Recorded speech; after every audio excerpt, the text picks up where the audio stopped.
2021 to 2022. Before I commence, I'd like to acknowledge the Gadigal people, who are the traditional custodians of this land, and I'd also like to pay respects to the elders past, present and emerging of the Eora Nation, and extend that respect to other Aboriginals present and to First Nations individuals watching today. I welcome Minister David Elliott and accompanying officials to this hearing. Today, the committee will examine the proposed expenditure for the portfolios of transport and veterans. Before we commence, I'd like to make some brief comments about the procedures for today's hearing. Today's proceedings are being broadcast live from Parliament's website, and a transcript will be placed on the committee's website once it becomes available. In accordance with the broadcasting guidelines, media representatives are reminded that they must take responsibility for what they publish about the committee's proceedings. All witnesses in budget estimates have a right to procedural fairness, according to the Procedural Fairness Resolution adopted by the House in 2018. There may be some questions that a witness can only answer if they have more time or with certain documents to hand. And in those circumstances, they're advised that they can take the questions on notice and provide an answer within 21 days. If witnesses wish to hand up documents, they should do so through the committee staff. Minister, I remind you and the officers accompanying you that you are free to pass notes and refer directly to your advisors seated at the table behind you. Finally, could everyone please turn their phones to silent for the duration of the hearing. All witnesses will be sworn prior to giving evidence. Minister Elliott, I remind you that you do not need to be sworn, as you've already sworn an oath to your office as Member of Parliament. And I'd also like to remind the following witnesses that you don't need to be sworn, as you've been sworn at an earlier budget estimates hearing before this committee. And that is Mr Rob Sharp, Mr Matt Longland, Mr Peter Regan, Mr Howard Collins, Ms Camilla Drover, Mr Jules de Kock, Ms Benedicta Collin, Ms Daniela Fontana, Mr Anthony Wing. I believe that just leaves you, Ms McInnes. So if I could ask you to state your full name, position, title and agency, and then swear either an oath or an affirmation. I believe the cards for each are being handed to you now. Thank you. My name is Caroline McInnes. I'm the Director for the New South Wales Office for Veterans Affairs. I swear that the evidence now about to be given by me shall be the truth, the whole truth and nothing but the truth. So help me God. Thank you. Thank you. Today's hearing will be conducted from 9:30 to 12:45 with a 15-minute break around 11 a.m. We're joined by the Minister in the morning, but in the afternoon we will have the opportunity to ask further questions of departmental witnesses from 2 p.m. to 5:15 p.m, again with a 15-minute break around 3:30. During those sessions, there will be questions from the opposition and crossbench members only, but if required, an additional 15 minutes is allocated at the end of the morning and afternoon sessions for government questions. Thank you for your attendance today, and welcome, Minister, to your first PC6 budget estimates hearing. We will begin with questions from the opposition. I believe that's you, Mr Mookie. Thank you, Chair, and greetings to you, Minister, and congratulations on your appointment. And can I also just thank all the officials for their appearance today as well. It's good to see you. Minister, just very first question. Are you feeling rested? Yes? Take that as a comment. Fair enough. Minister, when were you told that your government had shut down the train network in response to a notified action by the Rail Tram and Bus Union? Very early on Monday morning. Do you recall the time? I was advised, I think I first learned of it via some very, very constructive feedback from constituents on social media at about 4 o'clock. So you learnt at 4 o'clock in the morning? About that time. And your best recollection as to the best contact that you had was that you looked at it via your tweet stream? No, I don't have a tweet stream. Okay, you saw it on social media? Yeah. And you're saying that no one else had told you prior to that? Correct. And you're saying, just to be very clear here, that you hadn't had any contact directly with the department to tell you? About this? About a shutdown? A shutdown? Correct. And you're telling me as well that you hadn't heard from your office on a shutdown? About a shutdown? Correct. What about a significant disruption to the rail network? When did you first learn that there was going to be a significant disruption to the rail network? Well, as you know, on the day of the shutdown, I'd been the Minister for 63 days, and I don't think there'd been a day where there wasn't either disruption, significant disruption, or the threat of significant disruption. Okay, but let's talk specifically about the disruption that was impending on the Monday. On the 21st? Yes. Correct. When did you first learn that there was likely to be significant disruption? It would have been via telephone call with my Chief of Staff at about between 11 and 11:30. And what did your chief of staff tell you? She told me that there would be significant disruption the next day, and she told me that she needed my authority to relist the matter before the Fair Work Commission the following day. And so just to be clear here, what did you understand significant disruption to mean? Again, having been the Minister for 63 days, I took significant disruption to be a significant reduction in services. So very specifically, did your chief of staff inform you as to which precise roster would be operating on the network? No, I think that was a matter of dispute. So when I just press you a bit further here, Minister, if you're saying that you were told that there was significant disruption, what did you understand significant disruption to mean? I refer to my last answer. Yes, and I'm asking you again because a lot turns... You can ask me turns... as many as time as you like. It's going to be Minister, the same significant disruption. Minister, you'll just find that this will go easier if I can ask a question and you can answer it. Minister, did you have an understanding as to the precise form of significant disruption? Well, I took that to mean significant reduction in services. And I think you'll... Yeah. And what did you do after that? After what? After you were told that there was significant disruption coming? When? Well, after you had that conversation with your chief of staff sometime between 11 and 11:30. I continued reading some briefs, and then at about midnight I went to bed. Okay, and did you try to call your secretary? The department secretary? Yep. No. Okay, we'll get to that. Can I just ask that we tender the documents right now and provide a copy to the witness?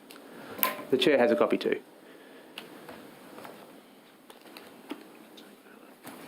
But just to be very clear here, Minister, your recollection is that your chief of staff told you that there was significant disruption, but she never mentioned that there was a shutdown coming. Correct. Okay, thank you. These are just documents that have been produced to the upper house following a call to papers. Yep. So I think the point that you're making is that your chief of staff told you this between 11 and 11:30, which would align with the timestamps of her text message change, which is on document 001A. That aligns. Mm-hmm. But did the department tell your chief of staff that a shutdown was coming? When? Well, at any time prior to the conversation with you, did the department tell your chief of staff that the network was going to be shut down? No, the department told my office that there would be significant disruption and that we would be relisting the matter before the Fair Work Commission the following day. And you have checked with your chief of staff that she wasn't told that the network was being shut down? Correct.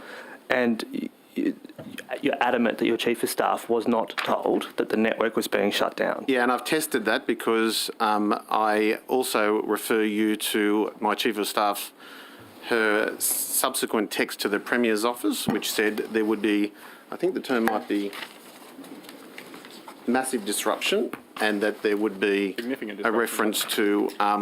massive. There would be a reference to the Fair Work Commission the following morning.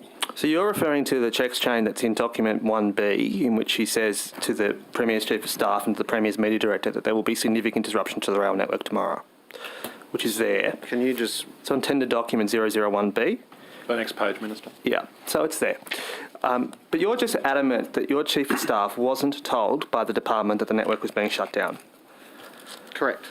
Okay. Mr. Sharp, did Miss Megan Burke O'Neill, the Deputy Secretary, tell the Chief of Staff... Sorry, Chair, all questions have to come through Sure, me. Through you, Minister, to the Secretary. Did Miss Megan Burke O'Neill tell the Minister's Chief of Staff that the network was going to be shut down? Ms Burke O'Neill returned from the phone calls to a meeting of our executive team. That was around 11:30. And her feedback was that she had advised that the network was shutting down, provided an update on the Fair Work Commission, and subsequently she documented that into the documents that you have access to, which is the chronology that we were requested to produce the following evening. And through you, Minister, to the Secretary, you obviously verified that Ms Burke O'Neill had provided that information, because that was, of course, important to you, Mr Secretary, that information was communicated to the Minister. Yes, correct. And through you, Minister, to the Secretary, you then texted the Secretary of the Department of Premier and Cabinet at about 11:50 to inform him that the network was being shut down. Did you not, Mr Sharp? I texted the Secretary of the Premier's office to advise him of the outcomes of the day. I'd been liaising with him throughout the weekend on the progress of the Fair Work Commission. The bulk of the communication in that text was related to that. I did include a comment, though, that the network was not going to operate on Monday. And on to you, Minister, to the Secretary, on Tuesday, February 22, you provided a full chronology to Mr Coots-Trotter, did you not, Mr Secretary? Yes, at their request. And that's in tender document 008, which, Minister, I want to take you to. It's page 6. It says here, in the chronology that the Department provides the Secretary of DPC, it says clearly, Meg Burke-O'Neill contacted COS, brackets, I won't read the name because I respect your Chief of Staff's privacy, but at 10:43 p.m, and conveyed assessment of network risks and Sydney Trains' view that the service could not be run safely and reliably due to union not agreeing to operate scheduled roster. Alternatives not possible due to timeframe to implement a new roster. No roster not possible to sustain safely without altered work. Sought support for the position that the network could not be operated under these conditions, and filing for action returning to Fair Work Commission in morning. Comms to be then developed, support confirmed. Through you, Minister, to the Secretary. Secretary, when you provided this to Mr Coots-Trotter, you of course made sure that that was an accurate document? Yes, we were asked to factually present the timelines of the evening. And you were not misleading the Premier's Department? No, absolutely You were not deliberately providing the Secretary of DPC with false or misleading information? No. You were providing them with accurate information that could be verified 3 days after the shutdown? Yes, and I checked with our executive team to ensure that they were of that same understanding. So, Minister, your account can't be correct if the Secretary and the Department's account is correct. The Secretary and the Department have said that they documented all this. They confirmed it. Other documents show that they provided the same notification to Mr Faraway's office and to it seems to the Minister for Employment Relations. How can we believe that you are giving us factual information when your own department is saying that you are wrong? Well, I dispute it, don't I? Because if you have a look at the text that was sent at 11:43 from my Chief of Staff to the Premier's office, which was sent just after she had had that verbal conversation with the Deputy Secretary, there is absolutely no reference to a shutdown. It just says that there would be a resubmission of an application of termination and that there would be significant disruptions. So quite clearly, the Chief of Staff hadn't been told at that point that there would be a shutdown in that conversation. The text was before. Can I say, Minister, can I ask you, in respect to the actual events of that particular night, Ms Burke-O'Neill isn't here to give evidence. We explored some of this the other day. Sure. Did you direct or did your office ask the Secretary to place Ms Burke-O'Neill on directed leave? Certainly not. And has your office refused to communicate with Ms Burke-O'Neill since the events of last week? Well, she has been on leave since the events of last week. No, I'm asking you, has your office said that your office will no longer be communicating with Ms Burke-O'Neill? I'll take that on notice. Why? Well, because I'll have to check what communications has happened between Ms Burke-O'Neill and my office. Minister, through you to the Secretary. Secretary, are you aware of the Minister's office banning communications with Ms Burke-O'Neill? No, I'm not aware of a ban of communications. Are you aware of a direction that all communications from Ms Burke-O'Neill should be channelled through others? No, I'm not. Fair enough. Minister, can I ask you, what I don't understand about all this, despite the dispute between clearly your account and your department's account, with 150,000 people facing either a significant disruption or a shutdown, why didn't you just pick up the phone to your secretary and go, what's going on? Because I was told that it was going to be a significant disruption, just like that that had been at risk for the 63 days I've been the minister. But can I just make the point, Mr. Mookie, that it wouldn't have changed the outcome because the decision by Mr. Longland at 12:30 the following morning to actually go ahead with the shutdown was made on the back of a risk assessment. Now, as the Premier has said repeatedly, and I have said repeatedly, we're not in a position to question a safety assessment.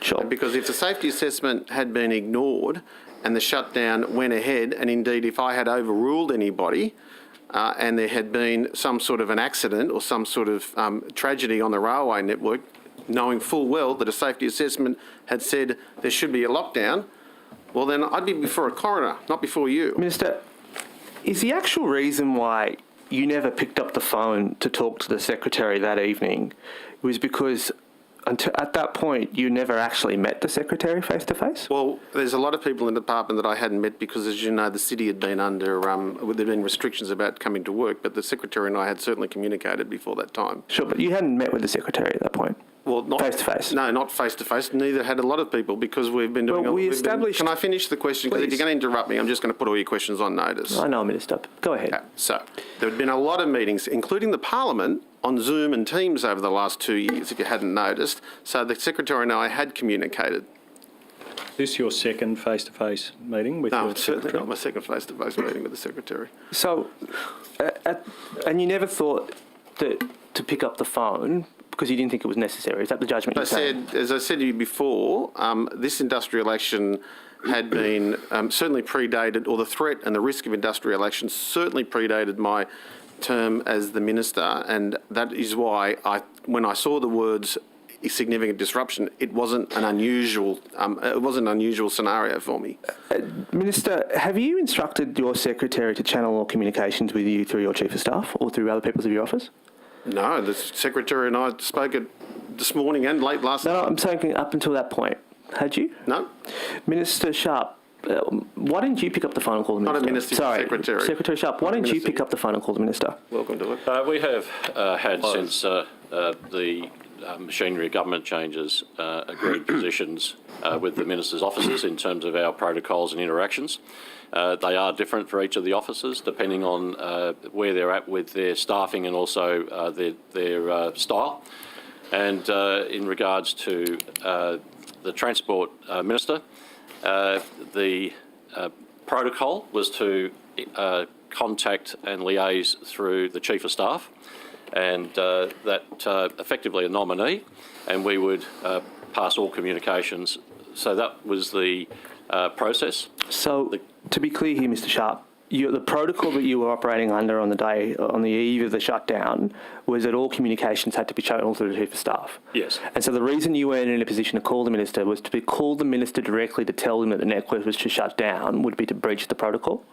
That was the protocol, and we also had the deputy secretaries that had the deep relationships with them and could talk to the operational matters. So that was the protocol, or the nature of the relationship. And how was that protocol originally communicated to you? In the very first week or two, that was reinforced through basically requests saying pass everything through the Chief of Staff. And did you make that request, Minister? Well, as a new minister, as you know, we'd like to have everything as much as we possibly can in writing. And obviously I had to take advice on anything because I was still getting on top of the brief. So you had established this bespoke protocol to your office? For the initial period of my tenure, yeah. And that was the protocol that was prevailing until the Sunday night? Oh, well, if you're suggesting that the Secretary and I hadn't had any communication, well, that's incorrect. That's not the question. That's not the question. Well, that's the suggestion. No, the question is that that was the protocol that was operating on the Sunday night? On that particular occasion, yes, because I wanted to make sure that everything was in writing, and I wanted to make sure that I had the maximum amount of guidance and advice when decisions were being made. So, Secretary, I'm going to take you now to Tender Document 004, you too, Minister. This is a text message that exchanged between the Secretary and Mr Coots-Trotter, which takes place on the Tuesday or Wednesday. It says here, Mr Coots-Trotter provides the Secretary with advanced notice about what the Premier intends to say at his press conference. The Secretary replies, MCT, I'm happy for process improvements to be assessed and implemented. However, this appears to place the blame on transport. As you can see, there's a discussion there about what's referred to as process issues. Do you see that? Yes. Mr. I think just point of order for assistance. I think the minister's still trying to find it. If you could perhaps direct him to where it is in the bundle. Well, the Secretary can see it, so maybe the Secretary can show. That's all right, I've got it.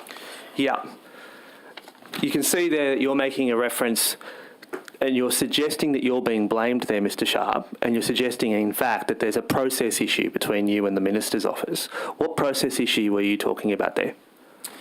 The process issue here was the verbal communication between the Deputy Secretary and the Chief of Staff.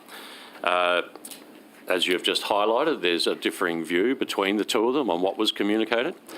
So the process issues I was referring to there related to that end-to-end process that cuts across from transport into the Minister's office and relates specifically to that item.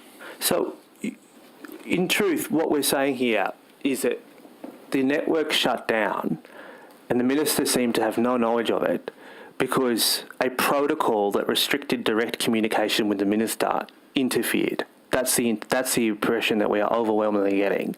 That somehow that Sunday night, sorry, Minister, but that Sunday night, you privileged protocol over picking up the phone and saying to the Minister directly, hey, the network's about to be shut down. That's the impression we're being left with.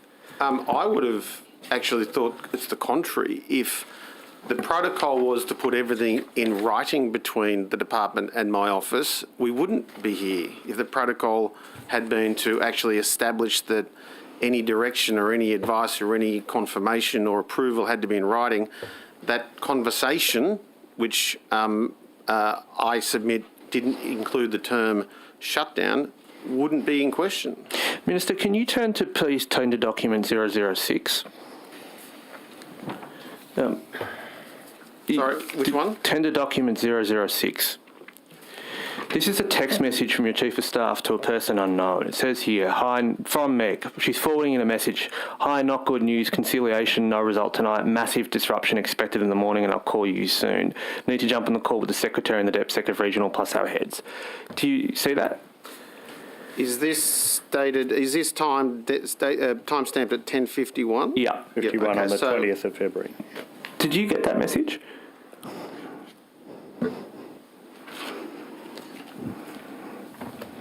I'd have to take that on notice. Is your Chief of Staff here in the room? Yeah, but she's not sworn in as a witness. Well, can you check with her? She's there to advise notes. Can you find out who she sent this message to at 10:51? Which one are we on?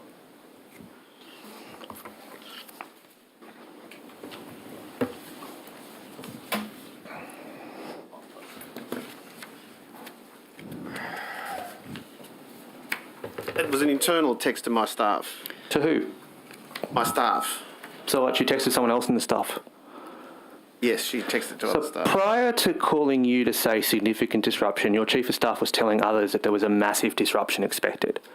Well, the term, I would have thought that the term massive and significant would be significantly different. Well, see, the problem is that there's a huge difference between the meaning between massive and significant. Okay. And what I don't understand is it's quite clear. There's no that, reference to shutdown, though. Sure, We agree on that? well, not necessarily, Minister. See the word shutdown there in that text? Just calm down, Minister. Well, just stay calm. I am calm, but Stay I'm calm. asking We'll you- get there. Order. We'll get there. Minister, your Chief of Staff is briefed by Miss Burke O'Neill at circa sometime between 10:43 and 11. She's texting other members in your staff saying a massive disruption is expected. Correct.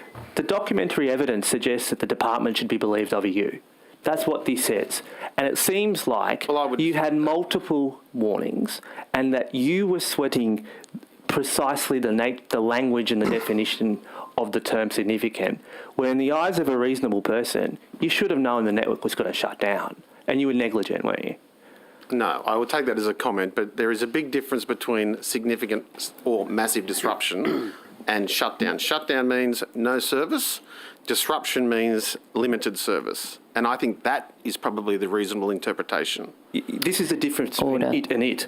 Basically, you're running the Bill Clinton defence here, is what does it mean? That's basically... Okay. That's beneath you, Daniel. Order. That's beneath you. You're bordering on offensive, Daniel, but I expected no less. Order. The opposition's time has expired. Before we go to crossbench time, I just wanted to issue a point of clarification. Minister, I remind you that you are under oath. You can only take questions on notice if you were genuinely unable to answer it, Sure. or if you have to have a document on hand. Mr. Shoebridge. Oh, thanks, Chair. Thanks, Minister, for coming today. Always good to see you.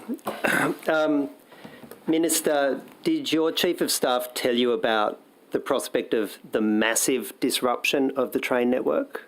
I think you'll find that the words were significant, but there was certainly, I was advised that there would be a disruption.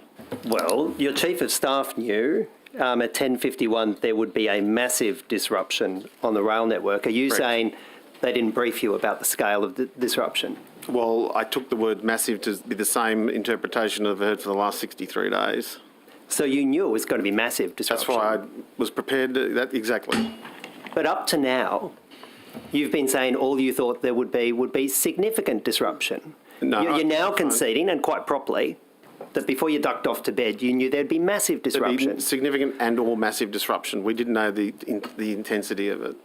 Significant or massive? What was it, Minister? Surely they're interchangeable.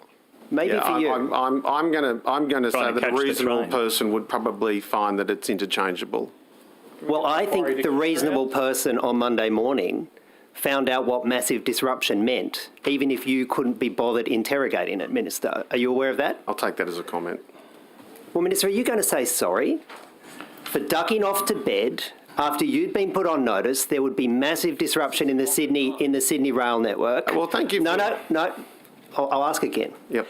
Are you going to apologise and say sorry for ducking off to bed after you were told by your own Chief of Staff there would be massive disruption on the Sydney rail network, which we now found cost the Sydney economy $50 million? Are you going to say sorry for that? Thank you for bringing my sleep patterns in. Yes, you appreciate that I had worked all weekend, and I thought at midnight, after my last briefing, and knowing full well that I had to get up at 4 a.m, I thought that a reasonable person would consider that 4 hours sleep was okay, given that I had been prepared for a massive and or significant disruption. Are you But going to say sorry? if you're asking me, am I sorry that the commuters of Sydney found no services on the 21st of February, I think you'll find that I may have already done that, and I'm working towards making sure we compensate the fact that they have been disrupted. No, Minister, I'm asking about your role. You're told, we now know, that there would be massive disruption. Well, you And know- your decision in the light of that is not to intervene and find out how you can help the trains run. Your decision is to tuck yourself up in bed and let somebody else take the fall. That was your decision, wasn't it, Minister? No, well, actually, no, I completely dispute that. Again, you want to keep bringing my sleeping patterns in. I think that a midnight... I want to bring your ministerial responsibility in. Point of order, Well, I Madam think Chair. About your ministerial responsibility. Order. Mr. I'll hear the Mr. point Shoebridge. of... Apologies, Minister. I'll hear the point of order. Look, this is a point of order with respect to Mr Shoebridge constantly interrupting the Minister as he's attempting to answer Mr Shoebridge's question. I'd ask that the Minister be allowed to finish. Thank you. If I could ask both the Minister to allow Mr Shoebridge to finish his question, and Mr Shoebridge, if you could please allow the Minister to answer the question. So, to the point of intervening, it would be, and the Premier has said this, and I have said it, if I'm advised, and this is the very, very important point, the outcome of the shutdown would not, the fact that we had a shutdown would not have changed, regardless of what scenario you want to paint in the lead up. There was a safety assessment, which meant the dispute that had been, in my mind, had been a false dispute, had been a feigned dispute.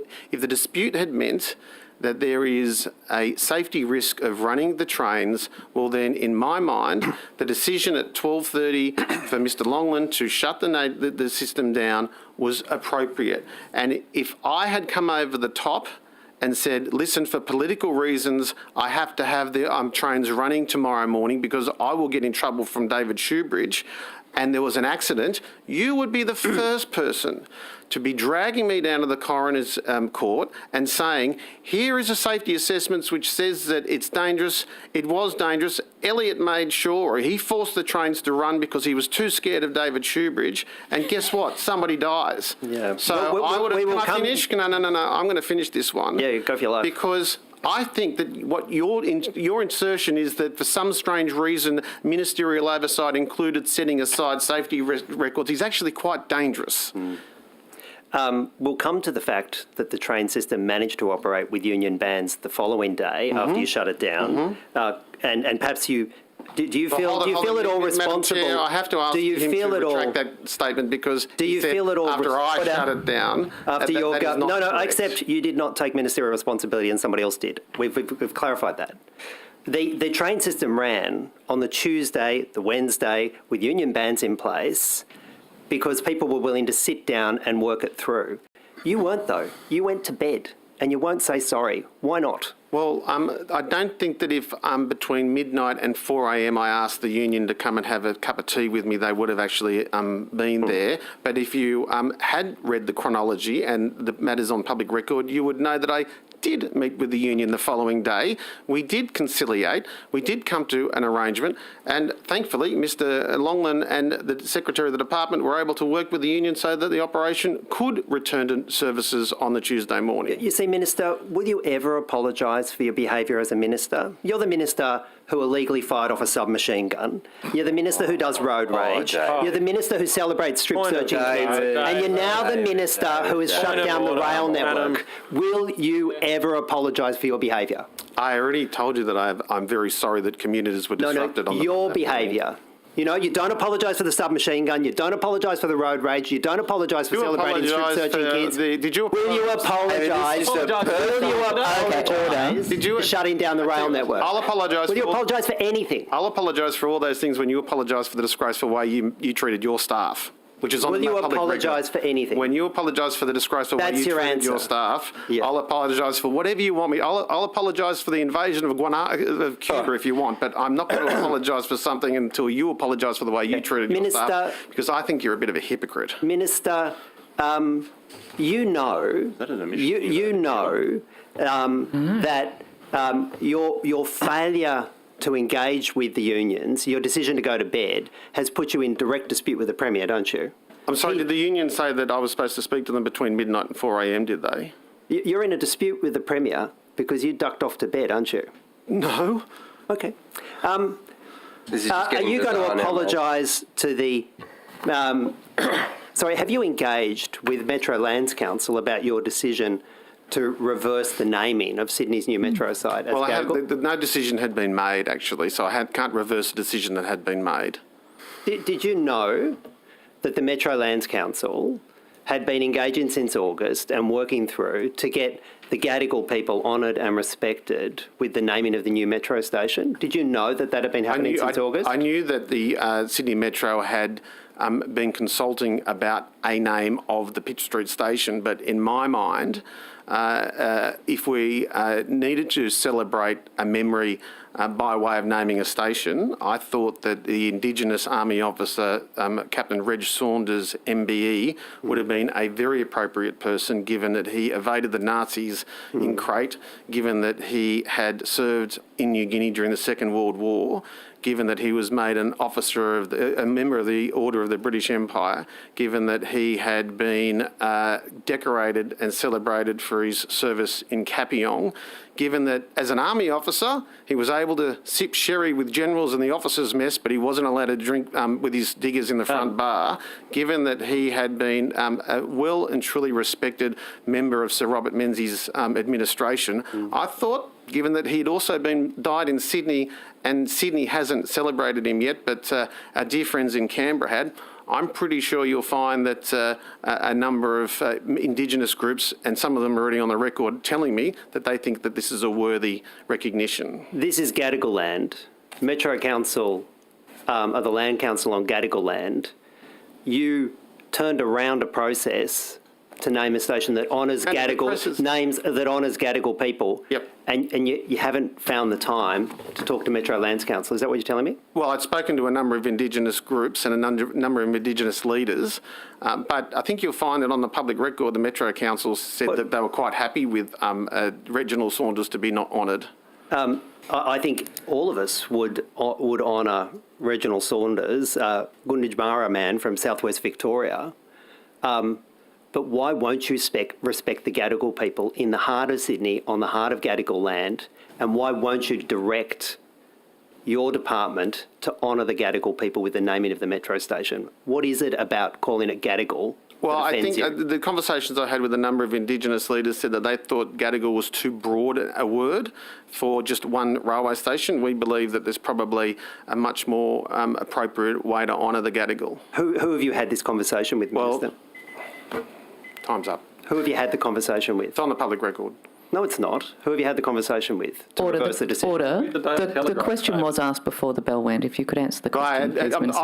I'm not at liberty to divulge private conversations until the Indigenous people that I had discussed it with are happy for me to do it. But as you're well aware, I've got some very good relationships with Indigenous groups.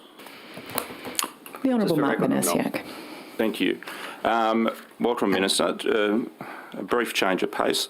Taxis? Taxis, yes. Former Transport Minister, who I think lasted a couple of months, gave conciliatory comments about the need to revisit the proposed reform. So did the now Deputy Premier, who was the Regional Transport Minister. So my question to you, Minister, is have you asked your department to go back and have a look at the proposed reform and proposed compensation package? Yes, Mark, I have, and I've met with the Taxi Council, I think, last week. I met with the Taxi Council last week, had a very productive meeting with them. I've also, like most lower house members, met with taxi drivers in my electorate, and I'm very, very conscious that, you know, the Industrial Revolution didn't finish 200 years ago. We're still living the Industrial Revolution, and what that does is mean that various professions and trades and occupations are going to be affected by technology, and they're going to be affected by the information superhighway. And the taxi industry has been a victim of the Industrial Revolution, like my great-grandfather, the blacksmith, was when they went from horses to cars. So I'm very conscious of that. I'm very conscious of the burden of history when it comes to that particular profession, and I might invite Secretary Sharp to make some further remarks, but I can reassure you and the taxi industry that I'm looking at figures, I'm looking at processes, I'm very conscious of the need for equity and for fairness when it comes to transferring revolutionising the point-to-point industry. Before you go to Mr. Sharp, let's just clarify, it wasn't just the Industrial Revolution that caused this mess. It was a decision by your government to allow Uber to act and operate illegally for 18 months. Okay, well, Which wasn't under your leadership. Well, I'll take that as a comment because this is an issue that happened worldwide.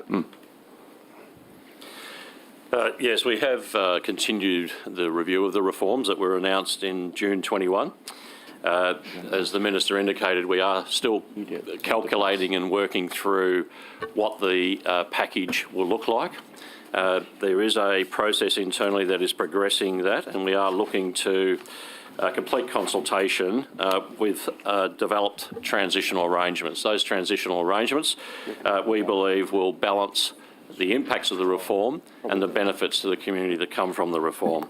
That process is still underway, and the New South Wales Government, I will understand, will introduce a bill subsequent to the completion of those analysis. Okay, thank you. Minister, I'll just turn to another matter, and this was under Minister Stokes in estimates last time. I asked some questions around the orbital stage 2, and in response to a question that was taken on notice regarding the amount of core koala habitat being extinguished, whether it was the blue or yellow line proposed, the Minister that responded, presumably with guidance of Transport for New South Wales, that said, yes, the impact on koala habitat was similar in both the yellow and blue option. Now, Minister, I'm sure you'll be shocked to hear that that's actually not true. And I've given you a copy of a map that's come out of the options report from your department, and doing a bit of Year 8 geography revision, you can see you've got a map in front of you, and the key shows you... Geography teacher? I was. Oh, there we go. I was. The key shows you green diagonal lines representing core koala habitat, and as you can clearly see, the blue line goes smack bang through the middle of 2 core koala habitat corridors, where the yellow line goes straight through farmland. So it's clear, Minister, isn't it, that that previous answer provided by your department was demonstrably false? Mark, I'm going to confess that in my 73 days in this job, koalas haven't come across my desk yet, 63? physically or metaphorically. So I'm sorry, I'm going to have to ask the Secretary to ask the answer. Yeah, I am more looking to the Secretary for an explanation as to why that misleading statement was given. Look, I'm very familiar with this, and the statement, the premise of your question, I don't agree with. Sounds good. There is a process, consultation process and design process on the orbital roads.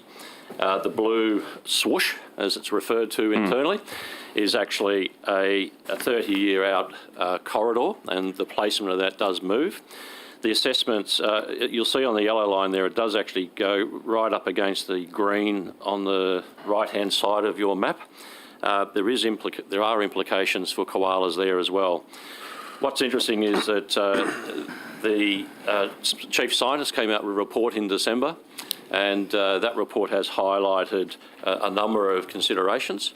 There's also an Aboriginal heritage site that is much larger than was originally envisaged. In which area? Around the blue line. Around the blue line? Yeah, Okay. down near Appin Township on the left. Yep. That is now much larger than was originally envisaged, and so the team is actually revisiting both the yellow and the blue lines in the context of these new reports that have come out in December. We have a process called a TAP, which is consultation with impacted stakeholders, impacted community members, and that consultation process will be kicking off in the next month based on this new information. So we'll be continuing consultation referencing this newfound information. Okay. As part of that newfound information, are you also looking, I guess, looking at this map, the yellow line clearly goes through what would be potentially the Wilton growth area, whereas the blue line skirts totally around it. So I guess from a accessibility perspective, would not the yellow line be better in terms of if that's where all the houses are projected to go, that's where people will want to hop on and hop off that orbital road? The planning debates that are associated with the yellow line include the size of the corridor. So 30 years out, that could potentially be a very major arterial road. You tend to not want to have stoplights and exits into housing estates straight off those. So all of that is back on the table because of the new information. It's quite a complex area. It's a beautiful area. We want to minimise the impact, and work's continuing. Are you also reconsidering the fact that the blue line proposes a 740-metre bridge over Elliott Gorge, whereas that wouldn't be required for the yellow line? Correct, yes. Yeah. Very, very much aware of that. Okay, thank you. How much time have I got? Were we splitting it 5-5? No, go ahead. Oh, okay. All right, well, I might just quickly go to, so we'll start with ferries, Minister. In terms of the Cremay ferry issue, Botany Bay has been subject to extreme contamination over the years, and currently many of those contaminants are dormant in the sediment around La Perouse. So, would you agree that it's an imperative that we do appropriate marine sediment testing before we start looking at this ferry proposal? I'll refer to Mr. Collins? Howard Collins, Mr. Collins for that. Thank you very much for the question. Obviously, this area is highly sensitive, and as you would imagine, we are working with Department DPI as well. Environmental impact statement is very important. We recognise that there are a lot of issues regarding this area. We've been out to public exhibition. My maritime team are very much experts in this field, and we continue to work on this project to ensure that we minimise the impact of both those wharfs which are proposed and in planning, and also any environmental impacts around that area. Being a local resident, I really understand, particularly in Kurnell, that it's a very mixed environment. There's a huge terminal right next door, which for many years has supplied or supported the Caltex refinery and then storage facility. But it is a fantastic, and I would certainly support making sure that we minimise the impact on all the seagrasses and other environmental factors. And we're spending a lot of time with community and environment, along with our colleagues of the national parks and DPI. If that is the case, why have over 93% of the sample tests that were done in the soil, water and contamination report, why were they only done on land and rather than marine, given that there's such a significant marine impact? or potential marine impact? Why is 93% of those tests being done on land, particularly doing soil tests around a few car parking spaces? I think, like all construction sites, we have to carry out surveys and samples, both land and marine. And But 93%. And I believe even that 7%, which will be calculated in maritime, they have been extensive, and certainly further work will continue. At this stage, the project is still in planning, and we're working very closely with the departments involved. Okay. Back to the opposition. Thank you, Chair. Minister, I might take you back to that email, back to that text message that we're talking about massive disruption. You've said it was sent to others in your ministerial office. This is the text message that says massive disruption expected in the morning. So just for clarification, this is tender document 006. 06. We know that it was shortly before your Chief of Staff called you and shortly before your Chief of Staff texted the agency to say the Minister is briefed and is comfortable. Yeah. This text message says massive disruption expected in the morning and I'll call you soon. I want to put to you that this didn't go to others in your ministerial staff alone. This went to you.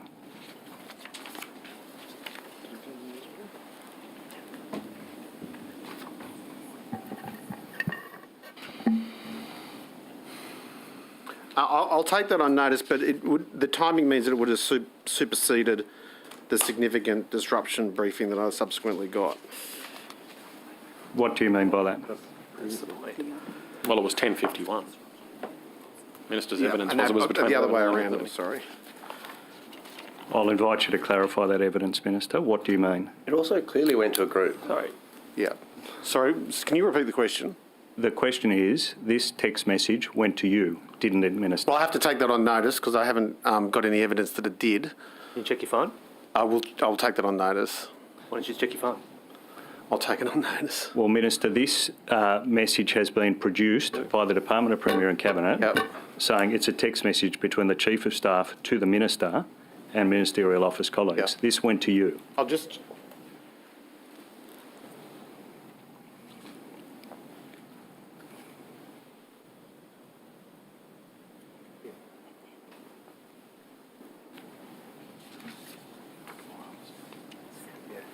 I'll take on notice whether it came to me, but it certainly was sent before we were briefed that there would be significant disruption. You were told at 10:51 there was going to be massive disruption in this text message. As I said in my earlier answers, I've been told for the whole 63 days that I was the Minister that there was potential for disruption on any given day.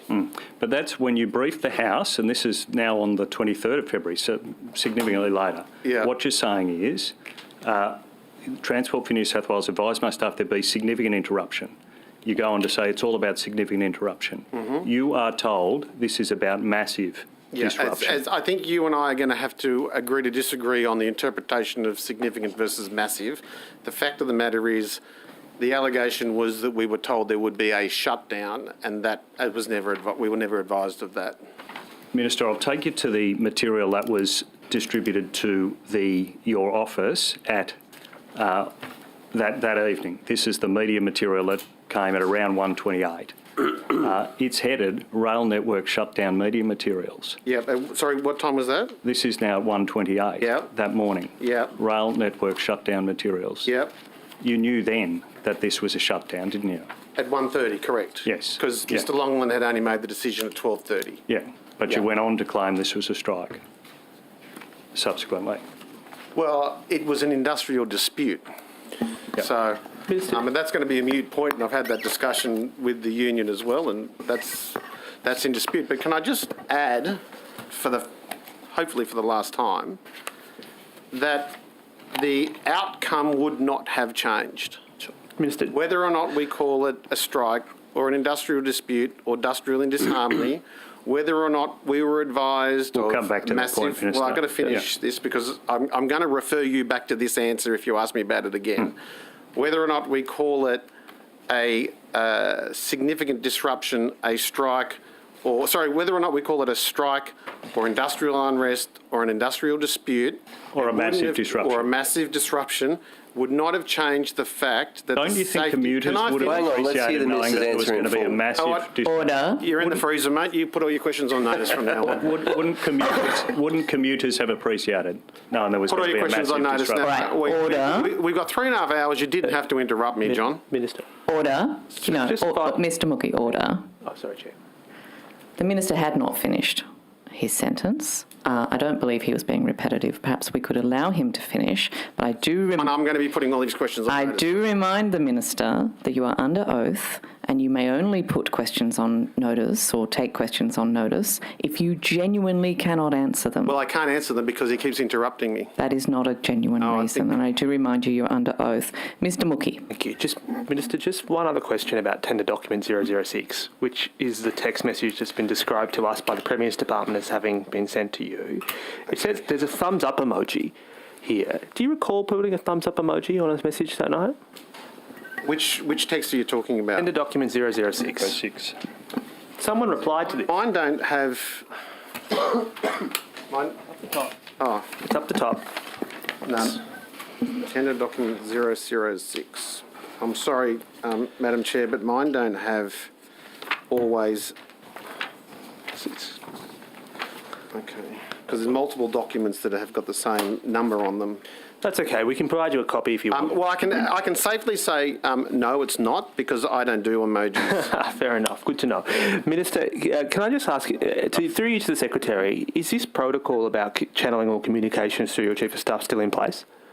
No, it's as I warm into the job, I can assure you that we have got a lot more ease in our communication as I become more confident in the lingo and the acronyms and the Glad to hear, Minister. and the ways in which transport talk. I'm becoming a lot more confident. Minister, through you then to the Secretary, I'm glad that you've acquired that confidence to be able to be in a position to directly communicate with your Secretary. But can I just ask you through the Secretary, would it have been easier on the night of the touchdown if you simply could have just called? Would it have made your department's job a lot easier if you could have just called the minister up and said to him directly, that the network was going to shut down?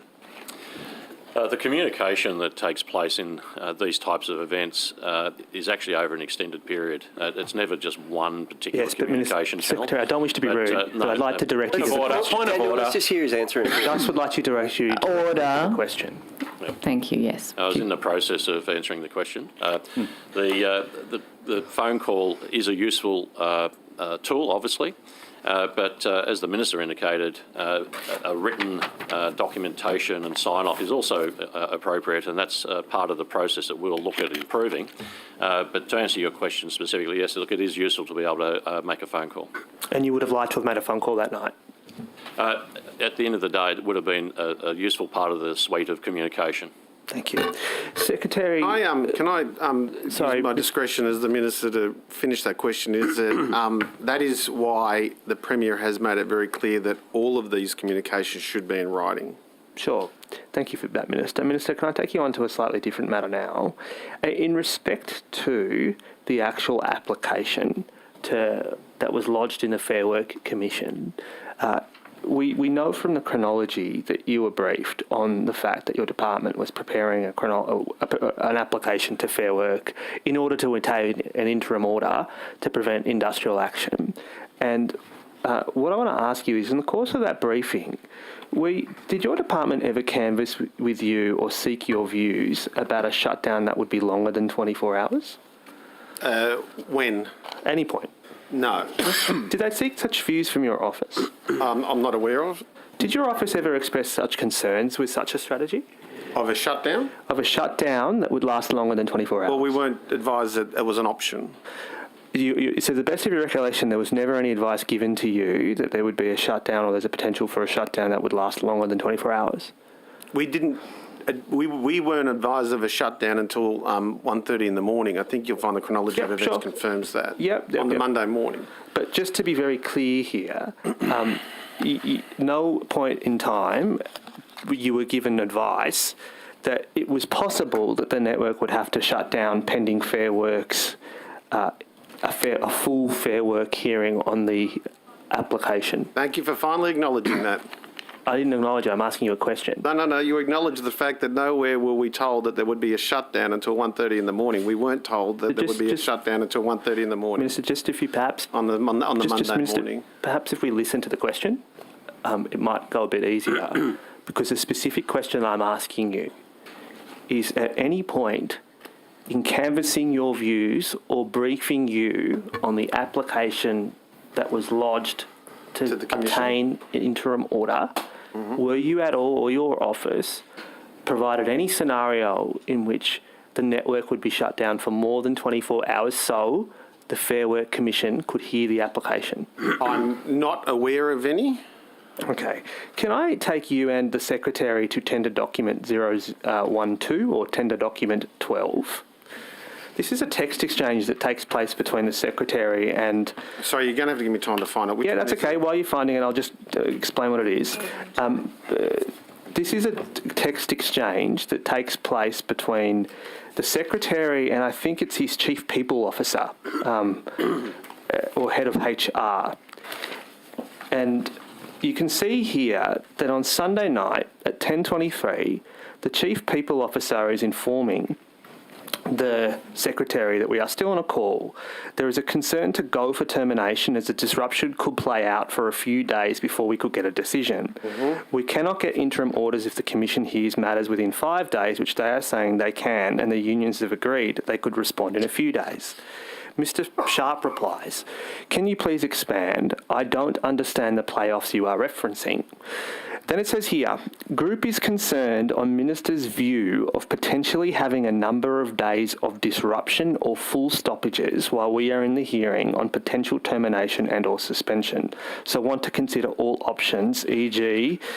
conciliation, doing a deal, making an application to argue agreement should be upheld. Thank you." Now, I'm prepared to say, of course, no one from your office is party to this text change. But quite clearly here, at 10:23 that evening, your department is canvassing the prospect of a longer shutdown. And they are saying that one of the concerns is that the ministers aren't going to support a full stoppage that would last until, to be fair, Wednesday. Won't support and are concerned. That's what it says. So I just got to go ask you again. At any point, did your office express concerns with an industrial relations strategy that your government had initiated, which could have led to the network being shut down until the Wednesday? Well, Mr. Mookie, you'll see that the word ministers there is the plural, so I don't know which ministers they're referring to. Sure, and I'm just checking, is it you? Well, they're saying that it's the ministers, i.e. the four of us, may have a view. So they're obviously preempting that I may or may not I'm just asking, have an opinion. Look, Minister, I accept the fact that they may not have canvassed your views or your office's views. Okay, so why are you asking the question? For you to establish whether or not your views were established. That's the reason why I'm asking the question. Listen, that's all speculative. So you can't tell me which minister you're referring to. It refers to Minister, may. Minister, just stay with the questioning. Well, it's okay. Can just you stay just with let it. me finish? Can you just let me finish? Actually, Minister, Order. If you could just answer the question. Well, it refers to ministers. I will take you to the next one. Point of order. The minister I'll hear the point of order. The minister is trying to answer the Honourable Daniel Morkey's question, but he's not given the opportunity. I'd ask that the minister be able to finish, and then the Honourable Daniel Morkey can ask further questions. And as the Honourable Daniel Morkey keeps on stating, it will go much easier if that is. And I do uphold the point of order. I would also ask the member to perhaps give a bit more time to find the relevant document for the minister. Minister, it's just really a simple question. Was your view canvassed, or your office's view canvassed on this scenario? Can you have a look at can you tell me what the time date was for that text? Yeah, it's a 10:23 p.m. text exchange on Sunday, the 20th. It was an hour before my Chief of Staff was advised of any conversation, had the conversation with the Deputy Secretary. Yep. I'm not going to comment on speculation. Okay, can you then go to page 4 of that exchange? You can see it goes on. This might help clarify precisely and help you in terms of who the minister it is that we're speaking about. Yeah. It says here, "Can we grab you for a call with Megan Matt?" Secretary replies, presumably yes. And then the Chief People Officer informs the Secretary about this particular scenario. I understand that there is tension in this decision. However, I want to stress we may not get this opportunity again, especially with the support of the Minister for Employment Relations. So clearly the Minister for Employment Relations supports an aggressive industrial strategy that would have seen the network shut down until Wednesday, when the Fair Work Commission would hear the matter in full. Did you have any conversations with Minister Tudor that night? On Sunday night? Yep. Not to my recollection, no. When did you have any conversations with Mr Tudor during that weekend? Not to my recollection, no. Why not? Because I was in Ministerial Council in Darwin.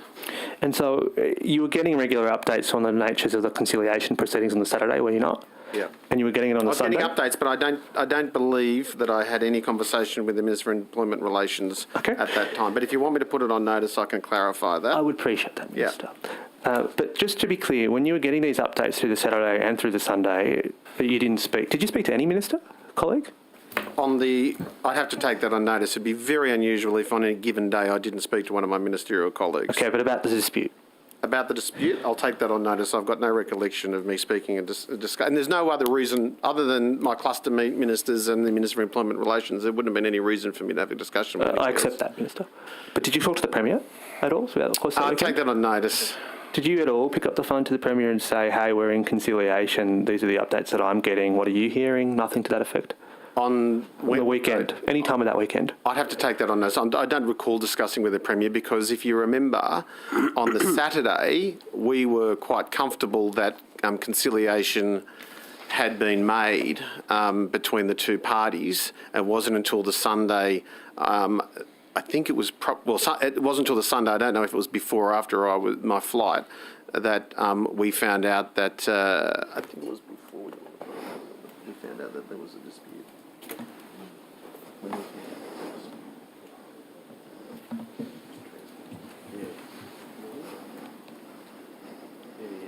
Listen, with the time difference, at some stage during Sunday we found out that there was a dispute in the interpretation of the timetable. So I don't recall speaking to the Premier about it because, as I said, we were hoping that there would be resolution. Okay, sure. I appreciate that, Minister.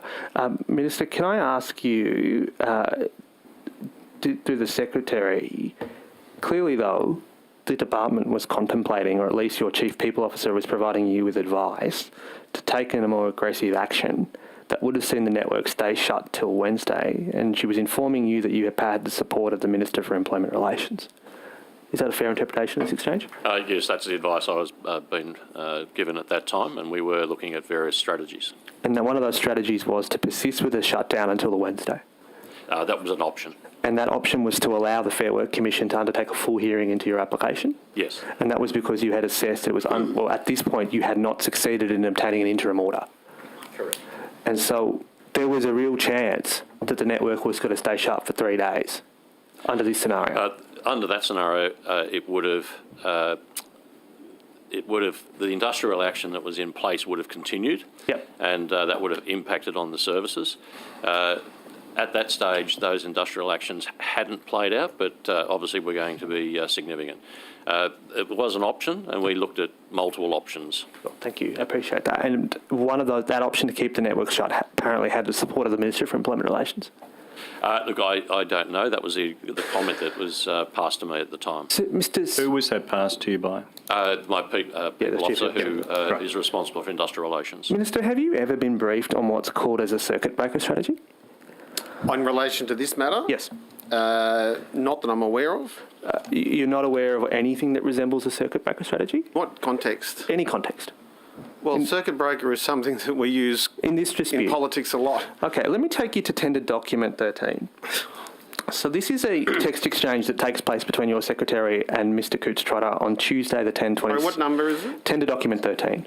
13. This is a text exchange that takes place on the day that you are announcing the withdrawal of the application.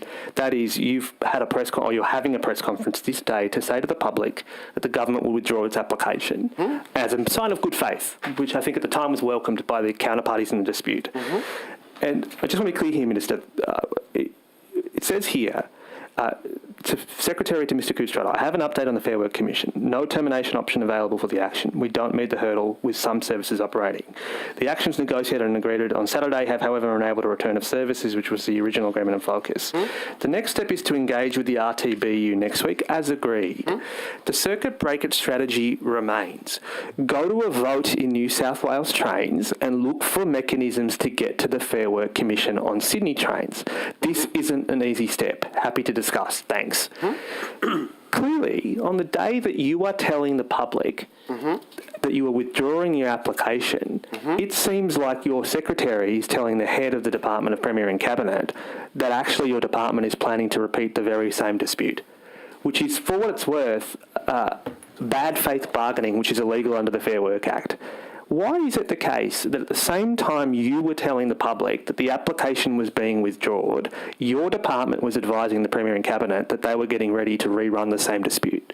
Well, the Secretary will have to answer that because I certainly met with the union and on legal advice. It wasn't just an act of good faith, it was an act of good faith as well as legal advice that that we would withdraw the action. Can we hear from the Secretary? Yes. Okay, sure.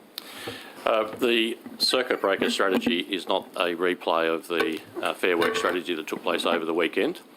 This is the next step in engaging with the unions, particularly around the Mariong. As you're aware, there's operational differences of opinion around that.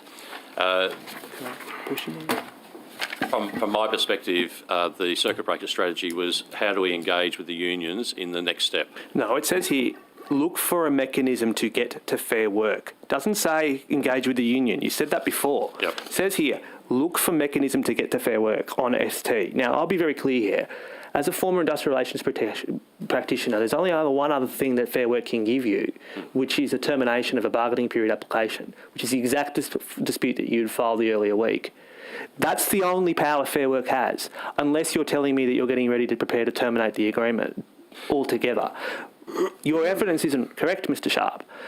It is clear here that what you're referring to is an identical application on the presumption that somehow you could stall negotiations with the union in order to induce the circumstances that would allow you to explain to Fair Work why they should terminate a bargaining period. That's the truth, isn't it? It's not that you were planning to engage with the union any further. At the same time, the Minister was telling the public that the dispute, that application was withdrawn, your department was readying an option to go again. That's the actual evidence, isn't it, Mr. Sharp? I think it's a misrepresentation of the text message. The Fair Work Commission application on the weekend was very specific to a set of industrial bargaining parameters that we saw as carrying a specific risk. Not plausible, Mr. Sharp. What you're saying isn't plausible. I'm also, just in terms of language, I'm not an industrial relations expert, but my understanding is what we were trying to do was actually get an independent person to actually get us together so we could actually talk through. You were going to go for a vote with New South Wales trains. Correct. And you were looking for a mechanism to avoid reaching an agreement with the union. And that was why you were trying to get to Fair Work. This is as clear as day. Any industrial relations practitioner, even with a base level of knowledge of the Fair Work Act, knows exactly what you're referring to here. This isn't an attempt to get conciliation. You had conciliation. This is an attempt for you to again repeat the government's aggressive strategy. And the impression that you are clearly leaving is that the Minister is left in the dark on this, or in fact, he knows about it and he's just not prepared to say. The actual circuit breaker strategy had been shared with the Minister's Chief of Staff. We were looking to have meetings to actually discuss it. When was that? But it was in the context. When was the Chief of Staff told about this circuit breaker strategy? I'd have to take that on notice and the exact timing. I'd have to go back to the emails. But the reality is... Your Chief of Staff has been briefed. Order. Mr Mookie, I have allowed your time to run over quite a bit so that we could hear the rest of the answer from the Secretary. Perhaps we can leave that discussion till we come back. I think we might. Good. Minister, if I could just take you back to the discussion my colleague was having with you in relation to the new metro station in Pitt Street. Are you aware that the Geographical Names Board had run an entire consultation process in relation to that? Yep, I was advised naming? of that, yep. Are you aware that as part of that, there was, I think, 120 submissions received? Are you aware that as part of that, the Geographical Names Board did consult with not just the Metropolitan Local Aboriginal Land Council, but also other key First Nations stakeholders? I don't know the other key. First, have you got who they were? I don't have that in front of me. I'm not aware of it either. But I'm aware that the process was open for a month. Yeah. People submitted their thoughts. Yeah. A decision was made that it would be recommended that it be called Gadigal. Yeah. There's even, and I'd love to know whether this is correct, but there's even reporting that it was actually signed off already by a previous Transport Minister. Are you aware of that? Not aware of that being signed off yet. Was that the case? No, that's not the case. That's not the case. But in any event, there had been quite a, I would say, thorough consultation process in relation to the naming of this. That's an opinion, because I don't think 120 submissions is thorough for a railway system that takes millions of people. I would have thought, when the story was put on the Daily Telegraph website yesterday, I think that you probably find that there were close to 100 people who put in an opinion in a couple of hours when the story actually was made public in the broadsheet in the tabloids. So I think this is I must say, from a qualitative research point of view, I'm not comfortable with 120 submissions in something as significant as a railway station. A process has been set up in order to name new stations like this. Correct, and a process that allows me to also provide some guidance and some recommendations. Did you make a submission during that 1 month consultation Well, it was before process? it was before my time as the Veterans Minister. So you weren't interested at that time? Well, I wasn't familiar with the process. It didn't come around to members of Parliament. You mentioned earlier in response to one of the opposition questions that you had been following certain procedures because you were acquiring confidence in your new role. It's an extraordinary level of confidence, though, isn't it, to override an entire consultation process and put your own suggestion for a name forward and basically railroad through what had already been agreed? Well, you're forgetting that I've actually been the Veterans Minister before. I had 4 years as the Veterans Minister between 2015, that would have been 2015 and 2019. And it was actually in my time as the Veterans Minister in the last Parliament where I developed a really, really solid relationship with the Indigenous veterans group. And that conversation I'd had with them over a long period of time, where they said, why is it in New South Wales, where Captain Reg Saunders passed away, we have never honoured him to the way that even the ACT government, where he never really lived, he certainly wasn't born there, nor did he die there, have honoured him. And to be clear, nobody is saying that we shouldn't have a future station called Saunders. Well, actually, the Metropolitan Lands Council are on the record as saying that it's not a bad idea because he should be honoured. But there are future projects that you could have applied that name to. Well, there are future projects we could call anything, but I believe that as the Minister for Veterans Affairs, my job is to promote the story of veterans. Okay, but this renaming, or however you want to put it, I guess changing the understanding that it was going to be called Gadigal, that wasn't done as Veterans Minister, that was done as Transport Minister, wasn't it?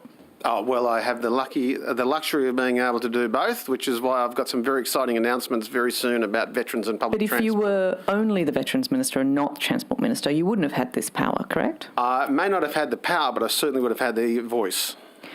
So again, firstly, if I could ask the Secretary through you whether a previous Transport Minister had signed off on the name Gadigal? I think is that for you? Or is that for... I'd have to refer this to the CEO of Metro, Mr. Regan. So if I could clarify that the previous Transport Minister, Minister Constance, was aware of the process that had been run in looking at options for the name. I think to say it was signed off would be going too far. I think he was aware that not there was objected a process. To. And to pick up on the Minister's point, the actual naming of the stations on Metro and other railways is a matter for the Geographic Names Board, who make the final decision. Right. And who make those decisions and run that consultation. The process around the name Gadigal, while public consultation had taken place, the decision had not been made, and the Minister has correctly described the fact that he asked us to then put forward an alternative submission for consideration by the Geographic Names Board, and that's what's happened. Understood. So there has been a process, a Geographic Names Board process, in order to recommend a particular name. The majority of the submissions were in favour of Gadigal. Now, to be clear, and as I understand it, the question would have to go to the Geographic Names Board, but my understanding is that they had run a process of consultation, but a final decision to recommend that name or that the station would be called that name had not been made. Okay, but they had reported that the majority of submissions were in favour of the name Gadigal. They had provided information on the consultation, and there were submissions for and against. Yes, but the majority were in favour. That would be a question you have to put to them. I'm not sure of the exact numbers. So I'm still trying to get to this point where, as Transport Minister, you have seen fit to override what you may criticise as not being a perfect process, but the usual process for putting forward names and suggestions. You have, less than 63 days into your role as Transport Minister, just decided to sort of use this almost kingly power to instead override all of that and instead call it Saunders. But Saunders has still got to go through a consultation process, and I'll probably do that after the Anzac Day parade. Is it not possible to have both Gadigal and Saunders? We could have Gadigal for Pitt Street and Saunders for another future.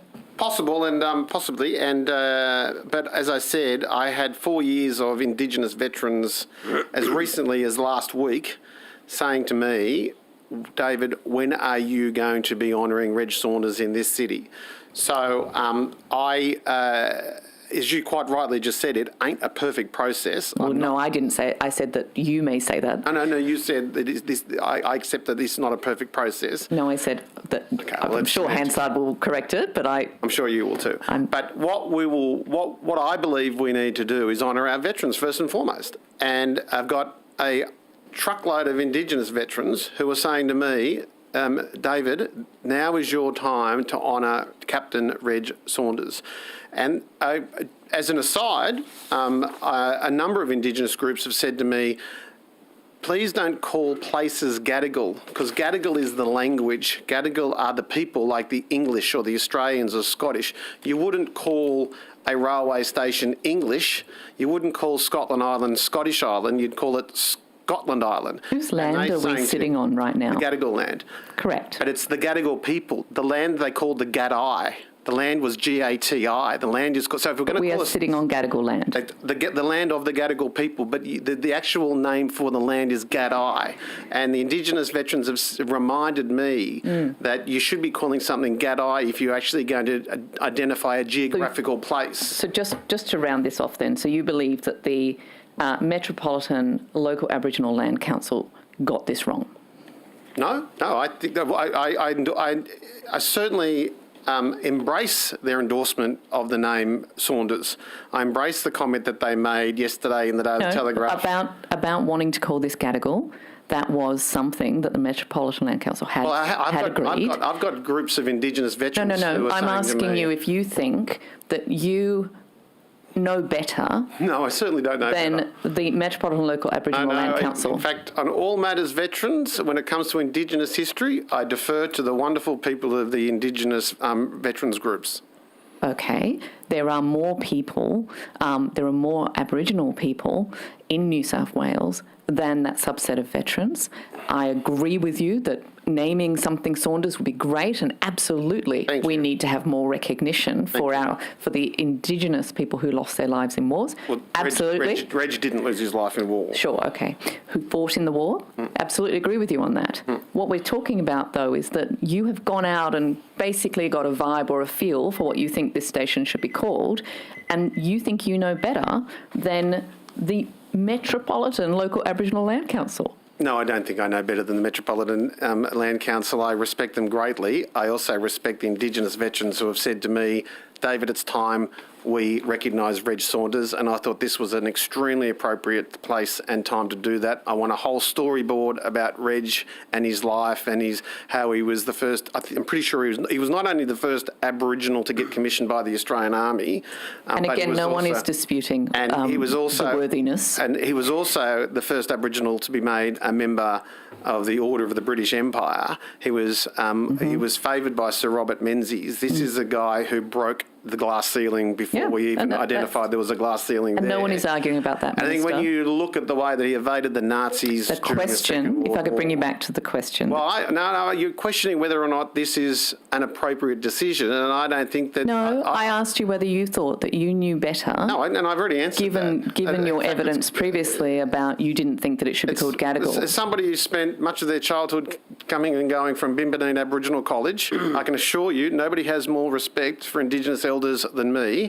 And that's why I want these Indigenous elders within the Defence Force to get what they asked for. All right. Thank you. Mr Banasiak. Thank you. Minister, with your indulgence, I might continue my questions around the ferry wharves and direct my questions to Mr Collins, but feel free to... If you put them through me, because I have been reading my notes, I might be able to give you a quick answer. All right, we'll see how we go.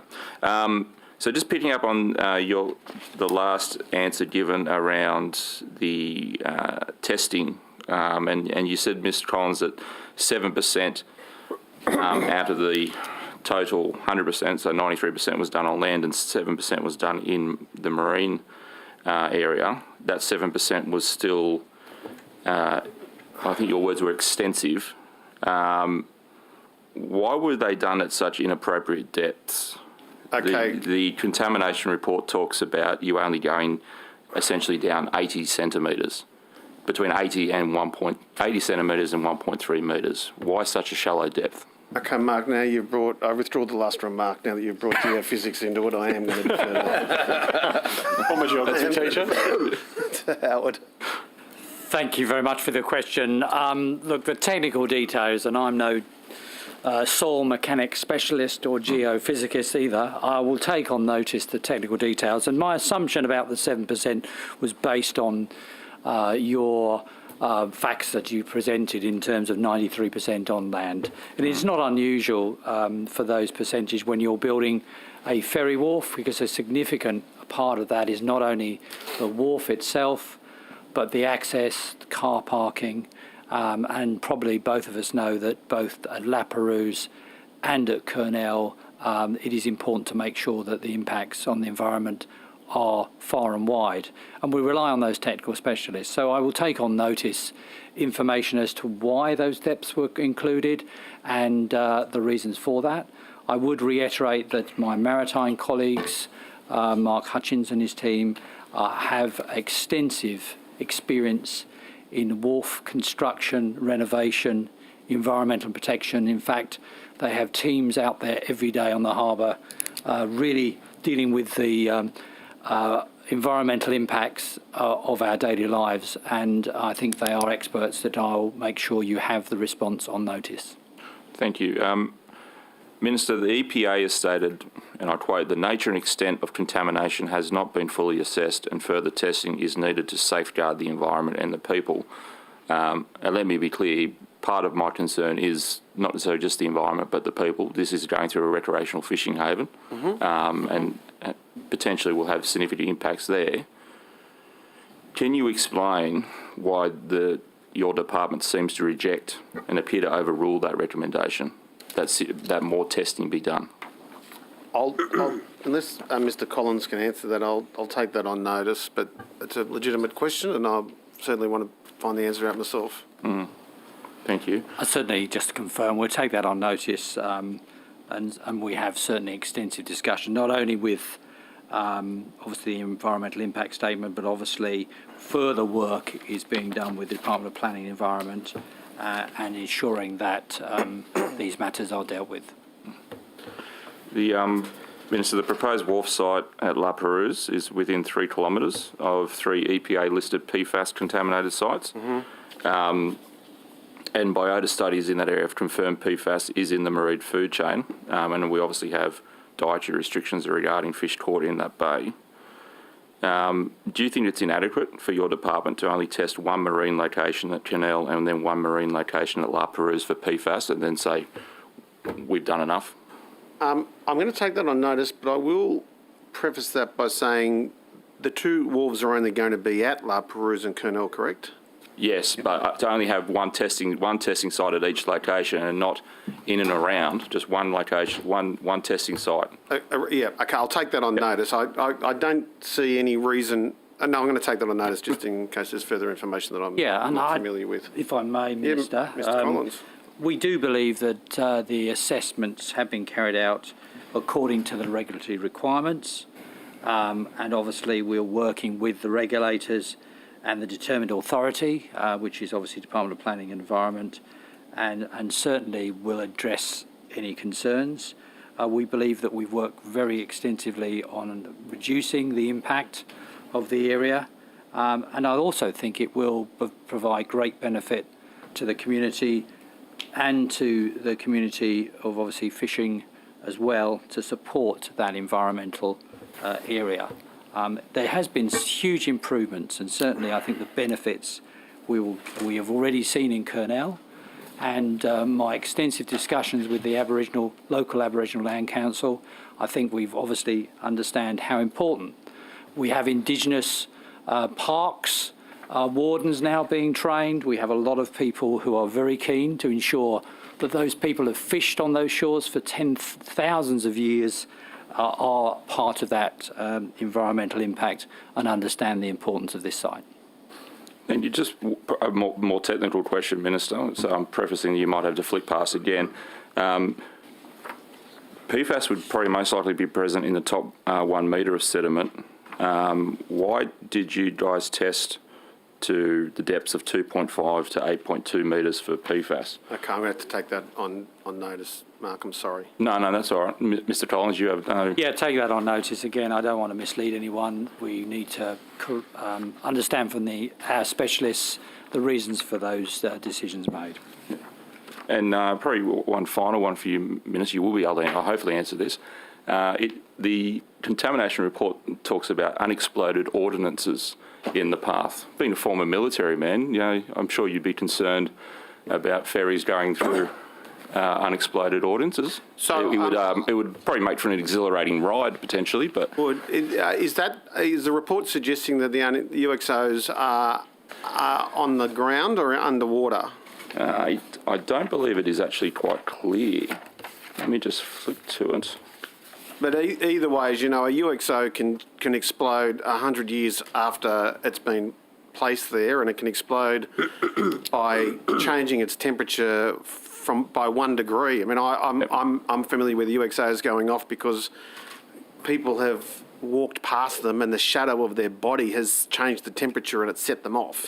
So if you're asking me, am I concerned that there are UXOs in or around a ferry wharf? The answer is a hearty yes. Just for your clarification, it's actually unclear as to whether they're in the water or in... I'm concerned of any UXO.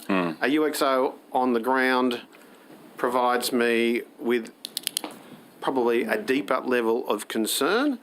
But there are existing protocols if the civil engineers find them. They ring either the Army Bomb Disposal Unit or the Police Bomb Disposal Unit, and they can probably react to them. I think probably what we'll find is Mr. Collins will be able to identify what the protocols are at the moment. Yeah, I think this really does show the extensive work that Maritime do. As we probably know, a lot of parts of the Sydney Harbour and other areas in the past were subject to military use or potential. Coming from the UK, I can tell you even more extensive in other countries. And it is a procedure, not just for Kurnell or La Perouse, but for all sites where we're constructing, modifying or changing the foreshore or maritime construction.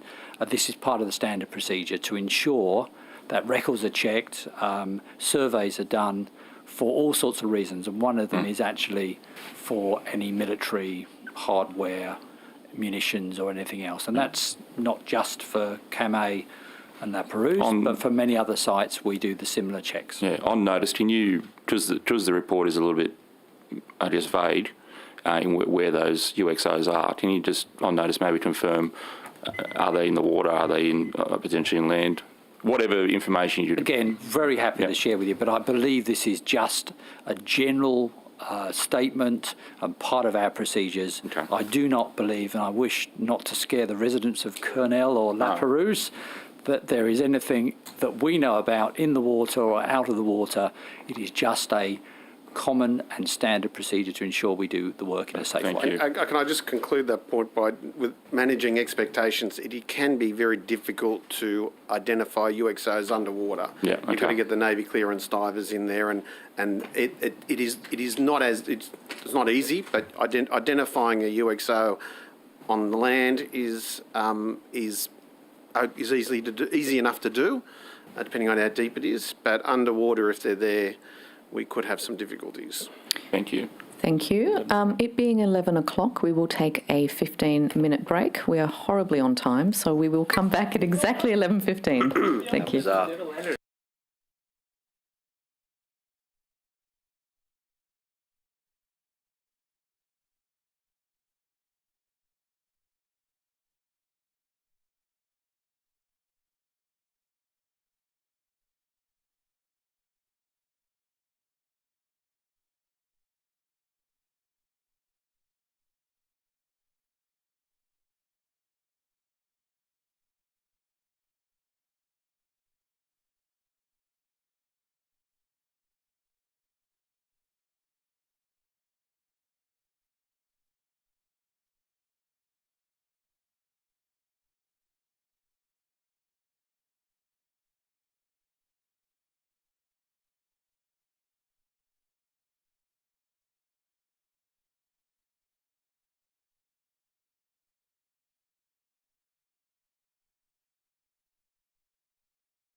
There we go. Just checking we've got everybody back that we need. Are you okay to proceed, Minister? Yeah. Okay. All right, and we'll start again with questions from the opposition. Thank you, Mookie. Chair. Thank you, Chair. Minister, through you to the Secretary, we were having a conversation about the notification that was provided to the Chief of Staff in respect to the circuit breaker strategy. Firstly, can we identify when precisely that briefing was provided? The text message is fairly cryptic, but I have got some context from the department if you'd like me to read that. Yes, could you read it? And if you wish to table it, you're just as welcome, Mr. Sharp. Okay, happy to do that. The circuit breaker strategy was done prior to the risk assessment of the PIA being completed, and that foreshadowed the potential for 2 weeks full stoppages. It was approximately early February, and it was shared with the Chief of Staff for the Minister. The strategy was not connected to the PIA notified or the decision to go to Fair Work Commission. The strategy to seek Fair Work assistance as part of that strategy was in effect to seek their assistance with conciliation, as we were not progressing with bargaining. This is an available step for both parties. In December, the Commission called for a conference between the unions and the operating entities, and there was an offer by DP Bull to provide independent assistance to both parties to make progression. The circuit breaker strategy was to accept that offer that was made by the Commissioner, and the strategy was to attempt to resolve the Mariong issue through that process. So just on the timeline that you just outlined there, Mr. Secretary, you said that this was done before the risk assessment? Yes, that's what I'm advised. And it was done earlier than in February, did you say? Early February is what I'm advised. So, because the union notified the actions on the 9th of February, and so it was thereabouts, was it? Look, I'd have to take that on notice. I don't have that level of detail here, Mr. Mookie. And in accordance with the protocol that apparently applied at the time, was that advice that was provided to the Chief of Staff in writing? I'd have to take that on notice, but I would, it wouldn't, given the nature of it, I would suspect it would have been in an email. Yes, and can I also ask, in respect to that, do you know who from the department provided that briefing to the Chief of Staff? Or who would have emailed? No, I'd have to take it on notice. But I presume it's not anyone in the department can just email the Minister's Chief of Staff? No, it would have been through one of either the Deputy Secretaries, or it may well have been from the Chief of People who deals with industrial relations. But once again, I don't have those details here. Sure. So it's either, and the Deputy Secretary who was briefing the Minister's office during the weekend was Miss Burke O'Neill. Is it possible it was Miss Burke O'Neill who had provided that email to the Chief of Staff? I would have to take on notice who actually provided the document. Fair enough. Minister, do you recall being briefed on this now? No, but can I place on the record that I have opposed any concept. I think I know where your questioning is going. I have opposed any concept of terminating the agreement, I gave my word to the union that certainly wasn't my intent. Can you say that word now again? I just did. When did you give that word to the union, as you say? I'd have to take that on notice, but I've met with them multiple times. I met them the day before I was even sworn in, and I said to them... You put that on the record already? Yep. Thank you, Minister. I do appreciate that. But can I just say, Minister, and through you to the Secretary, I understand that was the version that you provided to, well, that's the version of the of what you describe now as a circuit breaker strategy, Mr. Sharp. No, Secretary and Minister. Secretary and or Minister. Yeah. I apologise. But just to be very clear here, the communication you're giving to the Premier's Department the same day the Minister is telling the public that the application is being withdrawn is quite different. And I think, to be fair to the Minister as well, incidentally, Minister, were you aware that was the communication that was being given that day to the Secretary of DPC? In what context? Well, the text message that I read out earlier, which I can read out to you again, it's the text message around the notification of the intent to seek a vote at New South Wales Trains and equally to look for mechanisms to get to Fair Work on Sydney trains. No, I'll take that on notice, but I'm not aware of I was briefed on that. But as I refer to my last answer, sure. I had given my word to the union that I had no intent to support any termination of the EA. Yep, but this is now also about whether or not you've given your support to an application to terminate the bargaining period. Slightly separate concept, but I appreciate that you'd given that commitment. But the issue still remains, is that Mr. Sharp's text says we're looking for a mechanism to get to Fair Work on Sydney trains, and this isn't an easy step. Mr. Sharp, if we're to believe you that getting a conciliation by Fair Work it was the intent of this strategy, you don't even need to file a dispute, let alone an application to terminate a bargaining period. You can just call them up and ask for conciliation. It makes no sense whatsoever to suggest that the circuit breaker strategy is about getting them to help you conciliate. They can conciliate right now because you're in a bargaining period. That's not about getting conciliation. The truth of the matter is, whether or not you told the minister or not, the government is intending to rerun this strategy, which could include a 2-week shutdown. Mr. Mulkey, that's not the case as far as I'm aware. And as I said, the person who was texting in regards to that has specifically provided this information to me on the context, which was actually looking to have this independent assistance. Now, I know the unions have not been keen to do that. They've been keen to continue to negotiate at the delegate level. But we are also getting messages from the unions that they do want a substantial step change in what we're doing. And the Mariong fleet is a large issue, which we have been working through assiduously with the unions for about 4 or 5 months. It's just not plausible, though, because other text messages are referring to the strong support of the Minister for Employment Relations to that strategy. It's just not plausible to conclude that the government isn't thinking about repeating this strategy. And it seems, though, it's happening without the Minister for Transport knowing about it. Well, I'm not aware that that's the strategy, and I don't. That's not the interpretation. So the department has provided me with the context. If you require clarifications, I can certainly ask the department to provide more. Could you for this afternoon? This is what I've been provided. Could you for this afternoon? That would be useful. Minister, have you, since the dispute, had a chats with the Minister for Employment Relations about how you intend to resolve it? We've had some high-level discussions, yeah. And what did you say? Well, I'm not going to divulge Cabinet confidential. I'm not sure it's Cabinet confidence. Well, it is. Discussions and deliberation between Cabinet ministers are normally, by convention, kept confidential. Fair enough.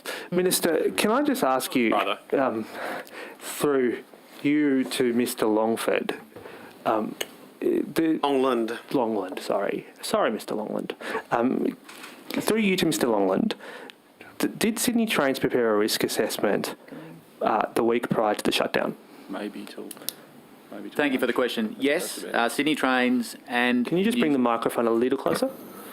Sydney Trains and New South Wales Trainlink prepared a joint risk assessment in the lead up to the commencement of this period of industrial action. That was completed and approved by both chief executives on Thursday, the 17th of February. When you say chief executives, you mean you and Mr. Merrick? That's correct. Thank you. And did that risk assessment foreshadow the potential of a shutdown?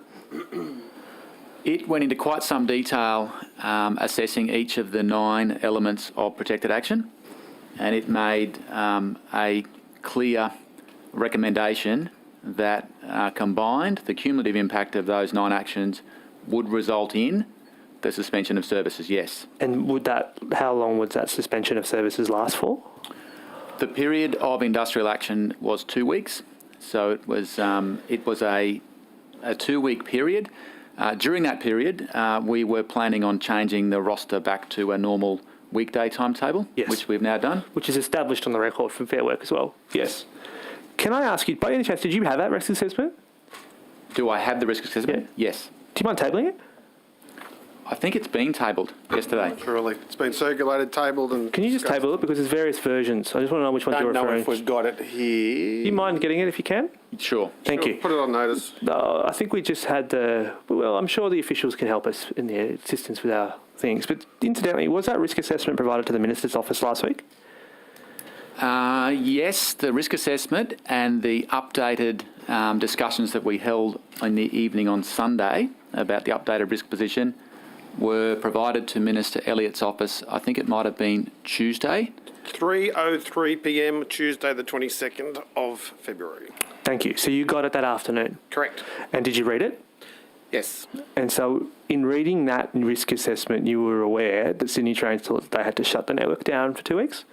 I certainly conceded that the risk assessment was balanced and legitimate in the decision to shut the network on the Monday morning, correct? And I presume that you were actually given that risk assessment in writing?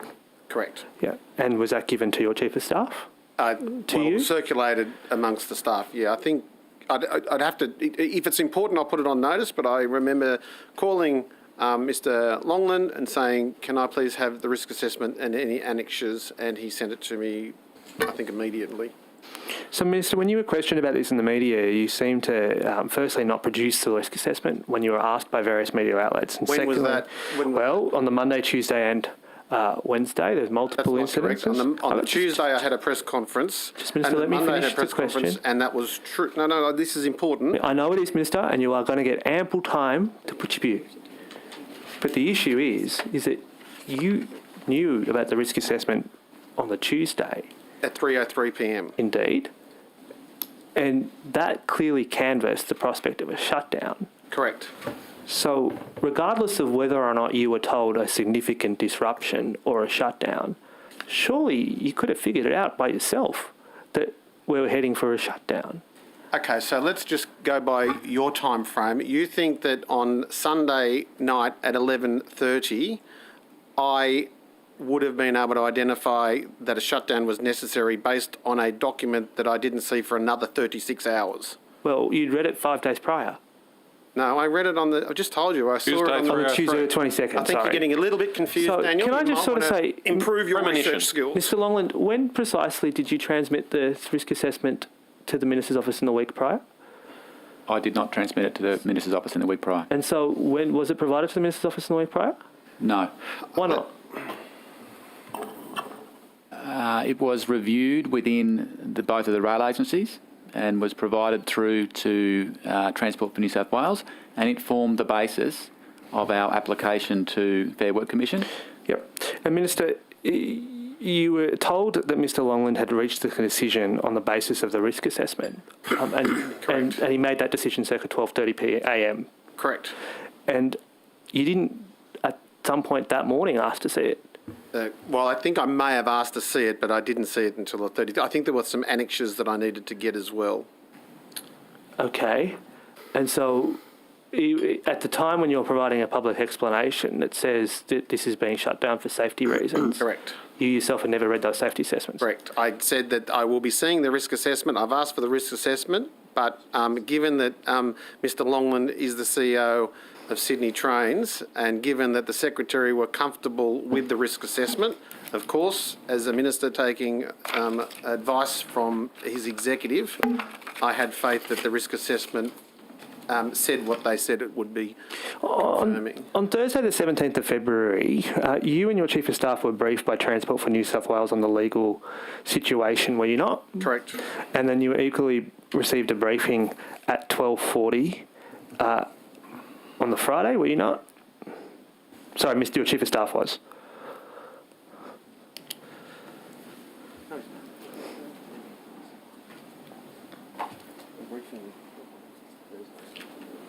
Can you repeat the question? Sorry? Sure, I'll take you to, if you wish to assist, tender document 007, page 2. It says here, this is the chronology that the department prepared for the Premier's Department. 007. Yep, says on page 2. Yep. 12:40 p.m, Minister Elliott's Chief of Staff briefed and instructions being given by rail agencies and Minister for Industrial Relations to file application to suspend or terminate industrial action advised by the RTB to commence on 21 November. Noted hearing time may occur today or over the weekend, awaiting confirmation from Ferry to see. Minister Chief of Staff advisors will update the Minister. I presume the Minister, your Chief of Staff did provide you with that update? Let me just read it.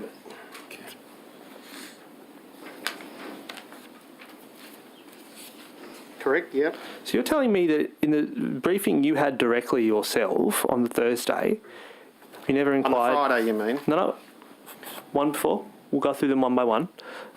We'll start with the one on Thursdays. Read me the 12:40 on the Friday. Just so you can know what I was asking you about. But now I'm going to go ask you about the first stop point there, which is the 12:30 meeting that you and Chief of Staff had with Transport New South Wales executives on the legal situation, discussions with the unions and options. Yep.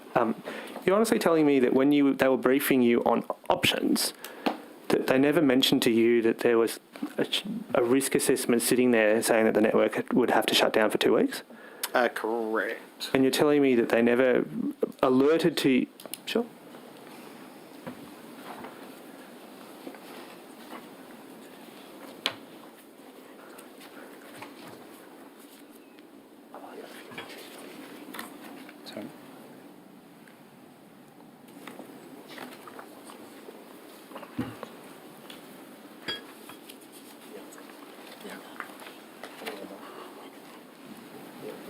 Sorry, say that again. Ask the question again. Sorry, Daniel.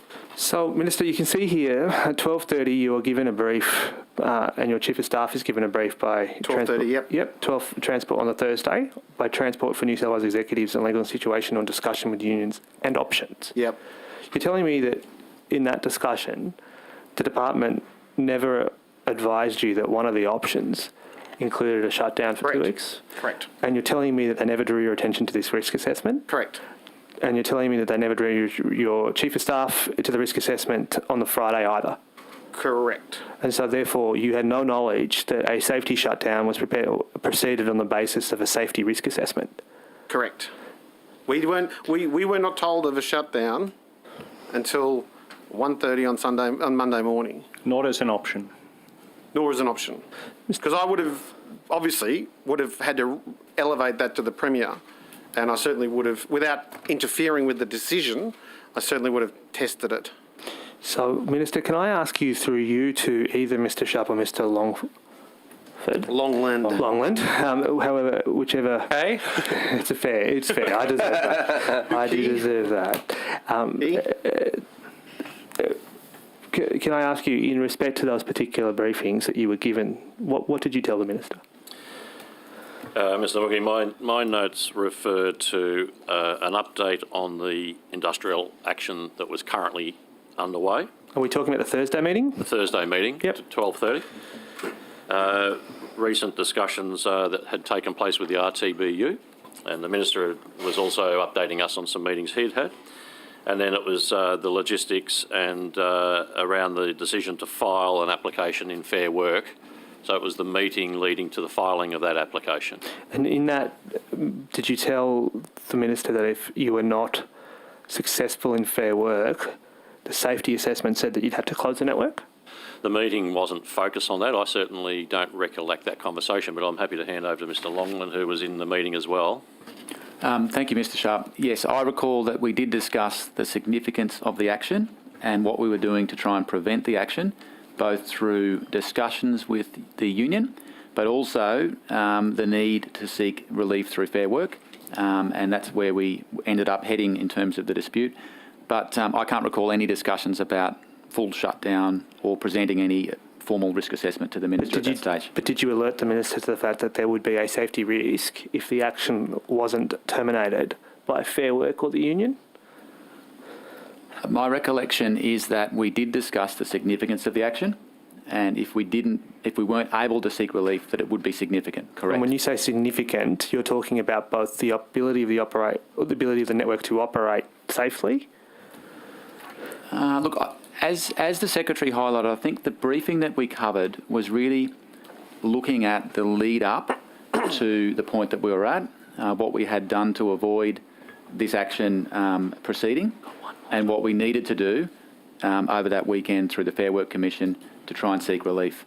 In terms of the detail of the risk assessment, I don't recall that we read any documents, presented any documents, or went into detail about the significance or the consequences. No, I'm not suggesting that you went into detail. I'm suggesting did you alert that there were safety implications?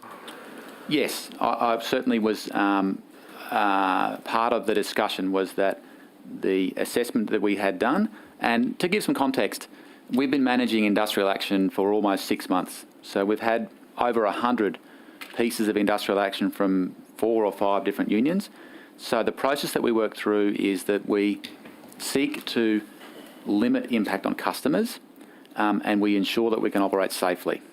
Where we can't do that, we obviously then need to look at what other contingencies in place, whether it's limited services, working through the unions to negotiate an outcome, or ultimately in this case working through the Fair Work Commission. I just want to, in the time remaining, just this discrepancy in the timeline here, and that is through you, Minister. Mr. Longland makes the decision to close the network at 12:30, but the Premier's office, the Secretary of DPC is told at 11:50 that the network is shutting down. How is it possible that the Secretary of DPC is being told that the network is shutting down at 11:50 if the decision to shut the network wasn't made till 12:30? Who do you want to answer that question? Well, Minister, I think perhaps you're not the best person to provide that particular evidence, but given Mr Sharp is the person who sent the text message to Mr Coutts-Trotter at 11:50, saying that the network had been shut down, I'm interested in hearing how Mr Sharp reconciles why Mr Coutts-Trotter was told at 11:50 that the network was closing when Mr Longland had not made the decision until 12:30. The decision was made earlier than that because there was a meeting from 9:30 to 11 p.m, which the executive team attended, and the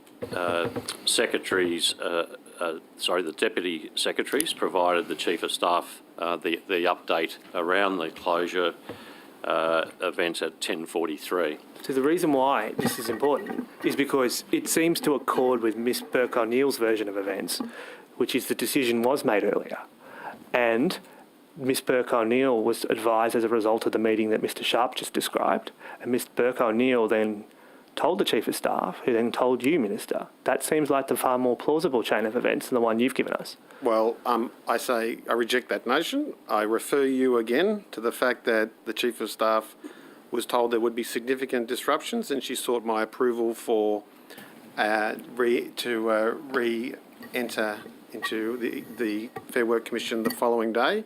The evidence I have to believe the Chief of Staff is because she subsequently sent a text message to the Premier's office, his Chief of Staff and his Press Secretary stating exactly that it would be significant, or was it significant disruption, as well as the fact that we would be returning to the Commission the following day.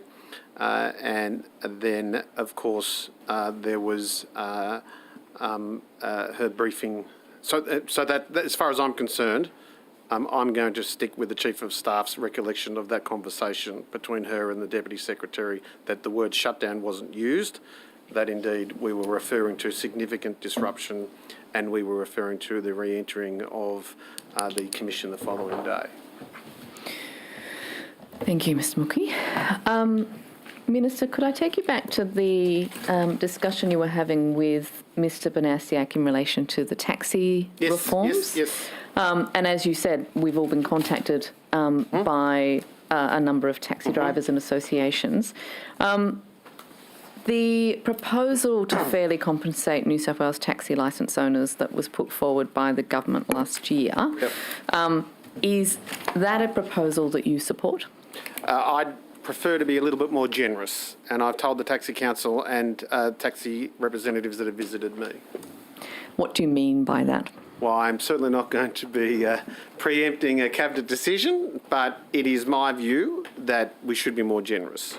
Generous in terms of how much buyback, how much, basically how much you will buy each licence back for, or which part? Much as I would love to make that announcement right here in front of you, Madam Chair, I am going to attempt to honour my obligations as a member of Cabinet and wait for that decision to be made by ERC and Cabinet. A great shame. It is a great shame, because I can assure you I could do with a distraction. I'm sure you could. So, all right. In terms of the bill coming before Parliament after the analysis has been done that was referred to before, will a draft of that bill be put out for consultation, or will there be some consultation with the taxi industry? Oh, well, I've already had significant consultation with the taxi industry, and as I said, I met with their representatives last week, and I've met with individual taxi owners in my own electorate, as most lower house members have. So, I mean, all bills are by virtue of the fact that they're bills before a Parliament open for consultation. Yes. In relation to, I guess you are having consultation at the moment in relation to the proposal that was put forward by the government last year. You're telling this committee that there may be changes, hopefully more generous ones, to this proposal, which will be reflected in the bill.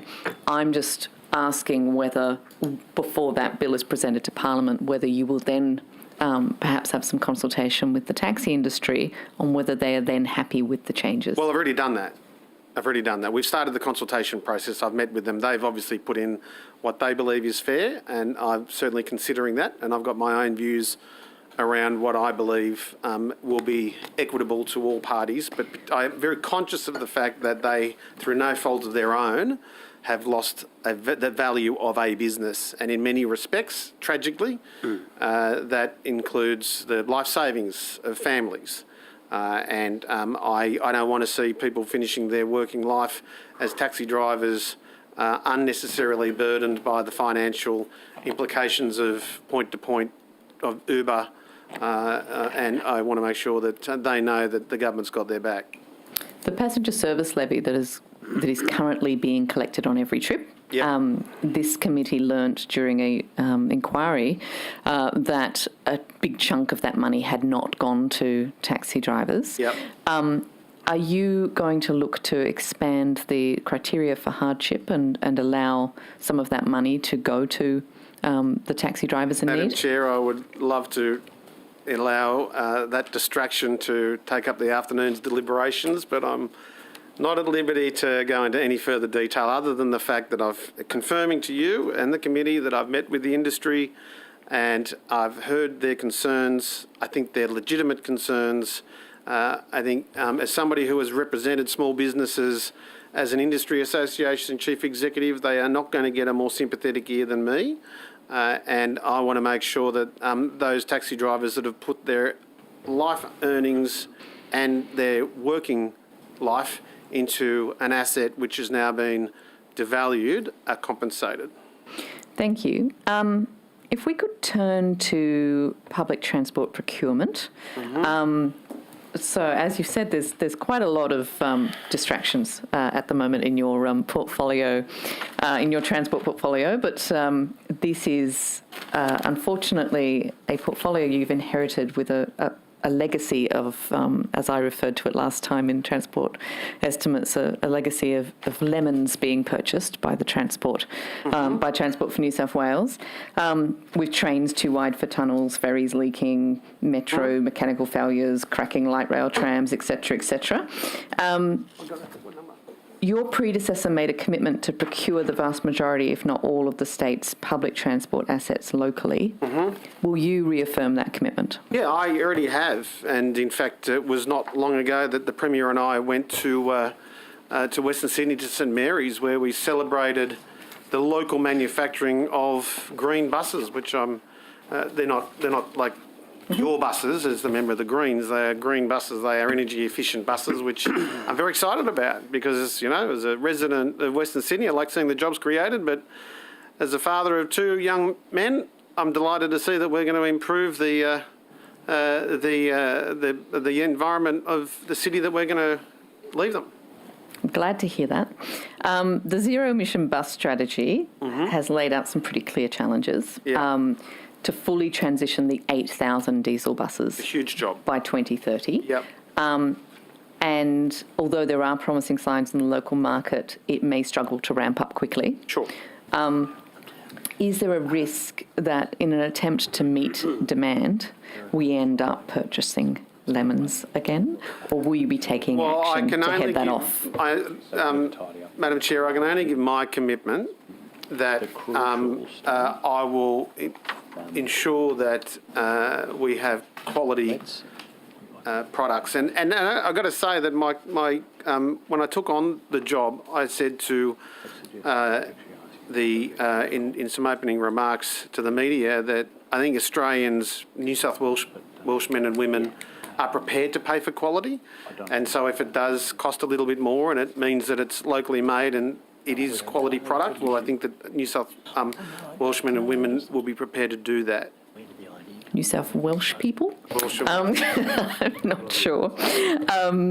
In November, the then Transport Minister said that engineers from Spain were being sent by the manufacturer to assess the damage and plan repairs for the cracked trams on the Inner West service running from Dulwich Hill to Central. Correct. Not a single specialist engineer was flown out from Spain to assess the damage, despite former Transport Minister Rob Stokes promising experts were on their way out.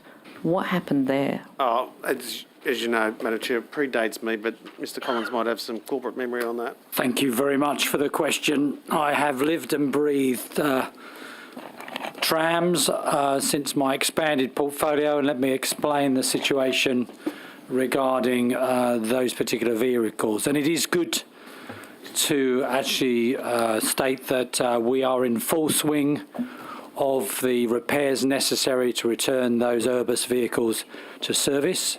They're being repaired locally.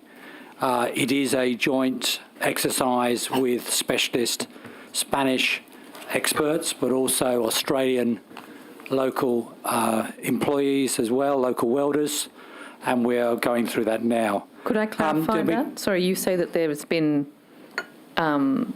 Spanish, are there engineers who have been involved in that? I can tell you even more in detail if you wish me to. There's chief welder, their specialist engineer. As people know, they have CAF, are a global rail and tram builder. They assemble vehicles in America, France, Spain and many others. So they have extensive CAF Australia team here, and in fact we had the benefit of those specialists attend the site and go through what was required. We also sent two of my team, Sydney Trains experts, to Birmingham in the UK to understand how we could set up the production line. And we have gained invaluable collaboration and cooperation from West Midlands Metro, who were very supportive in assisting us. Okay. When you refer to the chief welder and the specialist engineer and others being involved in this, were they flown out from Spain to Australia? Yes, they have been. Let me get clarify on timelines. I know initially it was thought that perhaps some arrival from Spain was required in the early days in November, but actually CAF provided all the specialist knowledge from within their own team already resident in Australia. What was required was when the work was about to take place, specialist aluminium welding of the body side cracks, detailed experience for steel cutting and welding. Those employees, I believe, was January of this year, and then further in February, have joined us and are working very collaboratively alongside each other with our Australian colleagues. So when Transport Minister Rob Stokes in November said, quote, that experts were, quote, on their way out, end quote, was he mistaken? No, I don't think he was mistaken. I think at that time we were expecting those people to be present. I have twice a week meet with the senior officials of CAF, Transdev, and with Alltrack. respect, Mr. Collins, if you could respond to the question, though. I will. I promise you I will. I know time is running out. But the agreement was that actually those people who look after the Canberra trams, who look after Newcastle trams in terms of manufacturing, were ready and available, and that we didn't need those experts who are hands-on experts until we started repair work, which was in January. Right. So again, in November, when Rob Stokes said experts were on their way out, they were not, in fact, on their way out. I think we had, and I think the Minister did in good faith, as I had explained to him, that we were expecting those people to be on their way out. Shortly after that, a discussion had taken place, and CAF, Spanish experts resident in Australia, CAF Australia, that is, it's an Australian registered company, were able to provide those resources to do the initial assessment, plus also extensive discussions, as we've all been used to Zoom and Teams. Extensive technical discussions took place. That's not what the Minister said, though, is it? At the time, I think he said that in absolute good faith. Thank you. Mr. Manasiak. Thank you. Minister, sticking with the ferry issue, a feasibility study costed this project $17 million in 2015, and then it's since doubled to $34 million. In last budget estimates, when I asked about costs, we were told it was too early to speculate. There appears to be a series of, or a number of unknowns in this project. We don't know who the Kamei ferries. Sorry. Unknown future operator, unknown subsidies to the operator, unknown timeframes for subsidies, unknown cost of whole-of-life asset maintenance, environmental offset costs. Given that we're at an assessment stage, can you provide us with a final projected cost with a breakdown of those potential subsidies or any other ongoing costs? Well, can I or any greater indication as to Can I what indulge you? I mean, for context, because again, this is one of the wonderful issues I've just become an expert on in the last 73 days.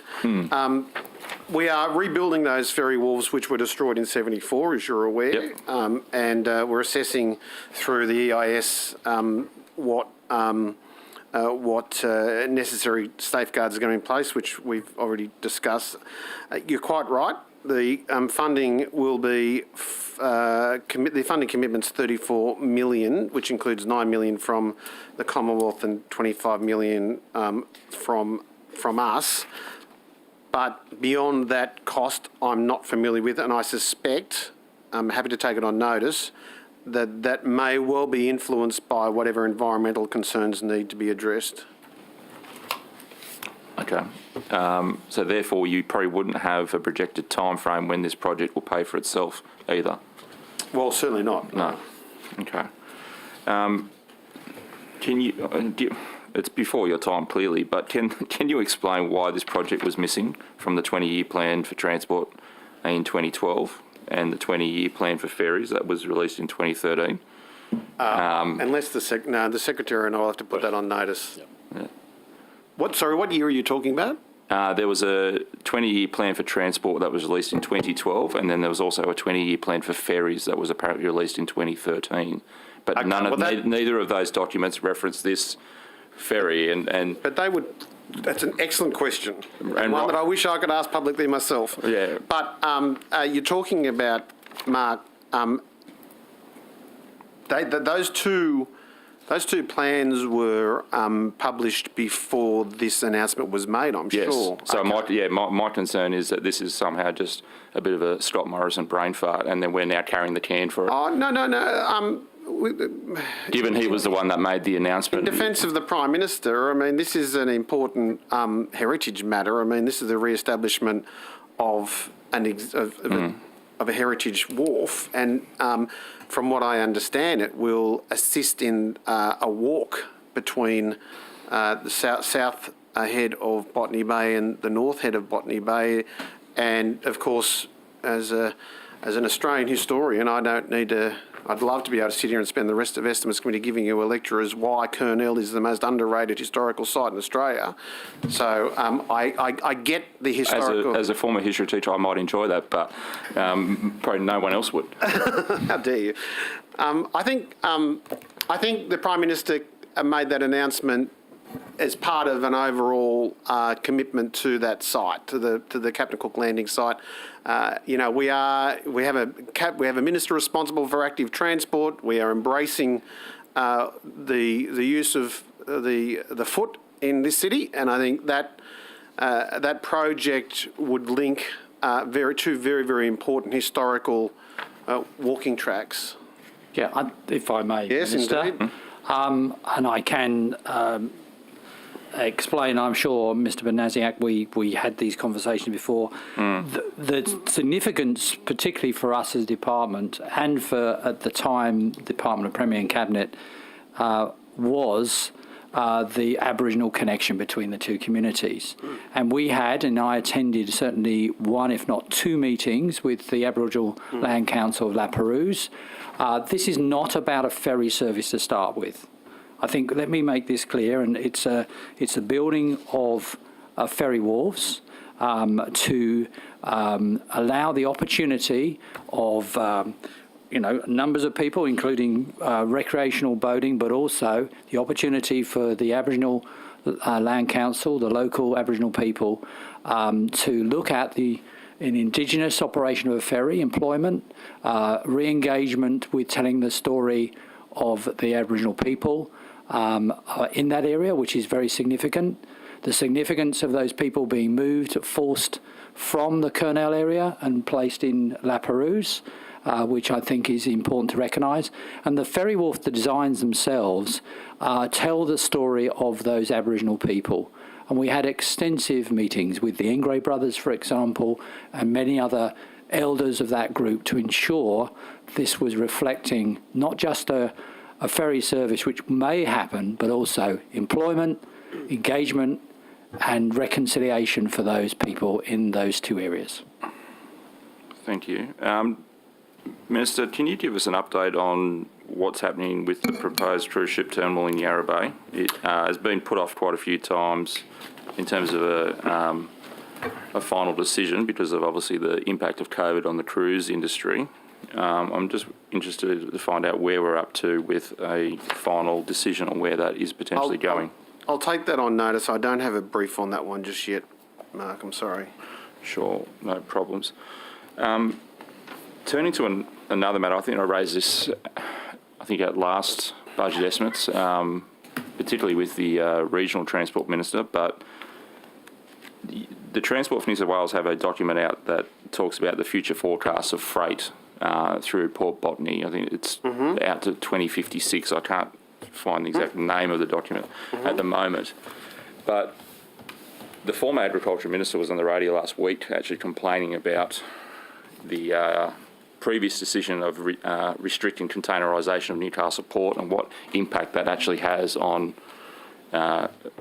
freight getting around the country and out, particularly for other regions. But given in that document there is significant increases in commodities apparently going through Port Botany, who is apparently operating at something like 99-point-something% capacity, how are we going to actually meet those forecasts if we don't lift that ban on containerisation at Newcastle ports? Surely we can't get that much efficiency out of Port Botany, who's already operating at such a high capacity. Well, you're quite right. I mean, the advice I've received is that we've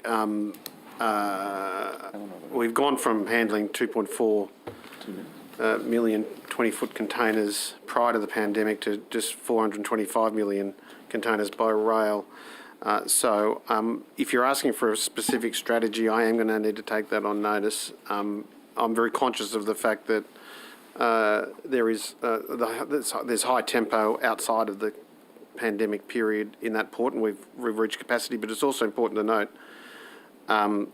that a lot of the containers, and there is no silver bullet for this as far as I'm concerned, but a lot of the containers that are that are moving in that port are actually empty because they're leaving empty. So I'll need to take that on notice. And there is also a concern that the difficulty in getting those containers from Port Botany out to the regions and getting them back in time because of the rail. So if you could take on notice any work that your department's done. The Secretary's offered to make some remarks about that as well. We've kicked off a strategic review looking at that shift from road to rail. It has declined over recent years. There is quite a bit of capacity coming online. So over the next 4 years, 120 million has been invested by New South Wales ports on the on-dock rail capacity. And that'll lift capacity from 750,000 TEU to 1.5 million. So it doubles that capacity. It's about an extra 32 trains a day. And Patrick Terminals is investing 70 million in automated rail operating equipment. Now that's going to be operational next calendar year, and Patrick's are indicating that this will increase the number of windows that allows freight in, and this has been one of the key issues for the regional areas, from 8 to eventually 24 windows. So it's actually quite sizable capacity that's coming in. There's also the Australian government has allocated 400 million to duplicate the 2.9 kilometre single track from Mascot out to Port Botany rail yard. I haven't got a time frame, no. Mid-23, in about 12 months' time, that'll be delivered as well. The duplication expected to be late 24. So there's quite a lot of infrastructure capacity coming in, and that will actually address some of those pinch points. Notwithstanding, there is a broader freight strategy, basically part of supply chain in some ways, that needs to be reviewed. Okay, I'll sneak one in, any chance in terms of a date when that review is going to be done or we've completed? committed to do that during calendar 22. Okay, thank you. Thank you, Chair. Thank you. Back to the opposition, to Mr Graham. Great, thank you, Chair. Minister, I might come back to that evidence given by Mr Sharp about when the decision was made. Mr Sharp's given clear evidence, your Secretary's given clear evidence that occurred on Sunday night, and it occurred between 9:30 and 11 as the officials were meeting. Do you accept do you accept now that that is when the decision was made to shut down the trains? As I said, I only found out that the decision had been made when I woke up at 4 a.m, and that that was via information that had been released by the Department at 1:30. I'm not asking when you found out. You've given evidence about that. Mr Sharps sat beside you as your secretary and said the decision was made to shut down the rail system at this meeting between 9:30 and 11. Okay, well, do you now accept? I'm certainly not going to question it, but I've also got Mr Longland saying that he made the decision at 12:30 on the Monday morning, but I can only tell you what I know. Yeah. So do you accept the evidence from Mr Sharp? I'm not going to question anybody's evidence because it's their decision to provide evidence to the committee. I'm letting you know that if you're trying to infer that there's some sort of a dispute, there's not. I discovered about the shutdown at 4 o'clock in the morning when I got up. Do you accept, though, if Mr Sharp's right, that the decision was made in that meeting between 9:30 and 11? I haven't. I'll have to defer to Mr Sharp for that. Oh, do you accept, if that did happen, if he's right, you were awake at that time? You were still awake at this point? I went to bed at midnight, correct. Yeah, correct. You say that you hadn't seen the, in talking about the risk assessment, you said you didn't have some annexures as part of your answer. Yeah. Was there any point at which you had a partial risk assessment? Did you get some of this document but not the full? I got everything at 3:03 at 3:03 on the Tuesday afternoon. So that you hadn't seen any documents relating to the risk assessment at that point? In Mr Longland's defence, I would have preferred, I think a minister wants to see an entire document. Yeah. I'll take you back to that chronology if you've got it in front of you. Which chronology? The chronology supplied by your agency to DPC. Sure, okay. Yeah. To that 12:30 meeting, this is on Thursday the 17th of February. This is before you fly to the Northern Territory. For clarification, this is tender documents 007, correct? Yeah. Is it? Yes. Okay.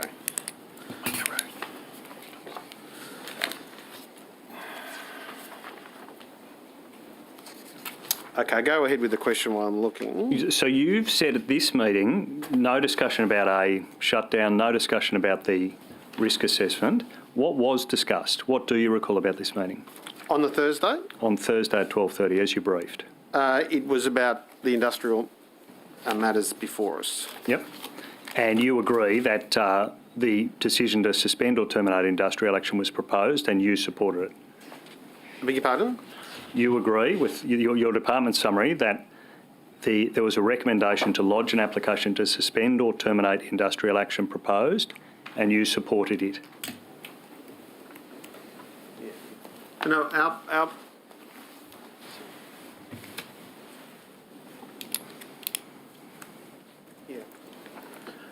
I'm going to need to check my notes, so I'll put that on notice about exactly what was discussed because I know there's obviously interest in. Yeah, I think that's reasonable. Take that on notice, but do you want to give us a view? Did you support the decision to suspend or terminate industrial action in that meeting? Do you recall that? On the Thursday? No, I hadn't made a decision on that one, I don't think, did we?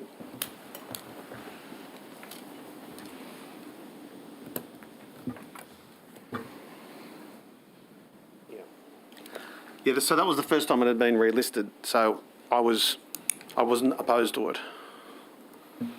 Did you support it? Well, I wasn't opposed to it, so. All right. Because you've got to remember... I'm happy for you to take that on notice. No, I just want to clarify. You've got to remember at this point, I was hopeful and mildly confident that on Saturday, parties would conciliate. Yeah, I accept that. But your agency's given evidence that one of the options here was that wouldn't happen and the rail network would have been shut down. But you say that option never raised with you. Correct. Never raised with you till the Sunday, yeah. So when this says discussions with you... No, sorry. It wasn't raised with me until we received the documentation at 1:30 on the Monday morning. Correct.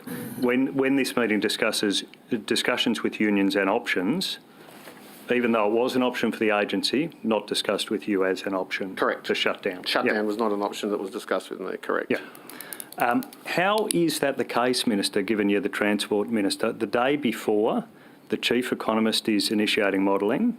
The Department of DCJ is informed about it and preparing an affidavit. The Department of Education is. Your transport agencies, all the officials are across that. as an option. How is it, as Minister, you were not informed? Well, as I said in the Parliament last week, this is obviously a contingency that a government department puts together. It's an assessment and a contingency. Now, if I'd been told that shutdown was an option, I certainly would have elevated that to the Premier. But you've got to remember, in government, departments put contingencies together and assessments together based on contingencies. Minister, it's no different. Let me finish. I'm going to finish because this is an important point. As I I've said heard you make it in the Parliament. Yeah, and I think it's an important point for the committee to hear because some of the members of the committee didn't hear. When I was the Minister for Emergency Services, the Fire Commissioner would not get me to sign off on risk assessments that he would put together in the event of a significant fire.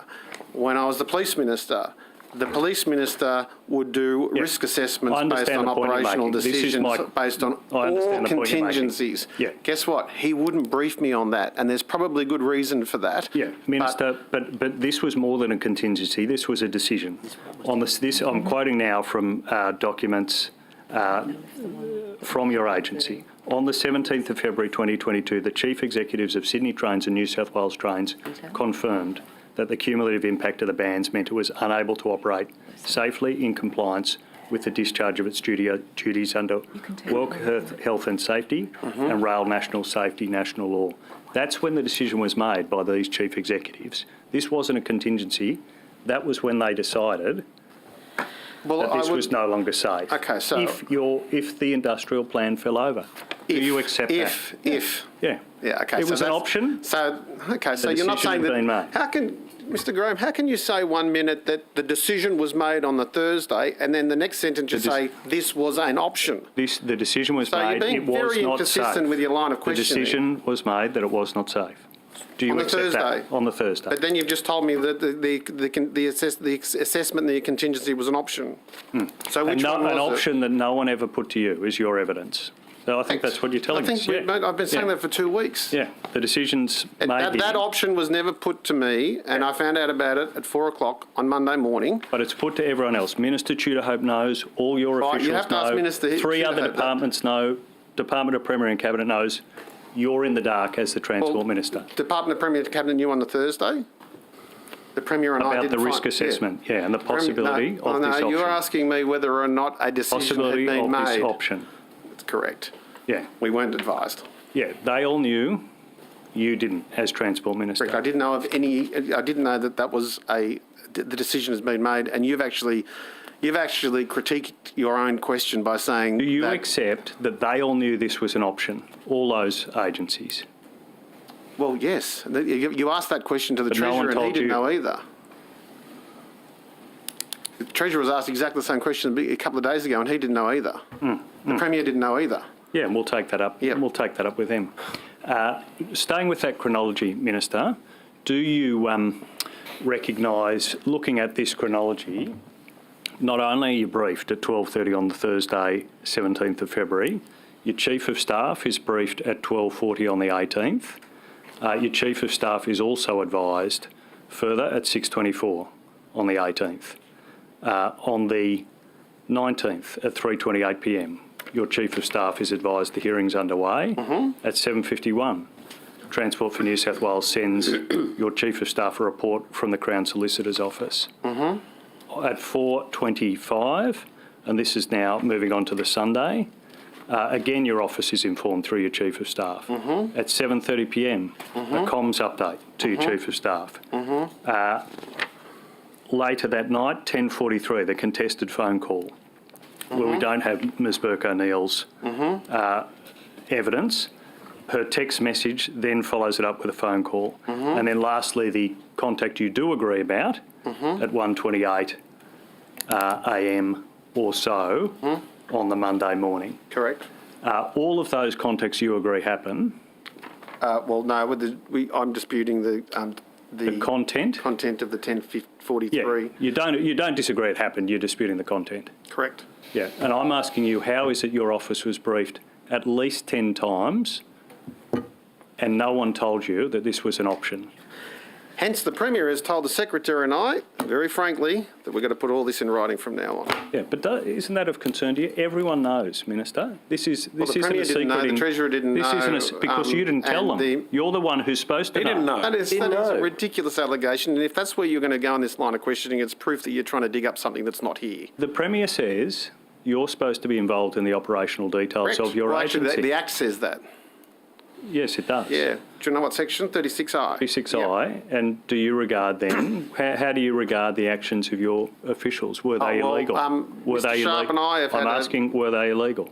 Oh, well, you'll have to defer. I'm not a lawyer, so I have to defer. I'm asking your view as Minister. You are running the You rails. can't ask him for a legal opinion. It's the same rules as the House. Point of order. Notice. Well, we're asking for the But I Minister can for his give you- understanding of his obligations. Well, no, I'm sorry. He asked me for a Asking legal for a opinion. legal opinion. I can assure the commuters that the relationship between Mr. Sharp and I will make sure that this is always in writing from now on. But let's hope that it doesn't happen again.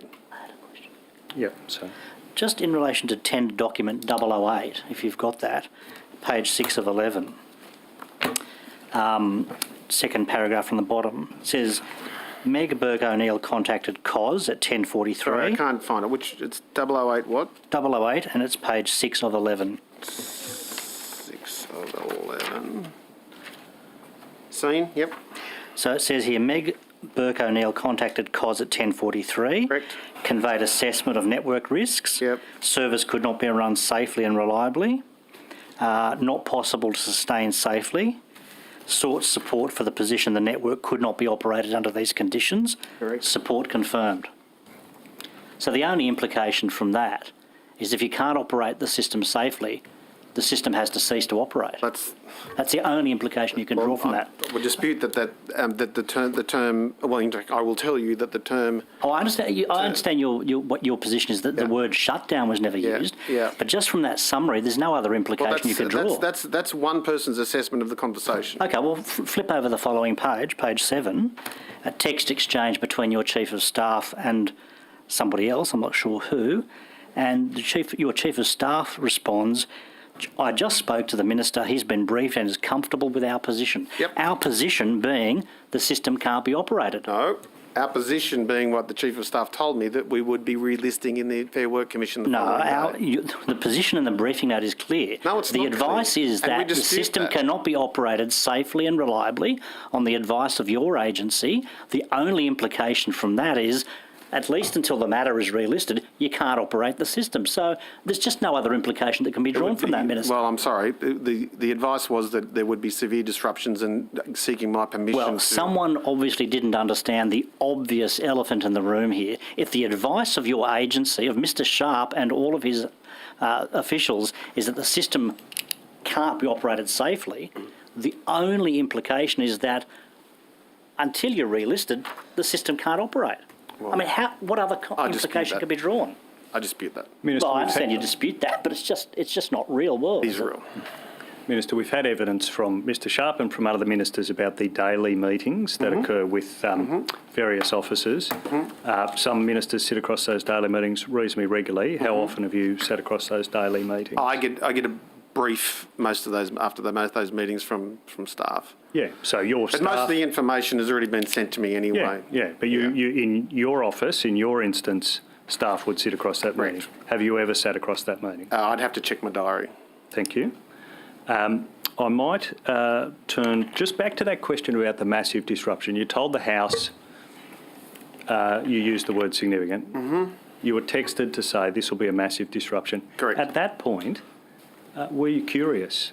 Did you ask, how massive is this going to be? How bad is the disruption going to be for commuters? That's why I was that's why I was getting up at 4 a.m. to find out how bad it would be. So your response was to get up in the morning rather than ask then and just see how bad, see how massive the disruption Well, the was. decision hadn't been made to shut down until 12:30, so I was hoping that some services would be confirmed. But I know that's your view, but you were told, you do agree, this was going to be a massive disruption. Correct. And you went to bed, decided to wake up and just see how massive. Is that... At 4 a.m. in the morning. It's not like he was having a sleep in. Yeah. Mate, I tell you one thing. on the I'm glad you're not my shop 10:43. steward if you want to begrudge me 4 hours sleep or not. No, I don't at all. But I'm surprised you didn't ask. ask how I'd be curious about just how massive this disruption was going to. How many trains weren't right? Did you ask those questions? I was prepared at 4 o'clock in the morning to find out what services would be available so that I could obviously But that do Sunday night, as you were told, you were texted there's a massive disruption. You didn't ask at that point. You agree with that? I was waiting to get up at 4 in the morning to find out what massive disruption would look like. Understood. I might just put to you one of the views you've put in public, and this is in response to your critics. When you're ready, Minister. Sorry, can I just go back to that last question? We were waiting to find out what bus services would be replacing trains as well. So that question had been put. Minister, you've said publicly, in response to your critics, them saying that it's government's fault is quite ludicrous. Do you think that government would want to stop the rail network? Governments have never stopped the rail network. Well, given what everyone else was involved in, given what everyone else knew in government, but you didn't, doesn't that now look pretty ridiculous? Certainly didn't want to see a termination of any agreement. I certainly didn't want to see the shutdown of any network. But since the 17th of February, a week earlier, the machinery of government is winding up to do exactly that. Doesn't this now look ridiculous? What does what look ridiculous? Governments have never stopped the rail network. Do you think that the government can you would tell want me to a stop time when the a rail government has network? ever Monday, the 21st of February. Before then, can you tell me when a? No, it's quite unusual. That's right. It's unprecedented. And we certainly don't want to see commuters inconvenienced. So I don't know what your question is. Of course, we wouldn't want it to be. We wouldn't wish it to be closed down. But that's exactly what your government did, isn't it? It was a contingency over the course. We've established that it was a contingency since the 17th of February, correct? Minister, the stage was set on Monday. International tourists were coming back in for the first time. Universities were opening. People were being encouraged back to the city. Correct. None of that happened because you took your eye off the ball. It was massively disrupted. Disrupted. I'm sorry, Mr. Graham. It was international travellers did come back to the city, to Sydney that day. Don't accept that was massively disrupted. Students did go to university. My son being one of them. You don't accept it was massively disrupted. Well, that's a different question. You just said to me that none of it happened. That none of this happened, but it did happen because travellers did come back to Sydney that day, and university students. In most occasions, did go back to university. You're asking me whether or not it was massively disrupted. Well, in fact, it was shut down. Because of your government's action, it was shut down. Well, because of your failure, that's in dispute, you were unaware of, of that. That's in dispute, of course, because the motives behind the shutdown are a matter between the department and the. You won't apologise to the community. Would you at least apologise to your colleagues? John, you're putting words into my mouth. I have apologised to the community. I have apologised for that massive disruption. The false narrative you've got. I apologised on day one. I think I apologised on Ben Fordham at 8 o'clock in the morning. When you said on the Sunday, the 20th February, that you had an inkling that this was going to happen, what did you mean by that? That I had an inkling that in the 63 days I'd been the minister, every day there'd been protected action. Every day there was a possibility of disruption to services. Well, what conclusions did you draw from that? I mean, couldn't you have foreseen that this was a very real possibility? What was a possibility? That the system would stop operating. No, I didn't, and that's my point. No, at 10:43, at the risk of repeating myself, it was quite clear to the agency, to your chief of staff, that the advice was the system couldn't be operated safely. No, that's not what and that you were chief of told staff that was told. and you were comfortable with that I'm position. sorry, you are absolutely misrepresenting the committee if you continue with those lies. Well, no, they're not lies. These are These these are documents produced to the upper house from your agency, from your staff's text and messages. we've disputed the fact that that my chief of staff was told there would be a shutdown, and I'm providing further evidence to that effect because if my chief of staff had been told there would be a shutdown, why would she then text the Premier's office and the Premier's press secretary that there would be disruption and that there would be a return to the Commission the next day? Why wouldn't she say that there would be a shutdown? And in any event, how would we know at that time when the decision wasn't made until 12:30 on Monday morning? On the documents, your agency claims that the system, in the circumstances that it understood at that time, Yep. could not be operated safely. Now, if you can't operate a system safely, it would have been negligent in the extreme to operate at all. So the only Thank you, implication Mr. again... Sell. You've just confirmed my the reason why I'm backing the department's decision to shut it down. If it wasn't safe, if the safety your assessment... office knew, like the word shutdown may not have been used, but what other conclusion could have been drawn, Minister? There'd be I disruptions. see your Chief of Staff shaking your head, but I There mean... would be disruption. It wasn't safe because your union was striking. Okay.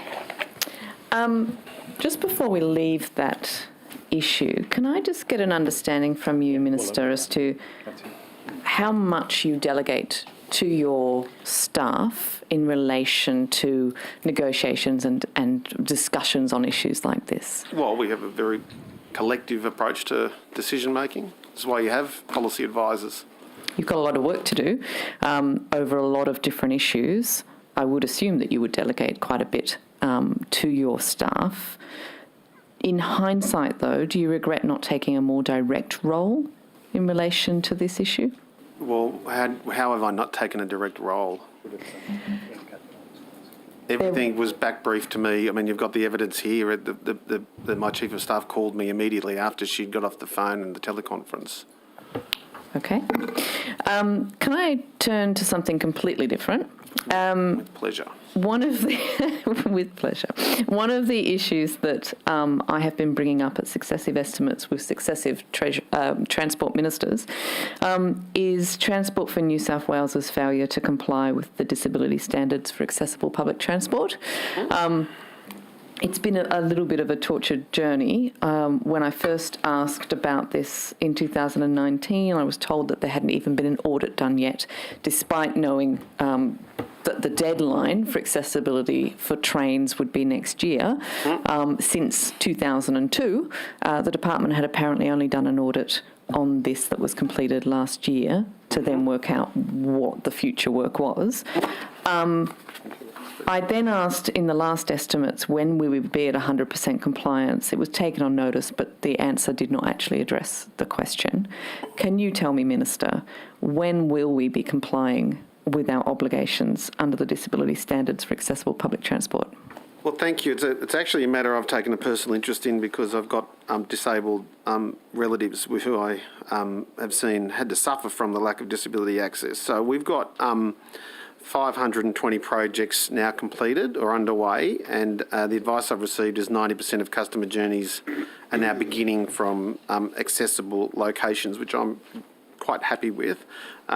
In the last, since this government came to the Treasury benches, we've spent $2.2 billion on that transport access program.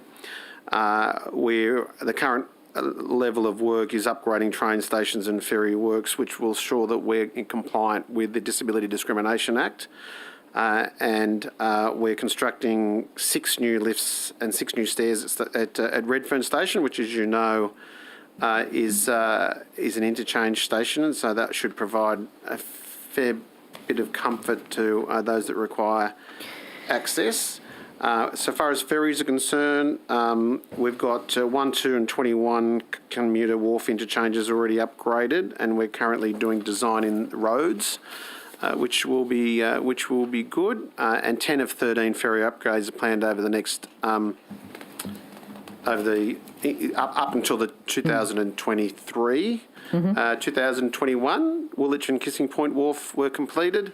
There's a review of environmental factors in Double Bay. Darling Point is currently going through community consultation planned for this year. Investigations and design have commenced in Taronga Zoo and South Mossman. Construction upgrade was started in North Sydney recently. Thank you, Minister. If I could just interrupt you there. I do want to finish off, though, if you don't mind, Madam Chair. I think you mentioned the Auditor General's report.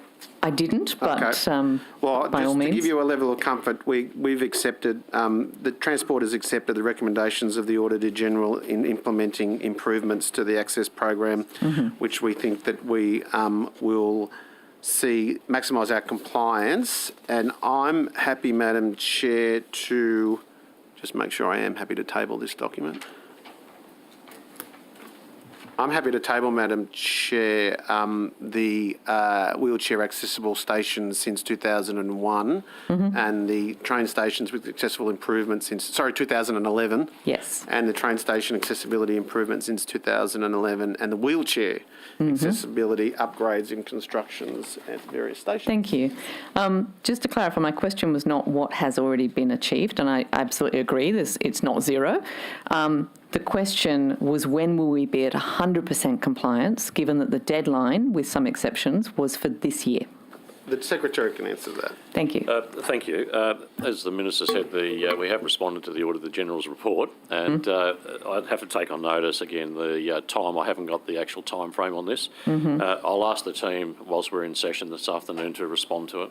Okay, but you are aware, Minister, that this was, I know you've inherited this problem, but this was supposed to be done by this year for at least half of the time since this government was on notice that it would have to do this. The coalition has been the government in power, and yet we have a situation where we're not going to meet the deadline. In defence of the department, I think 90% is pretty good, but I can give you an assurance that as somebody who has lived the challenges of disability access with relatives, that it's something I'm going to be spending the rest of this parliamentary term focusing on. Thank you. And again, I'm not saying that there's nothing been done, but given that we were working towards 100% by this year, clearly we failed to meet that target. Not the end of the year yet, Madam Chair. Well, I would love it if you made it 100% accessible by the end of the year. We may have a very different budget estimates next time if that was the case. So in terms of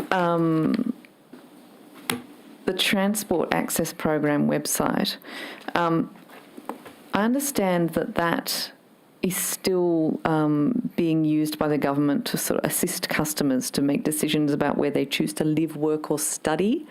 I think that's the phrasing that's still used on that website. Does that mean that essentially people are having to choose where to move to based on what you're guaranteeing is accessible, or can we expect that everything will become accessible within a short period of time? Well, I don't think you can expect that we're going to be able to fix this overnight, but I would have thought that reference to that sort of information is giving guidance to people. I mean, I can tell you again from lived experience. I've used that information because if you're taking a disabled relative somewhere, well, then you want to know which of the railway stations within your proximity have got the easiest disability access.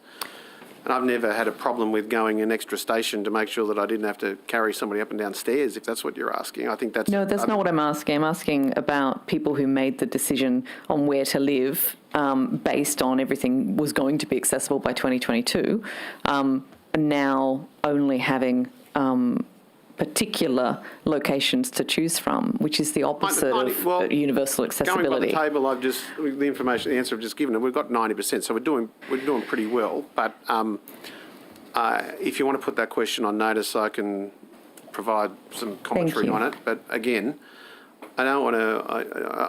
I'd love to see another city in Australia that's doing disability access better than Sydney is. I'm not really interested in comparisons, so I'm interested in the obligation that this government made to do a thing by a certain time. Sure. And they've only just worked out how much there is to do in an audit last year, even though they've had 20 years. You can understand that from my perspective, it's quite frustrating well, I to can not tell see you it from occur. the lived experience, Madam Chair, that it is frustrating when you do find public transport, or pubs for that matter, where you... Or anything not accessible, that's correct. Just turning to ferries, now that Mr Manasiak's not here, I feel I need to ask a ferry question. Yep. You have said, and I'm trying to remember what it was in relation to, but you have made comments about getting a bit tougher in terms of non-compliance of some of the operators of public transport, which is good to hear. In relation to the ferry system contract, is it even possible to terminate Transdev's contract? I understand that technically, from a contractual perspective, there is a termination clause. But if we do that, who owns the ferries? Well, if you ask the question, is it possible to terminate a contract? Yeah, all contracts. No, I know. I just said that. Yes, but in practical terms, I'd have to take that on notice. I mean, there would be plenty of people out there that would be happy to run ferry services, but Mr. Collins, do you have an answer to that?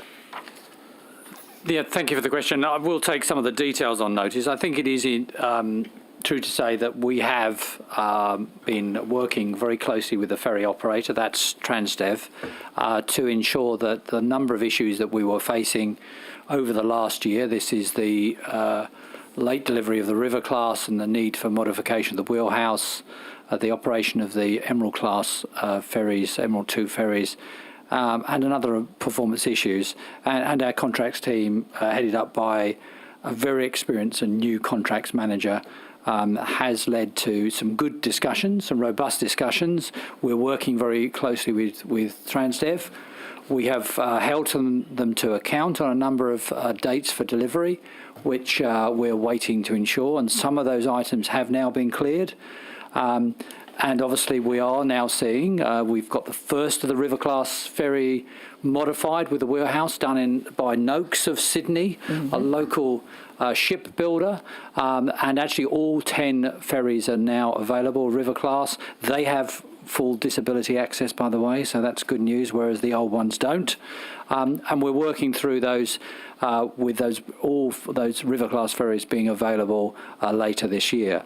And without preempting anything in terms of the Emerald class, I'm sure people understand the last few days have been a good opportunity to test those ferries heading towards Manly. But we are working on that, and contractual arrangements and some of those things I would not wish to talk about because they're commercial in confidence. But we work with a number of those ferry operators and understand the situation that customers have faced. And I am pleased to say that, would you believe it, we still get a customer satisfaction of 99%. Feedback on our ferry services. That is good to hear. Which is good news. Could I bring you back to the question, though, in terms of who owns the ferries? My understanding from reading the contracts is that... We'll take that on notice because I would be probably criticised for giving you a very layman's terms in terms of the actual ownership. I mean, but we do know that obviously the current operator has procured these ferries, and there may well be, and take on notice again, arrangements about what happens to those ferries if those contracts change. Yeah, because obviously if it turns out that a percentage of our ferries are actually not owned by the Government of New South Wales, then terminating the contract becomes very difficult. I don't think it's that simple and obvious. Okay. If I may be polite about it, I think it's a complex matter, which might mean, if I give you an alternative where assets can be moved or transferred under certain circumstances, and I'd rather take that on notice and give you usually at a cost, but I understand. If you could let us know on notice what the arrangements are in the event of a termination of that contract, including how much it would cost if the option is to buy those ferries off of the operator, that would be useful. I'm going to pass back to the opposition for the final 10 minutes. Thank you, Madam Chair. Now, Minister, when we were discussing the issues around the stoppage of the rail system, if I can use that neutral term, you're at a Veterans Ministers' Council in the Northern Territory, is that correct? Correct. And the bombing of Darwin commemorations. Indeed so. Anthony Albanese and the Prime Minister. I'm not being critical, I'm just setting the scene here. So did you discuss at that setting the idea that you floated in late December for a national cemetery, similar to the Arlington National Cemetery in America? Floated with who? Well, at the Veterans Ministers' Council. I mean, I think your proposal was as part of the agenda, as part of the formal meeting? Yeah. I don't think that I raised it as part of the formal proceedings, but it's certainly something that I've been discussing with veterans groups. Okay. And I certainly discussed it at one of the events on the Saturday. Yeah. Which veterans groups have you discussed it with? The RSL, there'd be a list of them. Could you provide a list? To be honest, mate, I speak to veterans groups 3 times a day. Okay, well, can I ask you this? Have you formally consulted around this issue? With who? With anybody? No, that was my idea as the Minister for Veterans Affairs. Okay, but what have you done? Sorry, no, incorrect. I have consulted. Okay. I consulted in depth with the Labor spokesman for Veterans Affairs, who I think has co-signed the... No, hasn't yet. Yeah, he's agreed to co-sign the letter to the Leader of the Opposition, the Prime Minister. Okay, so I think the article in the Telegraph on the 22nd of December said you were going to write to the Prime Minister regarding this. Have you written to the Prime Minister? The letter has been drafted and it's gone. No, it hasn't been. The letter's been drafted. Okay. Have you spoken to anyone at the Australian War Memorial Council about the idea? No. Okay. Given, of course, it's a... I'm hoping but glad you raised it. So I'm hoping that the War Memorial will take an active role in the cemetery, but it is my desire for the cemetery to be in the state of New South Wales. Even though it's a national cemetery? Even though it's a national cemetery, because we have national monuments across New South Wales. Not every war memorial or national commemorative is in the ACT, thankfully. Okay, I understand. Have you or your agency spoken to anyone with New South Wales Cemeteries about this idea? No. Have you spoken to the Minister for Cemeteries? I think that's Mr. No, President. because I want to open dialogue with the Commonwealth first. The Commonwealth may, and I'm open-minded to it, there is a possibility the Commonwealth will want it as Commonwealth land, which will obviously change the dynamics of the cemetery.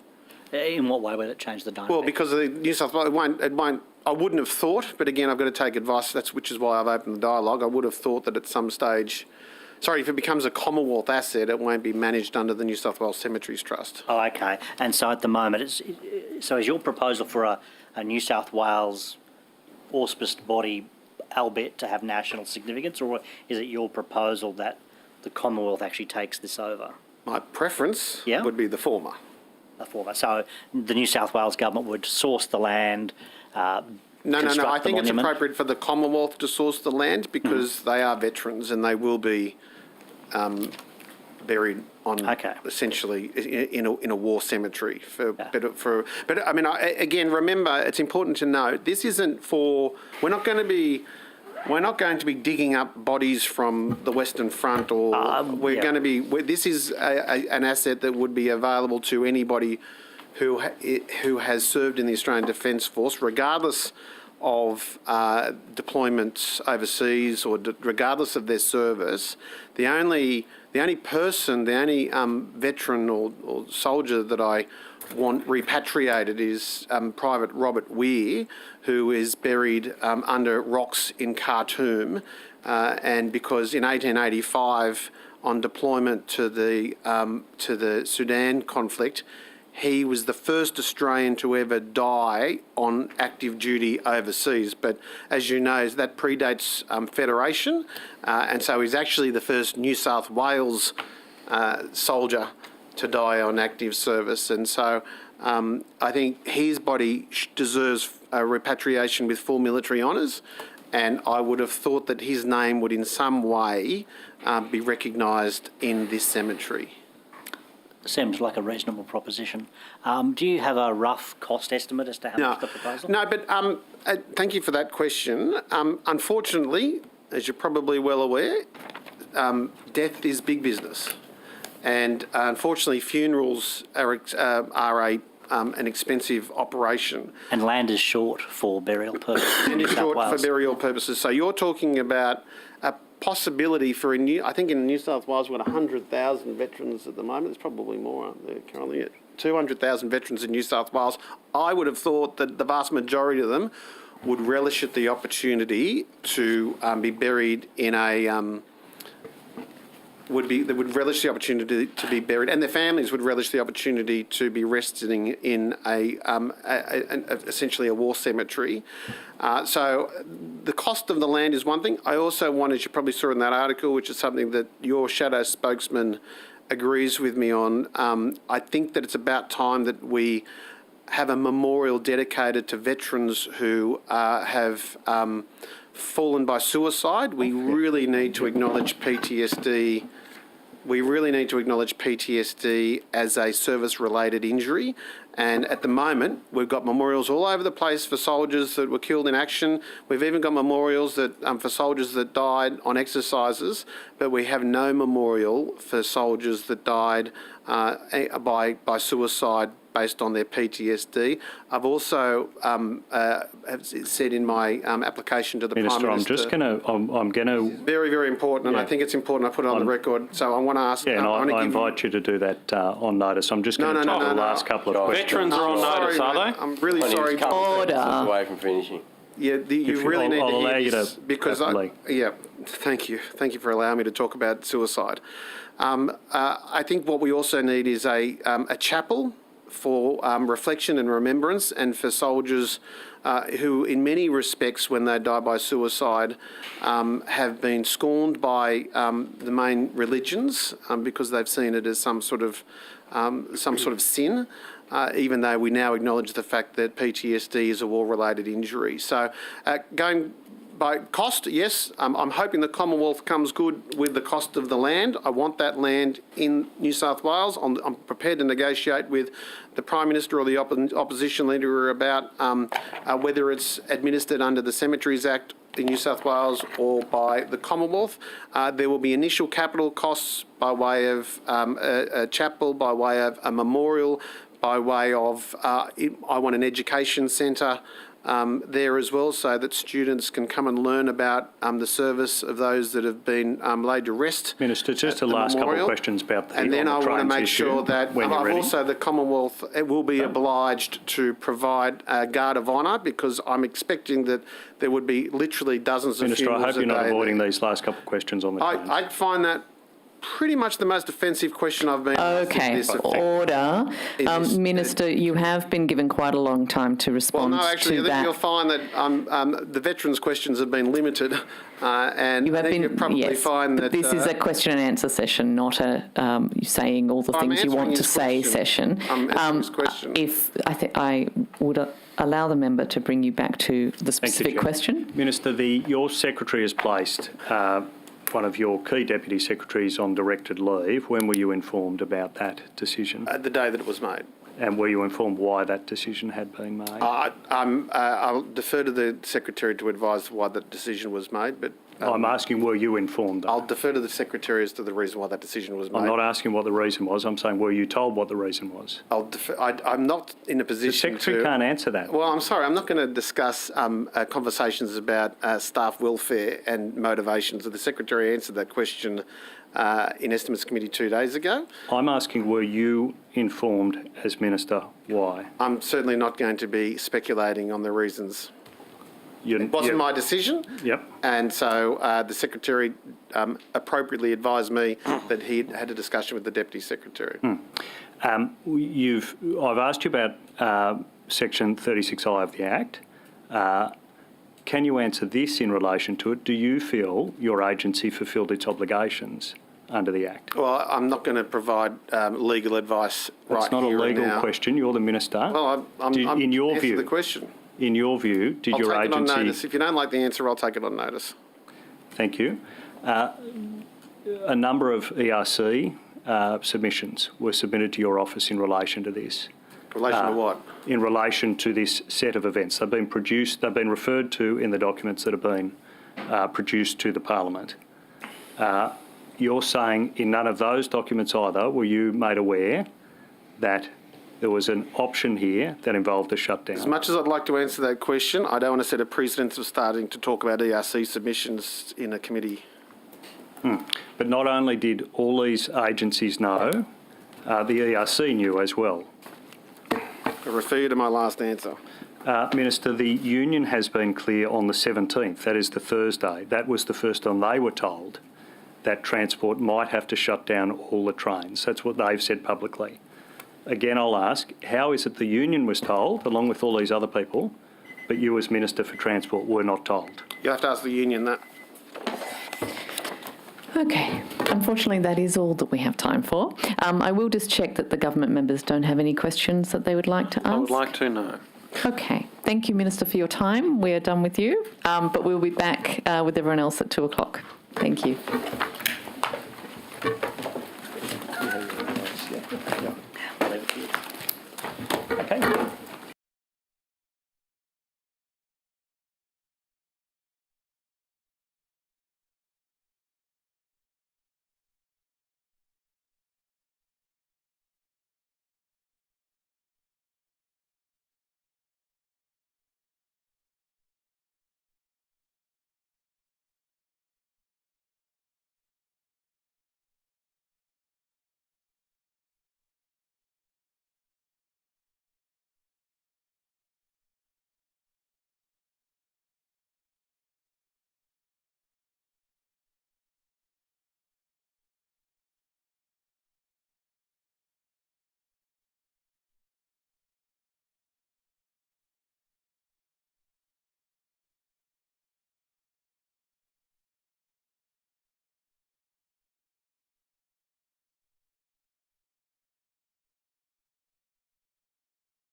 Alrighty, it being 2:00, we will get started again. I'm just checking everyone's here. Do we need to swear anyone else in?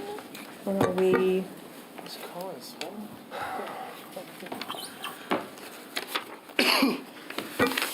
Sorry, just bear with me 1 minute. She was sworn already. Yeah, no, that's all right. I was just checking. Okay, excellent. Thank you for coming back and not running away. It's always useful.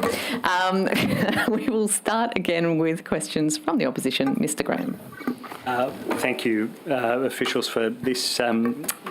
I just wanted to get Mr. Sharp, firstly, you to, I was going to take you up on that offer you made to table that advice you received about the circuit breaker option. I think you'd offered to table that, so if I can give you the opportunity to do that now. Yes, I can provide an update. Yeah, well, perhaps an update, and then I think, yes. Yeah, if you then want to table it, that'd be good. So the rail entities have not as yet sought an application in the Fair Work Commission to assist with a conciliation, which I spoke about this morning, because the preference was to actually reach an agreement, and in recent times there's been an improvement in the dialogue that's been occurring with the unions. So bargaining meetings were continuing weekly, and we weren't any closer to reaching an agreement. So the option of seeking conciliation was being canvassed. So that was the time frame was early February. Now that's not connected with the recent application in regards to the industrial action. The circuit breaker strategy hasn't been progressed because we are having those meetings at the moment, and both the unions and ourselves are all committed to constructive dialogue to resolve the enterprise agreements. The Fair Work application that went in on the 18th of February that we've been talking about was not part of the circuit breaker strategy, and it was specific to the termination and suspension of the action items notified on 9 February, not the actual agreements themselves. So they were actually quite separate events. It was an option. It's not been pursued because we're in active dialogue and negotiations to try and close out an EA agreement. Yeah. So I think my colleague's going to have some questions on that specific matter. Did you want to table any advice at this point? No, I haven't got advice. That's good. No. I just wanted to check that. But then I did want to turn to Mr. Longland. I think you did offer to table the risk assessment, and I'll invite you to do that now. Yes, thank you. I do understand that it was tabled on the section 52 yesterday. We've got a range of documents though, so I think one of the things that would be helpful, because there's some version control issues, if you were able to table what you regard as the copy. There is a copy here.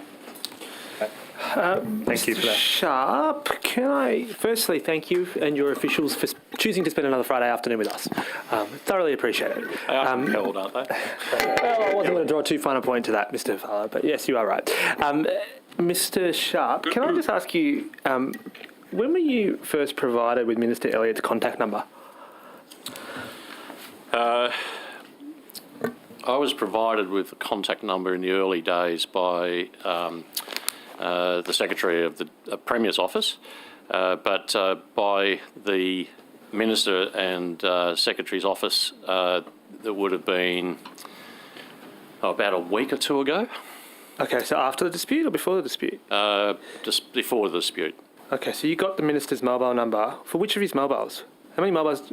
I've only got one number. I can't talk how many mobiles the Minister has. Fair enough. I've only got one number as well. For the number. Fair enough. So you got it a few days before. And did you request it? We requested the details in the very early stages, so it would have been in December or January. So you asked for the Minister's mobile number back in December or January? Yes. And you only got it from the Minister a week or so ago? We would advise that it would be provided at a point when it was required. Fair enough. Was any explanation given for you for the 2-month delay in you been getting the Minister's mobile number? Not an explanation, but the methodology that was used to set up the office was to conduit everything through the Chief of Staff, as I mentioned earlier this morning. So just to be clear here, you presumably got the other ministers' numbers. So we're talking Minister Farraway, Minister Ward, Minister Stokes. Well, you would have had Minister Stokes' numbers, I presume, when he was Minister for Transport. But given Minister Stokes is your cluster number, cluster minister, can I confirm you have his mobile number? Yes, the other three ministers provided their numbers within 1 or 2 days of arriving into their portfolios. Okay. In respect to this particular protocol that applies between, or did apply between was it just your office and the minister, or your department and the minister? Department. Okay. There is no such protocol in place in respect to the other ministers? No. And there hasn't been since they became ministers? No, and there is a lot of interaction, obviously, with the Chief of Staff. They play a critical role, an advisory role, so there is a lot of communication through there, but there are opportunities to communicate directly with the ministers. And I presume you've availed yourself of those opportunities previously? I have. Indeed. But you haven't, did you ever make an attempt between December and February to contact the minister directly on any matter? Minister Elliott, yes. You're referring to? I have sent emails requesting, this is through the Chief of Staff, requesting urgent meetings in regards to various matters. Have you been given those meetings? No, they didn't take place. And can you give us examples of incidences where you've expressed an urgent meeting? What was the subject of those meetings? The subject of the meetings would have been the protected industrial action, for example, and the upcoming risks. So that would have been a precursor to, for example, the Fair Work Commission that would be coming up. That would be a typical example. When do you recall making your first request for an urgent meeting with the minister to talk about the current dispute? I would have to take that on notice and go back through my communications. Given the dispute's been underway since May 2021 and the minister has become minister around December, can you give us sort of any indication as to even a month in which the negotiations have been ongoing since May, but the reference I made there was quite specifically to the protected industrial action that was notified to us probably back into that first week of February. So technically, I think you will find that you were notified of the action by the RTBU on circa the 9th of February 2022, the Wednesday. That's correct? Let me just confirm that.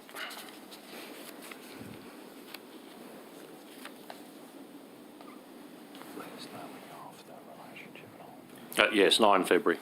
And you're saying that sometime between 9 February and now, but prior to the network closure, you requested an urgent meeting with the minister? Yes. Do you know what date you requested that meeting?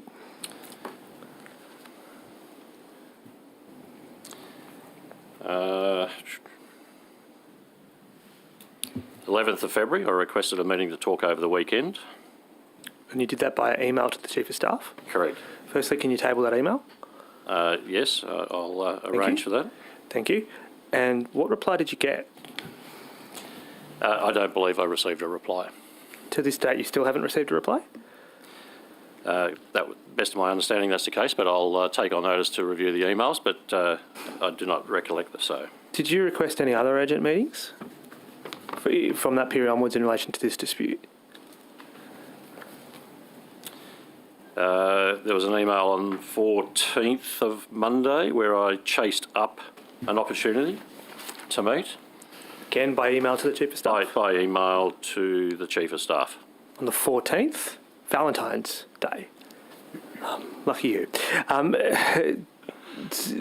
did you get a response to that email? No. In fact, I asked my Chief of Staff subsequently to follow up with the Minister's Chief of Staff to look to arrange that meeting.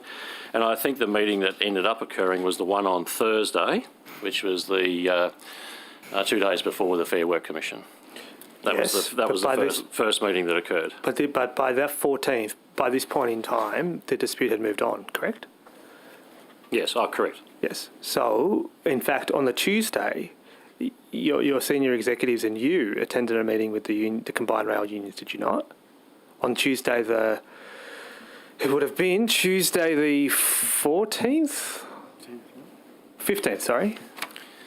I don't have that in my timeline. If Mr. Longland's here, did we meet with the delegates on that date? Yes, thank you. Mr. Collins and Mr. Sharp and I, along with Mr. Merrick, met with a number of members of the combined rail union on that afternoon. Indeed. So you made 2 requests for urgent meetings. Did you make any others? No others through that week. Okay. Did anybody else from the department seek to meet with the minister or his office urgently to discuss the dispute in the week prior? Not to my knowledge. Because, of course, you'd have to know about that, wouldn't you? That's correct. So, just to be clear here, Mr. Sharp, you asked twice to meet with the minister in the week leading up to the network shutdown, and the minister's office never got back to you. Correct. Fair enough. And to this point today, you still haven't had an explanation as to why? No. Fair enough. Okay, putting aside urgent requests for meetings in relation to this dispute, have you made any other requests for meetings with the minister in relation to any issue in your portfolio, in his portfolio? Yes, there are a couple of meetings I requested. I haven't got the timelines or the dates here, but I can certainly revert on them. One that I do remember was some negative press on my performance, and I requested a meeting to discuss that, and no meeting was forthcoming. Was this, I'll be delicate about this, Mr. Sharp. Are you referring to an item that appeared in a column in the Sunday Telegraph? I am indeed.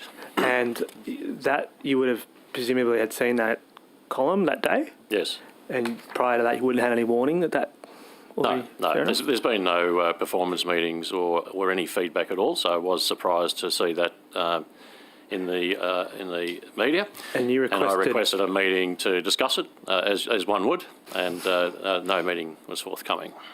Presumably you still yet to have that meeting? There has been no performance meeting. Fair enough. And just to be very clear here on this particular point, your actual cluster minister is Mr. Stokes, isn't it?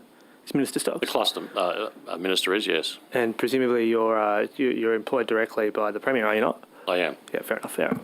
And you actually go through performance management through the Premier's process? I've been through one of those with the prior Premier. Indeed. And presumably those ratings were positive? Very positive. Were you given an outstanding rating? There were no concerns raised. Ah, well, this is pretty close. I don't think there's a rating. No, there is actually. Believe me, I've interrogated it. I can assure you I have in respect to certain transport secretaries. But anyway, so that was one incident after you found yourself subject to some adverse comment that was attributed to the minister. You sought an urgent meeting. Yes. What were the other ones? I don't have the details, but I would say there's probably one or two other occasions, and I'd have to take on notice and go back through the emails to That's sure, find please it. do. Yes. Do you recall the subjects? No, I don't. No. Okay, fair enough. Can I just say, in respect to this protocol issue, I might just pause there to see whether there's any other questions around urgent meetings that my colleague has before I go to the protocol. Oh, yes, well, I might just ask about those daily meetings that occur in the transport portfolio. Now you've got these 4 ministers. You agree with the minister. He put the view that, in fact, he has, in his office, he has not attended those ministers. I just want to confirm that with you. Correct. He hasn't attended those meetings. And in your experience, other ministers have attended those meetings, at least on some occasions. They're operational focused because they're very regular, but they also provide an opportunity for any urgent matters, things that are coming up in the media, etc. So each portfolio is slightly different. So, for example, the operational areas, you would typically have those meetings every day. And for those, for example, in the regional area, Minister Farraway, I would say, has been there 95% of the time. Minister Ward attends very regularly, maybe 1 or 2 times she's not attended. Minister Stokes isn't an operational area. It's more strategic, so it's typically weekly we would catch up. It's an operational pattern. Yeah, and traditionally the Transport Minister itself would be regarded as more on the operational end of that scale. Correct. Mr. Stokes, had you had those meetings with the minister, what would you have told him? Those meetings go for 15, 20 minutes. No, sorry. I'm referring to the urgent meetings you requested in relation to the dispute. Sorry for not clarifying that. Yes. That would have been to talk quite specifically about the protected industrial action that had been notified on the 9th, and to actually talk through that. Clearly, we were contemplating needing to get to Fair Work Commission, and there's quite a bit of detail around that. So it would have been focused on that topic. So presumably, through you, Mr. Secretary, to Mr. Longland, presumably when you were notified of this action, you started to prepare immediately a risk assessment, including safety risk assessment? That's correct. Just to put it in context, as I said, we've had significant rolling action from a number of unions for quite some time. During that period, we were actually managing another 2 weeks of industrial action with the RTBU, which ran from the 7th through to the 21st. We were managing current operations and risk whilst preparing for the 2 weeks that were ahead. And presumably, and look, Mr. Longland, I don't wish to compound my rudeness by being direct, but I will sort of give you the opportunity to add any detail later. But the specific questions are, you started that preparation, and then presumably you would have started preparing the safety risk assessment as soon as you got notification? It does take some time to work through the IR team, the legal team, and each of the operations functions. But yes, so there was work underway. But by the Monday following, the week following, so I'm talking specifically now about Monday the 14th, at the time that the Secretary puts the request in for an urgent meeting, I presume you would have briefed the Secretary or otherwise discussed with the Secretary your views as to what were the likely consequences if the action went ahead? Yes, by that stage whilst we didn't have a signed off risk assessment, we were clear that there were going to be significant actions. Yes, and it was clear at that point that there was a reasonable possibility that the network would have to close if the action went ahead as notified. Yes, if all 9 pieces of that action went ahead, that would have been the outcome. And you would have passed this information on to the Secretary and presumably the Chief People Officer and other people on the Transport for New South Wales Executive Leadership Team? Yes. And Mr. Secretary, at the time you put in that urgent request, you were aware that that was one of the possibilities? Yes. Was it your intent at the urgent meeting that you requested to disclose to the Minister that one of the possibilities was that the network would have to close? Yes. And did you seek the second meeting in order for you to provide that advice? Correct. And as a result of that failure to provide that advice, the failure for you to be able to communicate that directly to the Minister, did you have to prepare a Fair Work application?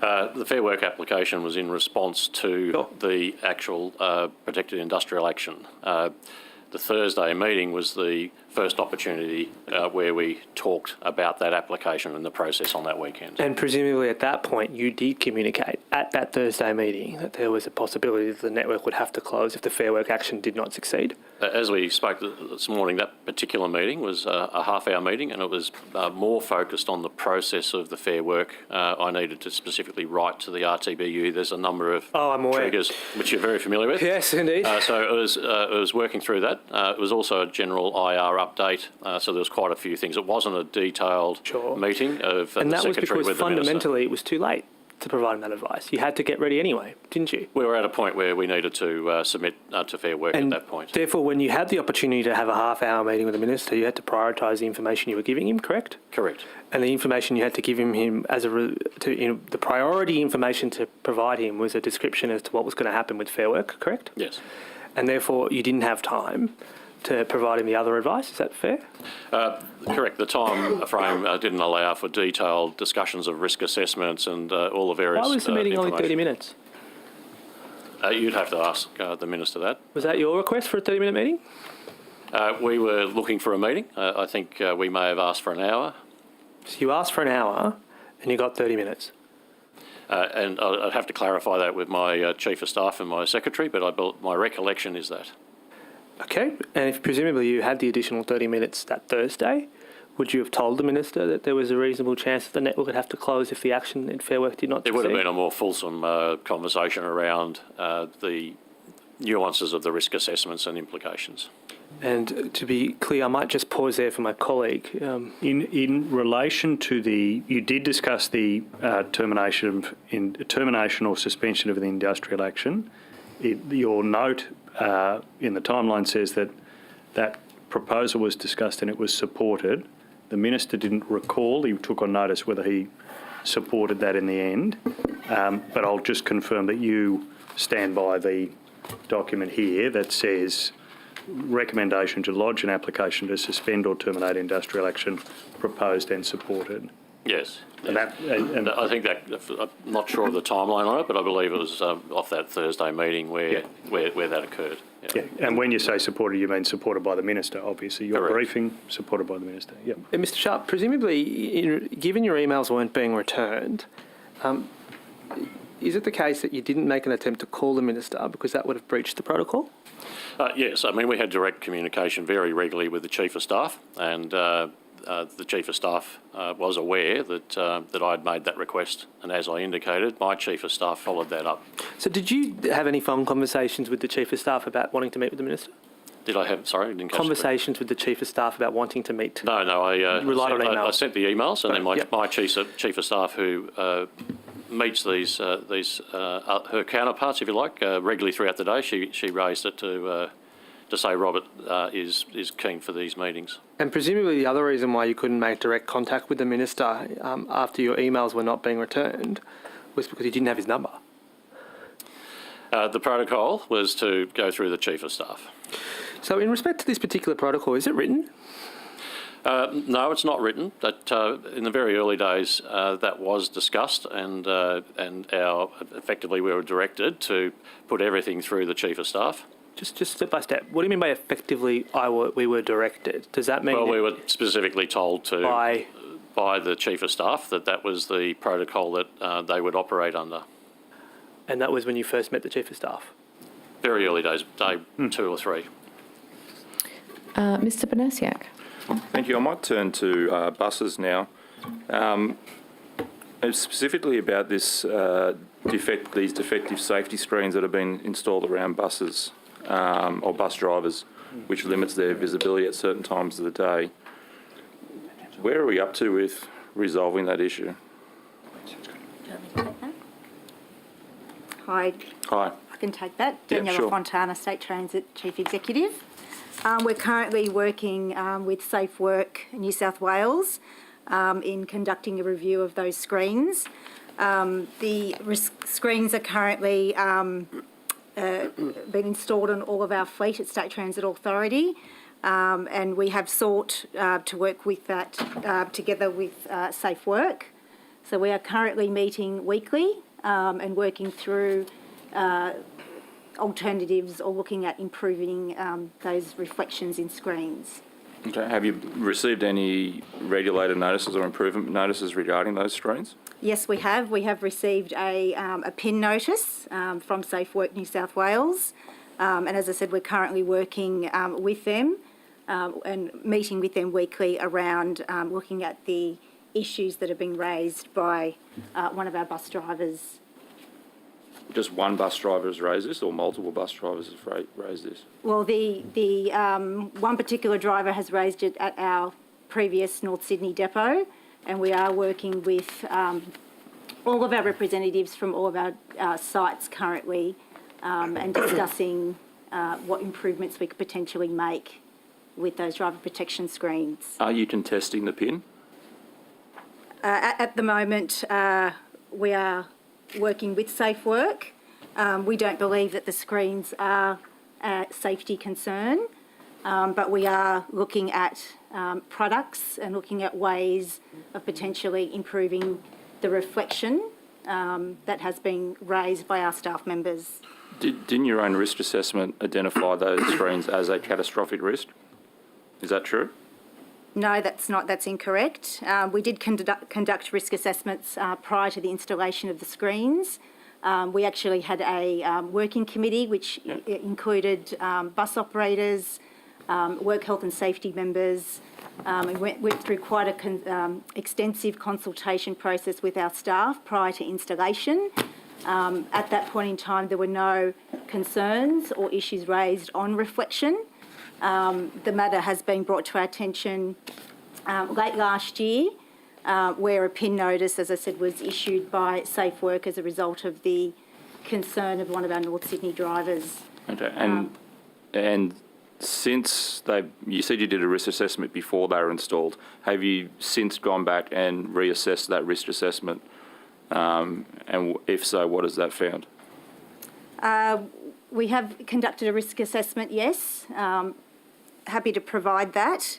The risk assessment does say that there is reflection, but there is reflection in all vehicles, not just that particular type of vehicle. And as I said, we are looking at different products on the market at the moment. Does it specifically go into the detail of or the extent of that reflection in terms of impeding drivers' vision, particularly on the left-hand side? Does that risk assessment go into that level of detail? It does, yes. We're still working through that with the committee at the moment. Okay. It's my understanding that replacement screens that would address this issue would cost around $400. Is that does that reconcile with what you've found in your discussions with Safe Work and your own investigations?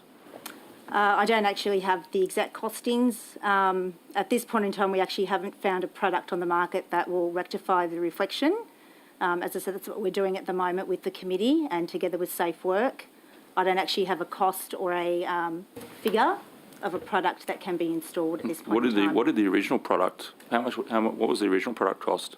From the total installation for our full fleet was about $1.2 million to install the screens. So roughly per bus, what are we talking about? It's about $1,000 a screen.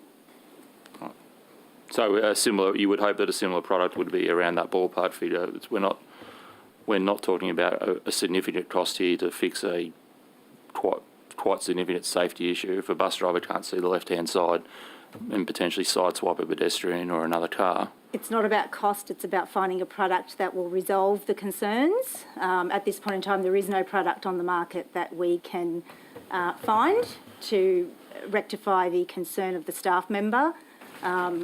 Safety is not one thing that we would compromise, and regardless of the cost, if it costs more than that, we're more than happy to make changes if necessary.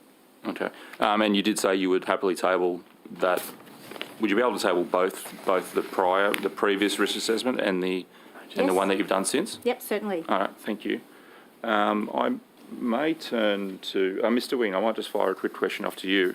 The Minister this morning's questioning, I think in response to Ms. Boyd, said he was looking to be a little bit more generous with the compensation package offered to taxi drivers. Has he asked you to go back and do some more work in that space? He hasn't asked me to do some more work, and that will be something he will be discussing with his colleagues, but that's not really a regulatory matter, so Transport for New South Wales is dealing with that matter. Okay, well, I might put it to you, Mr. Sharp. Has the Minister asked your department to do any more work in terms of what might be a more generous package? Yes, he has, and I'll pass to Mr. De Kirk, whose team are doing that work. Thank you. If you can provide the answer. Yeah, thanks, Secretary. And as you know, the point-to-point industry has been progressively changing since 2015, and it's been very much, and these reforms since 2015 created a much more adaptive and innovative and competitive markets for the point-to-point transport industry. As the Secretary mentioned, earlier this morning we've done extensive consultation late last year with the industry, and I might just mention that so it gives you a bit of context. So we did consult widely through industry, and we invited people to attend webinars. 890 people attended those. We conducted 2 online surveys with 1,300 responses. We did also 8 stakeholder interviews with industry peak bodies. I might just ask you to skip that part, because I think we've already had that in previous estimates. Okay. What work are you now doing beyond those initial stakeholders consultation? What are you doing now based on the Minister's comments that he wants to be a bit more generous?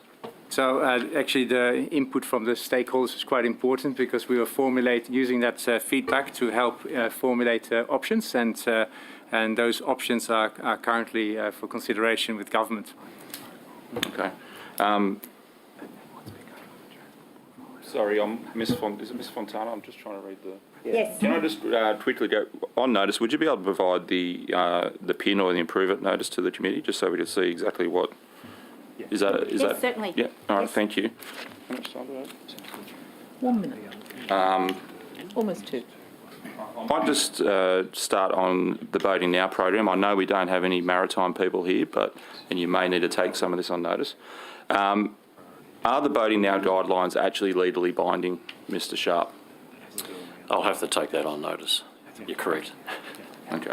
I ask this because there is deep concern amongst registered boat users that some of the funding that has been given to councils for projects has then been reallocated to things that weren't in their original application.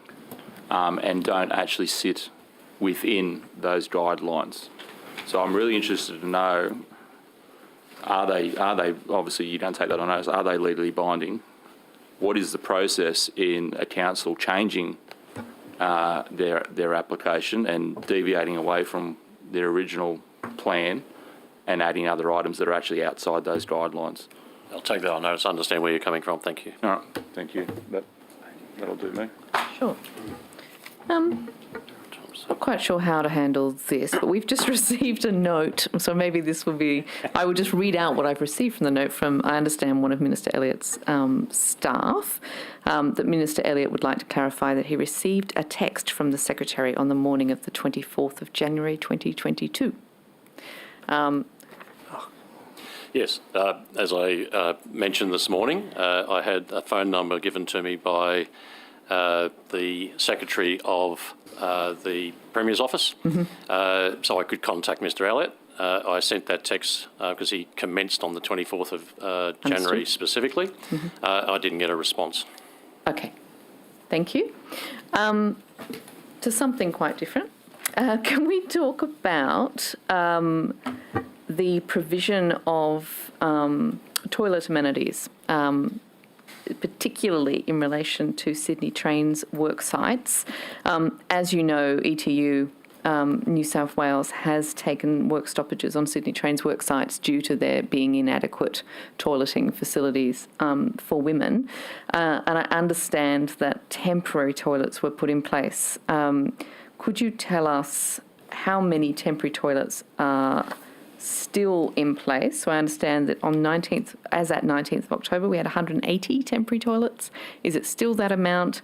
And what has been the total cost of setting up and hiring those amenities so far? I'll just pass that to Mr Longler. Yeah, thank you, Secretary.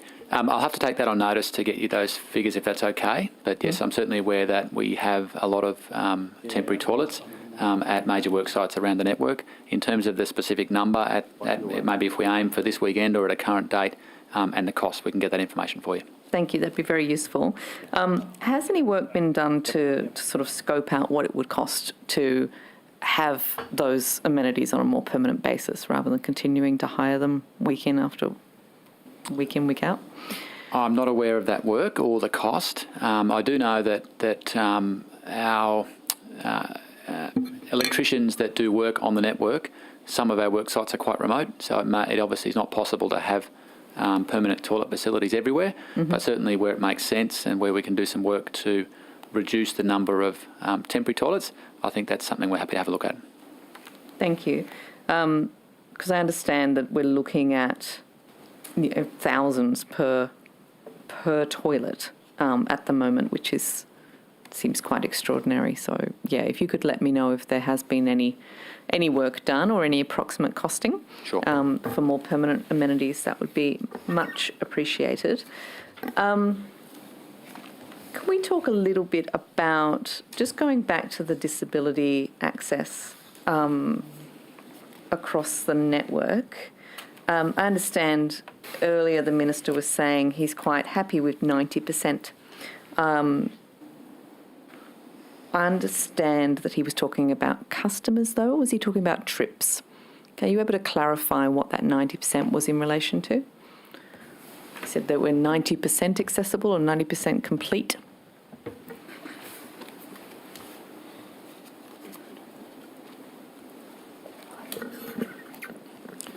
Ms Drover? Yeah, it's 90% of customer journeys are started from a accessible infrastructure.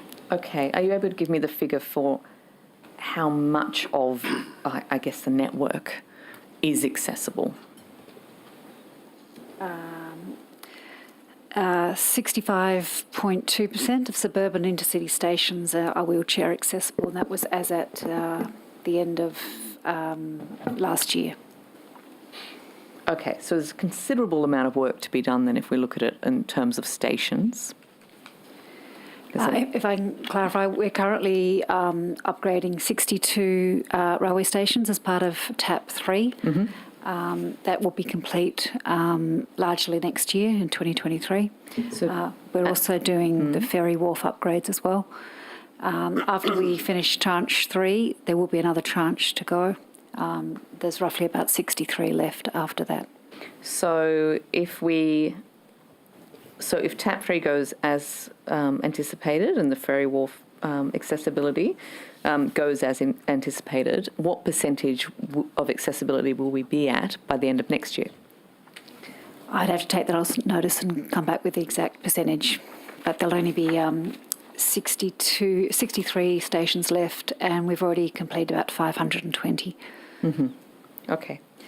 The other thing to note is we have two DSAP requirements. One is for infrastructure, and the requirement for that was 2022. Mm-hmm. We've also got the fleet DSAP requirement. That's not till 2032. Yep. But all our new train procurement, like the Marayong Regional Rail and the recent Waratah Series 2, they're all DSAP compliant, well ahead of the requirement of 2032. Thank you.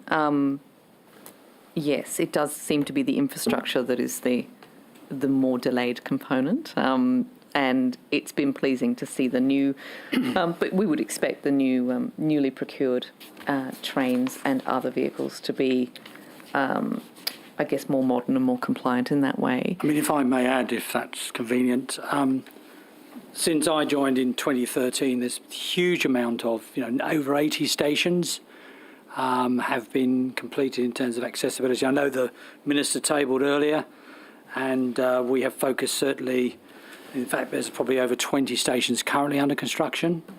And some of these stations, as we know, when they were built in 1860s, 1870s, were significantly difficult to convert and get step-free access. Como Station, for example, Camilla's team have done a magnificent job in converting what was almost an impossible station to provide a lift and involve the community and employed people with disability as well. So I think a lot of work has been done, and I think in terms of New South Wales, we have made exceptional progress. And the other thing is that Sydney Metro will have full step-free access and has had from day one. And again, I'm not saying that nothing has been done, but we are looking at a 2022 deadline where we are not at 100%, we're at 65%, which, for somebody who's living in an inaccessible location is all that they care about at this point. The other aspect of these upgrades that we're hearing a lot about from people who are contacting my office is that often you'll have an upgraded train station, but you've still not got other aspects of the location upgraded for accessibility. So, for instance, nearby bus stations or even car parks. And so, even though you've got accessibility to the station, you can't actually complete your entire trip from your home in an accessible way. How is that being tracked and monitored, and when will that piece of it be completed? We did complete the transport accessibility audit and findings report in July 21, so just last year. So that was a full audit of all our accessibility requirements and what still had to be done. It is fair to say that most of the station upgrades, we do look at a very broad precinct because we are conscious that it's about the full journey. And I can think of a number of stations where we've gone well beyond the railway station and the stairs, etc., into the surrounding urban design and the bus stops, etc. So it is a key consideration. Okay. To add to that, obviously, under Transport for New South Wales new arrangements where we're under all one roof, so to speak, I think there has been a lot better collaboration between rail, bus and infrastructure in place. And I think the other thing is to remember that quite a few of these bus stations are a council responsibility, and we do encourage councils as well provide that seamless and joined up method of for people with disabilities, and we will continue to work with councils in this matter. Thank you. I'll pass back to the opposition. Thank you, Chair. Mr. Secretary, I think where we left off is that we were discussing the circumstances that led to the establishment of this protocol that we're calling it, but in fact it's probably better described as a direction. Correct? It was certainly the communication was this is how they would like to operate. And as the Minister said this morning, communications would go to the Chief of Staff and then be pulled together and passed up to him. So that was their modus operation. Okay, thank you. And you took on notice when you had precisely that conversation with the Chief of Staff, so I won't ask you to do that again. Thank you. Can I just ask, to you, Mr Secretary, and or to the CEOs of the various organisations that are in the cluster, perhaps starting with Mr Longland, have you met with the Minister individually or briefed him? Yes, I have met him before today, maybe 3 or 4 times. Okay, sure. But did you specifically have a sort of meeting with the Minister? No, all of the interaction with the Minister's office is dealt with through transport. Okay. And is that a similar approach to you, Mr Regan? Have you ever had a meeting, or Sydney Metro had a direct meeting with the Minister about matters to do with your organisation? Yes, we have. When did that happen? We've had a number of meetings. Can you on notice provide us the dates? Yeah, I'll see what I can find for you, but I have met Mr Elliott a number of times. Well, I'm sure you have in various capacities, Mr Regan. In Sydney Metro capacity since his appointment as the Transport Minister. And Ms Collin? I met with the Minister on Wednesday to brief him on Tahi, and we had a previous meeting with his Chief of Staff, by recollection, end of January, to brief her on Tahi too. So that was last Wednesday? This Wednesday with the Minister and with the Minister's Chief of Staff. 2 days ago? Yes. So you had your first meeting about the Transport Asset Holding Entity with the Portfolio Minister responsible for the Transport Asset Holding Entity 2 days ago? Yes, that's correct. Okay. And of course, there's been some events to do with the Transport Asset Holding Entity in the last month, has there not? Well, you can call them events, but yes, there's been a number of matters related to a transport asset holding entity, yes. Okay. And Mr Sharp, is that one of the matters that you would have liked to have had a direct discussion with the Minister about, the Transport Asset Holding Entity? Yes, there was some communication with the Chief of Staff around whether I had any conflicts on the board. I prepared a document and sent that through to him. If I had a meeting, that would have been a topic of discussion. Has the department sought to meet with the Minister in the last few days to provide him with briefings on the floods? Yes, the Minister and I have been engaged. We have a professional relationship, and we've had a number of conversations, and we put in place a protocol through Howard Collins' team where there's information flow that goes directly to the Minister. So when did you have your first face-to-face meeting with the Minister, Mr Sharp? On the Thursday meeting prior to the Fair Work Commission. Thursday meeting. Okay, yep. And when did you have? But that wasn't a one-on-one meeting. That was yes. No. And when was your first one-on-one meeting, or one to? It would have been last week. Was that last Thursday? I'd have to go back to my diary, but back into last week. And who was present at the meeting? Chief of Staff and 2 or 3 others. Who were the 2 or 3 others? Basically, some of his advisors from his team. Did you have a meeting with the Minister and the Premier? I did. When did you have that meeting? That would have been Tuesday after... The day after the shutdown. Day after, correct. Okay, so you met with the Premier and the Minister on that day. Did you call that meeting? The Premier called the meeting. Premier, what was the purpose of that meeting? To discuss the timelines that I'd sent through the night before. And so we talked through those timelines and received some constructive feedback. What was the constructive feedback that you received? Process improvement around written communication, and that's the Premier has spoken publicly about that. He has. That was the primary discussion, and just going through the timelines. And what views did you put about process improvements that could occur from your perspective as the Secretary of the Transport Agency? Because we were talking very specifically about that night, and particularly the misunderstanding, I'll phrase it as that way, on the phone call between Ms Burke-O'Neill and the Chief of Staff of Minister Elliott's office. That process is one that we could improve on, and it's part of the suite of communication tools that you would use. So in very fast-moving environments, you do need to still rely on phone calls, texts, but you need to supplement it, and that was probably the key learning. Thank you. Just to be very clear here, at this meeting you presented the chronology which we now know as Tender Document 007, is that correct? Correct. And then you took the Premier through this chronology? The Premier had reviewed it. That document got sent through late the night before. Yeah.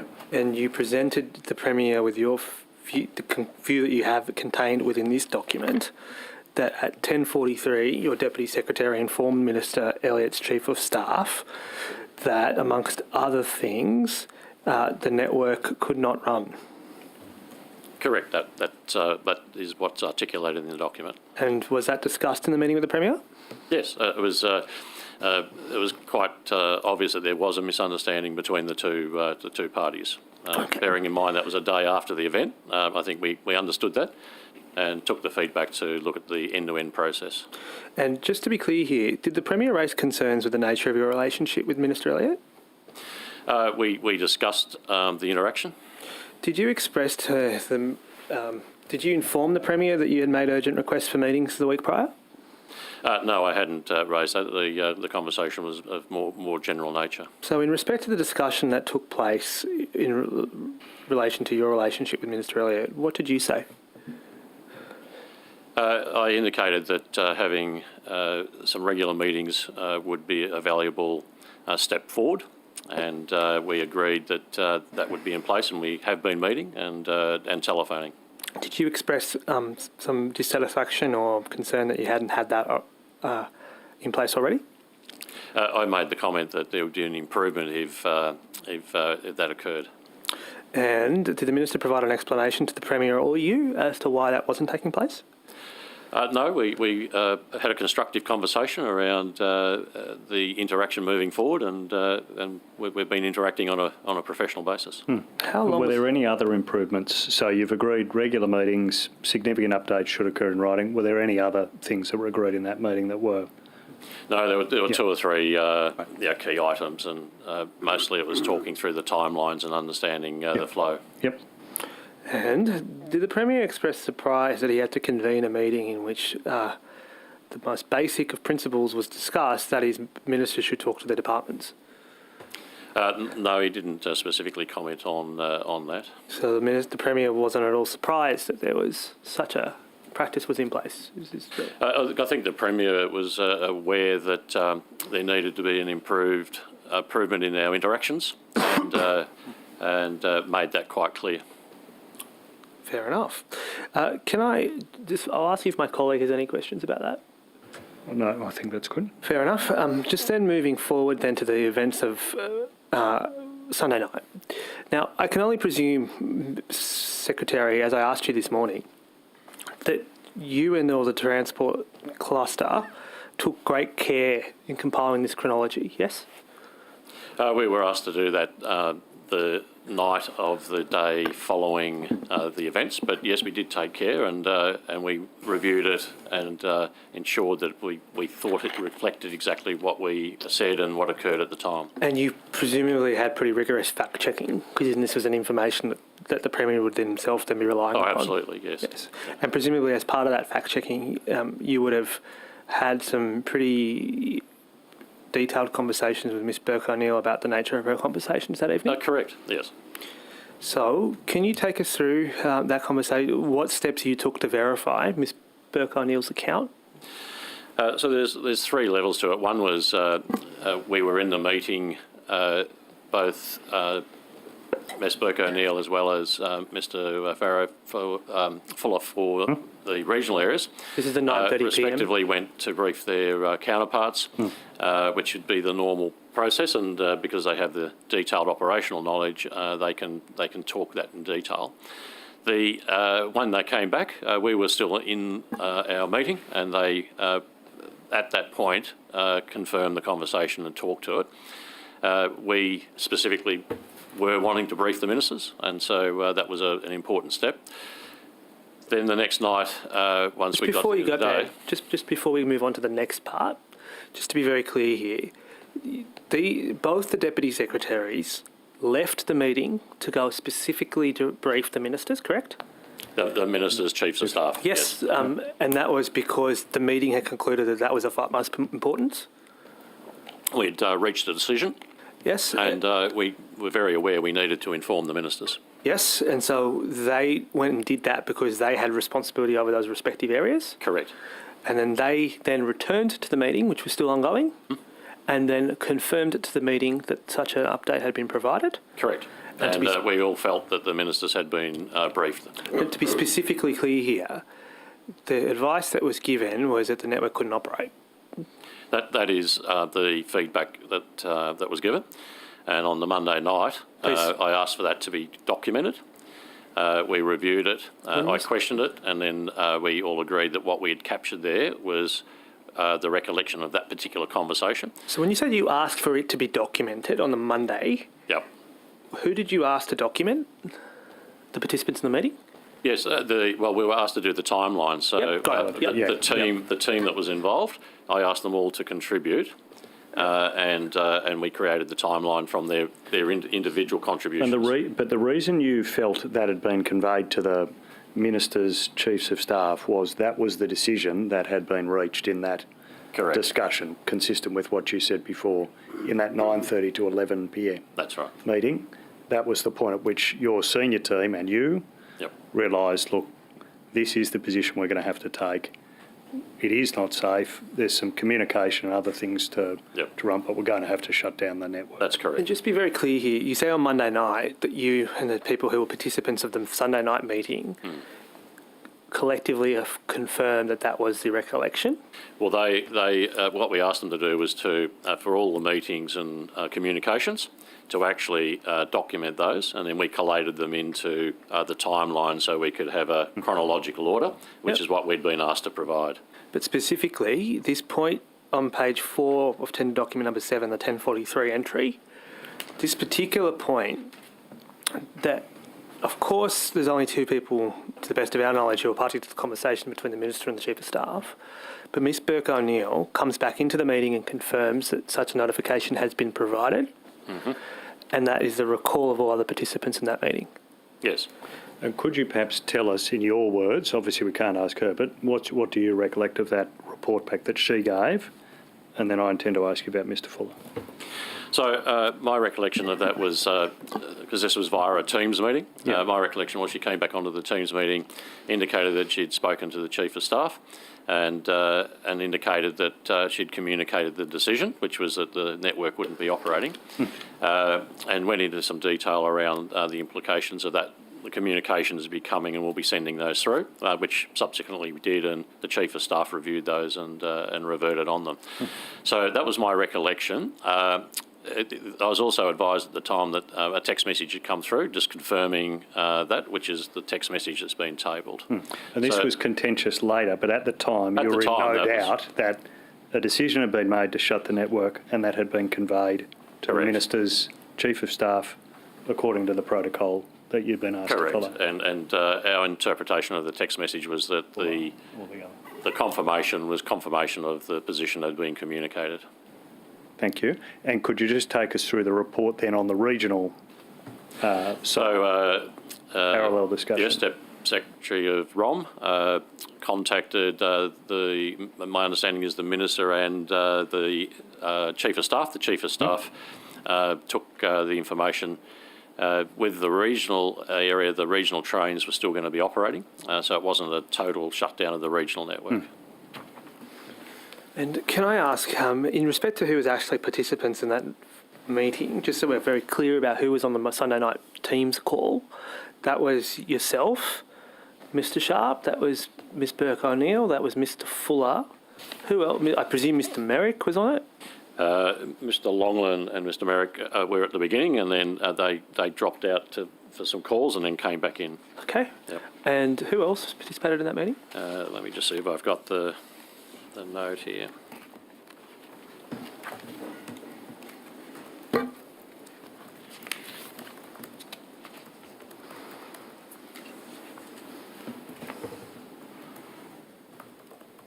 I'll have to come back with all the attendees. I don't have the list in front of me.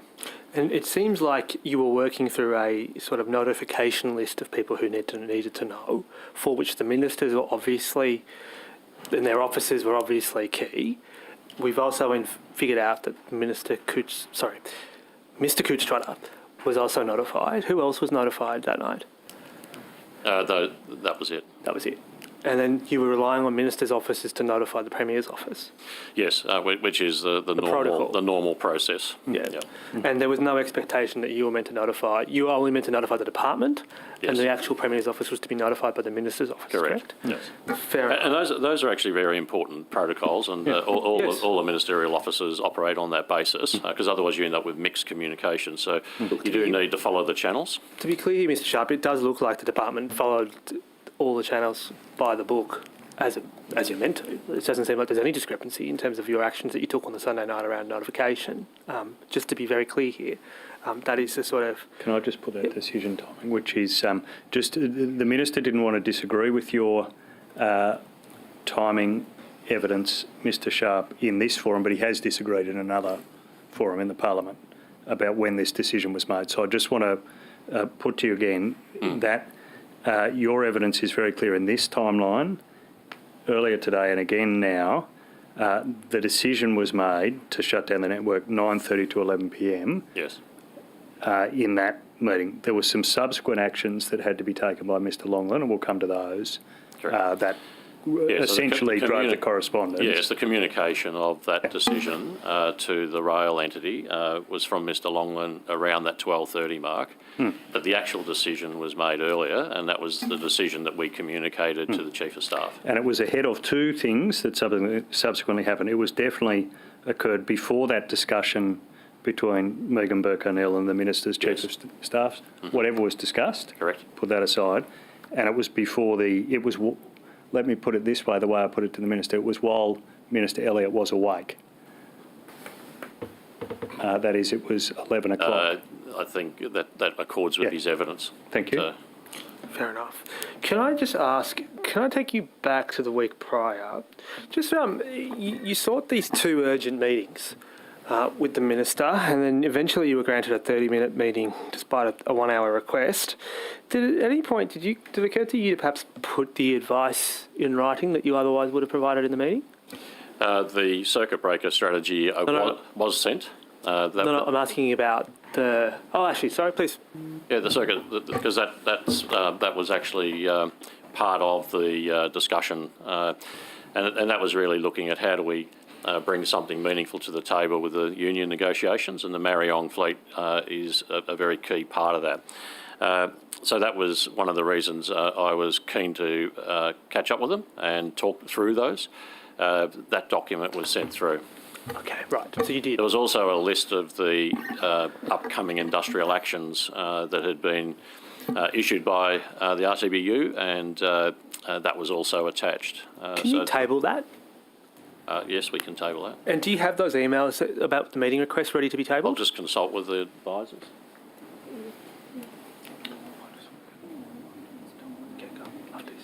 This now? Yeah. I'll wait.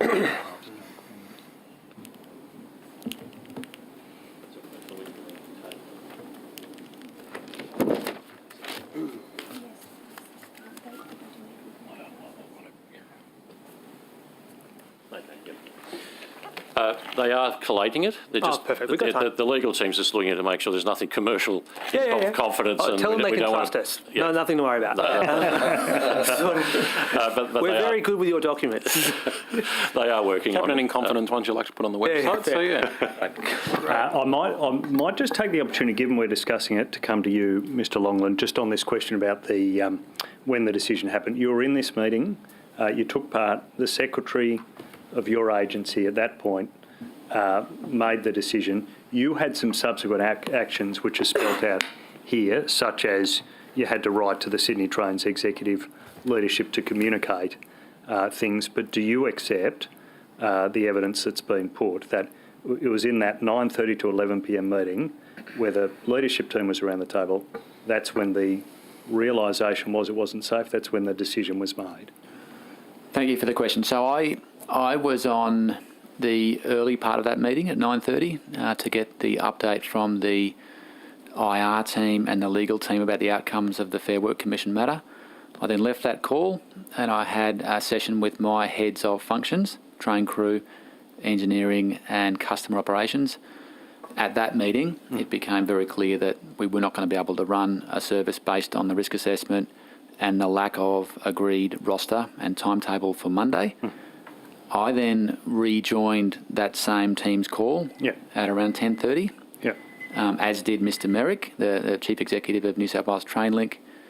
We then had an opportunity to brief the broader executive, so the Secretary, Deputy Secretaries and a number of others, I think, that were on the call at the time, about our significant safety concern and the fact that certainly for the Sydney Trains operation, that accountability sat with me and I wasn't comfortable operating a service on Monday as a result of the combined effects of the actions.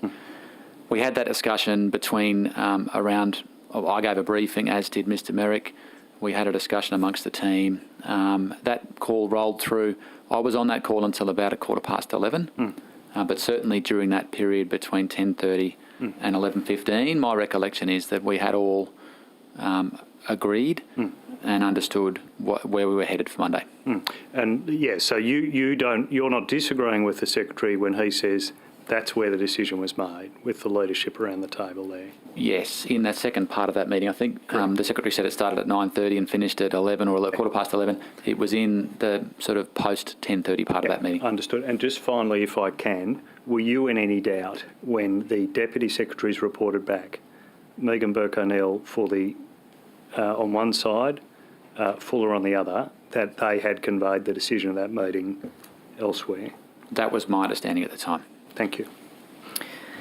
I might just ask a couple of questions, just off of the back of that, if I may. And just for clarification, because your evidence has been very clear in relation to the events that night, just, I guess for my own interest, are you saying that when the decision was made and it was to be communicated to each of the ministers, that it was standard practice to contact each of their chief of staff rather than speaking with the minister themselves? That's the ordinary sort of protocol, even for something as serious as a shutdown of the network? In regards to the responsible minister, that was the protocol with Minister Elliott's office.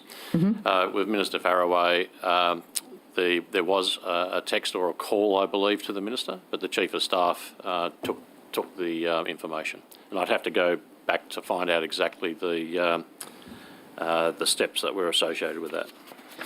And in relation to Minister Ward, was there a communication? The practical communication took place first thing, so we were looking to communicate first thing, and we did. I think it was about 6:15 from memory on Monday morning, and we agreed actions on the back of that. So it was Minister Elliott and Minister Faraway who were contacted that night. Correct. And you said there that the protocol in relation to Minister Elliott is that the Chief of Staff be contacted. Yes. Has that been your experience with prior transport ministers? No. Is that an unusual practice then? Would you... It's not an unusual practice. It can work, but I think ultimately it is a structure that does have a challenge in terms of communication, and I think that was one of the aspects that played out here. And in terms of lessons learnt from this, and you were talking about when you met with the Premier, was that raised as one of the issues?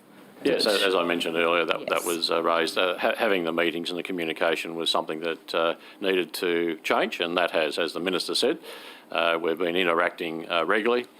We've been in meetings regularly over the recent week, 10 days. Okay, so not just putting things in writing, but also direct communication between the department and the Minister. Yes. In relation to the comment that Ms Collin made in relation to not having a briefing with the Minister until quite recently in relation to Tahi, but having met the Chief of Staff and had a briefing with the Chief of Staff much earlier, is that normal practice from your perspective for a new Minister?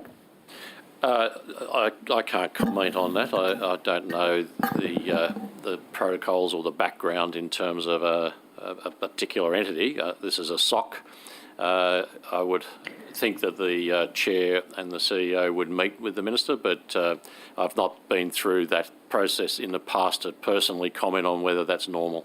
Understand. So in your role previously, have you had experience of a minister sending their chief of staff to brief them at the beginning of taking on a portfolio? Is that something you've seen a new minister do previously?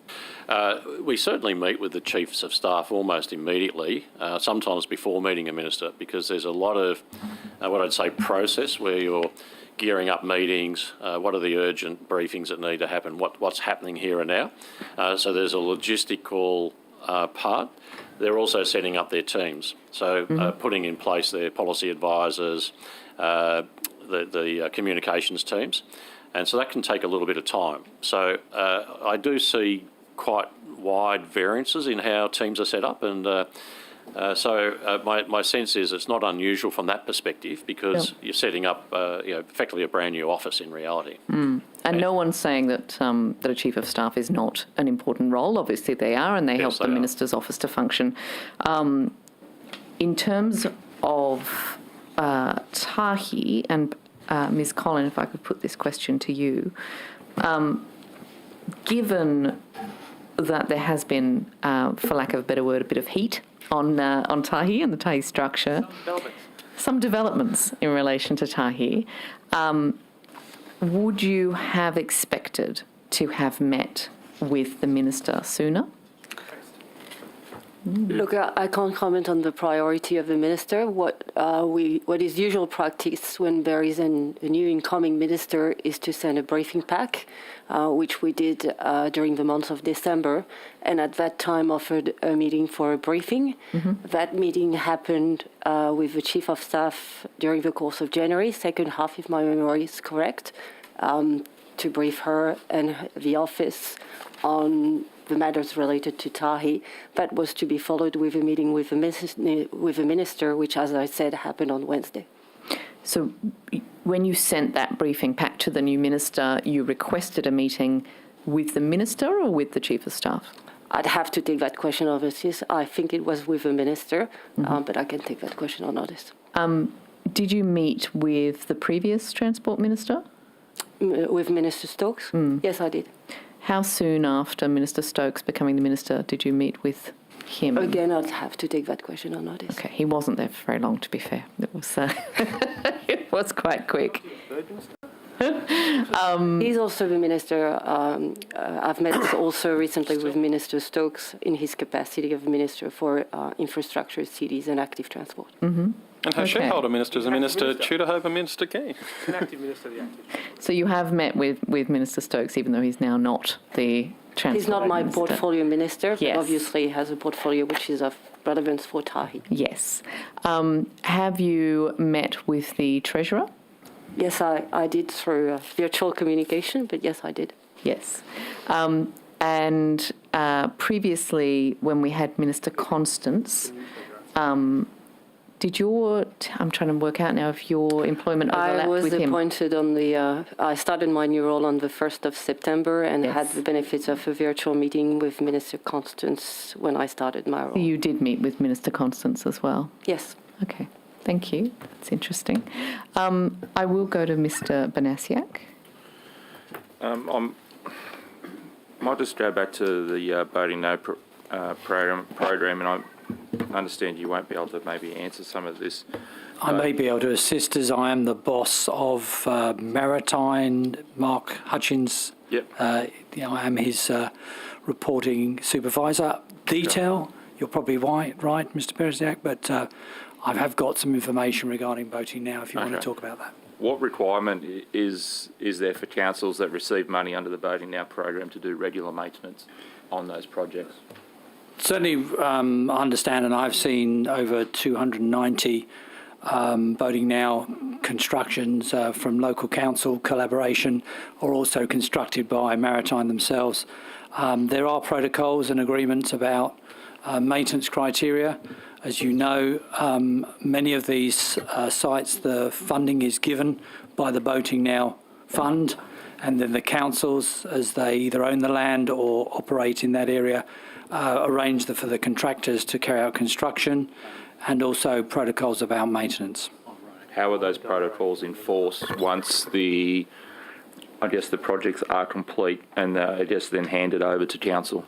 I can only speak from recent experience, but certainly as one would know that during construction there is a period after construction of dealing with any minor defects, which is required to be corrected by the contractor, and then after that period there is an asset handover process, and therefore then the councils take on the responsibilities after that.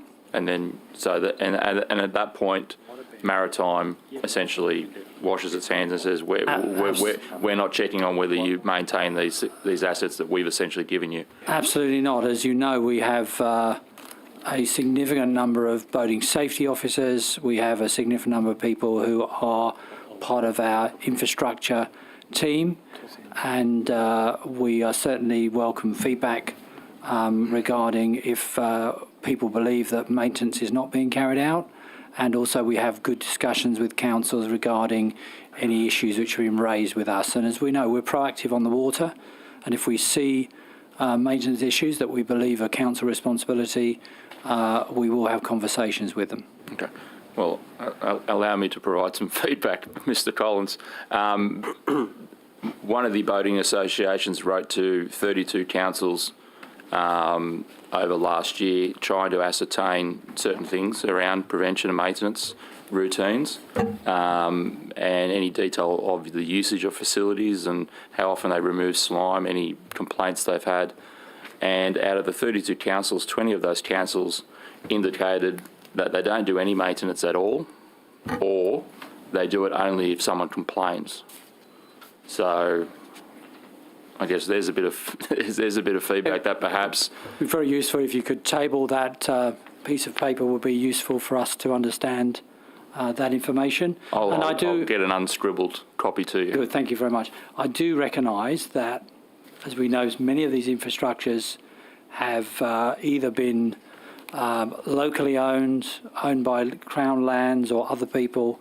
And we are working very hard, because there are thousands of these infrastructure assets across the whole of the state, and Maritime, as you know, goes all the way from Tweeds Heads down to Eden.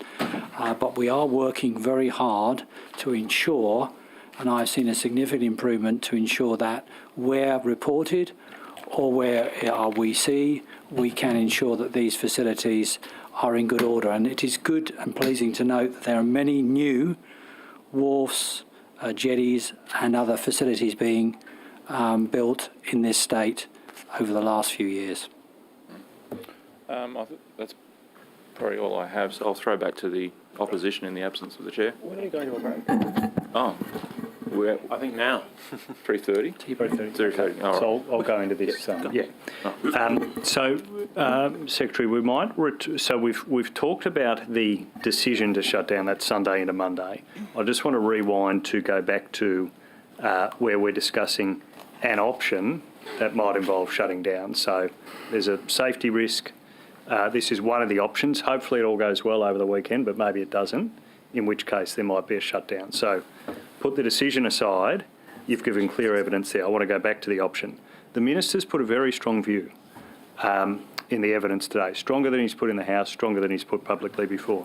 He was never advised that there was any option that involved a shutdown of greater than 24 hours. So I just want to question you in relation to that question.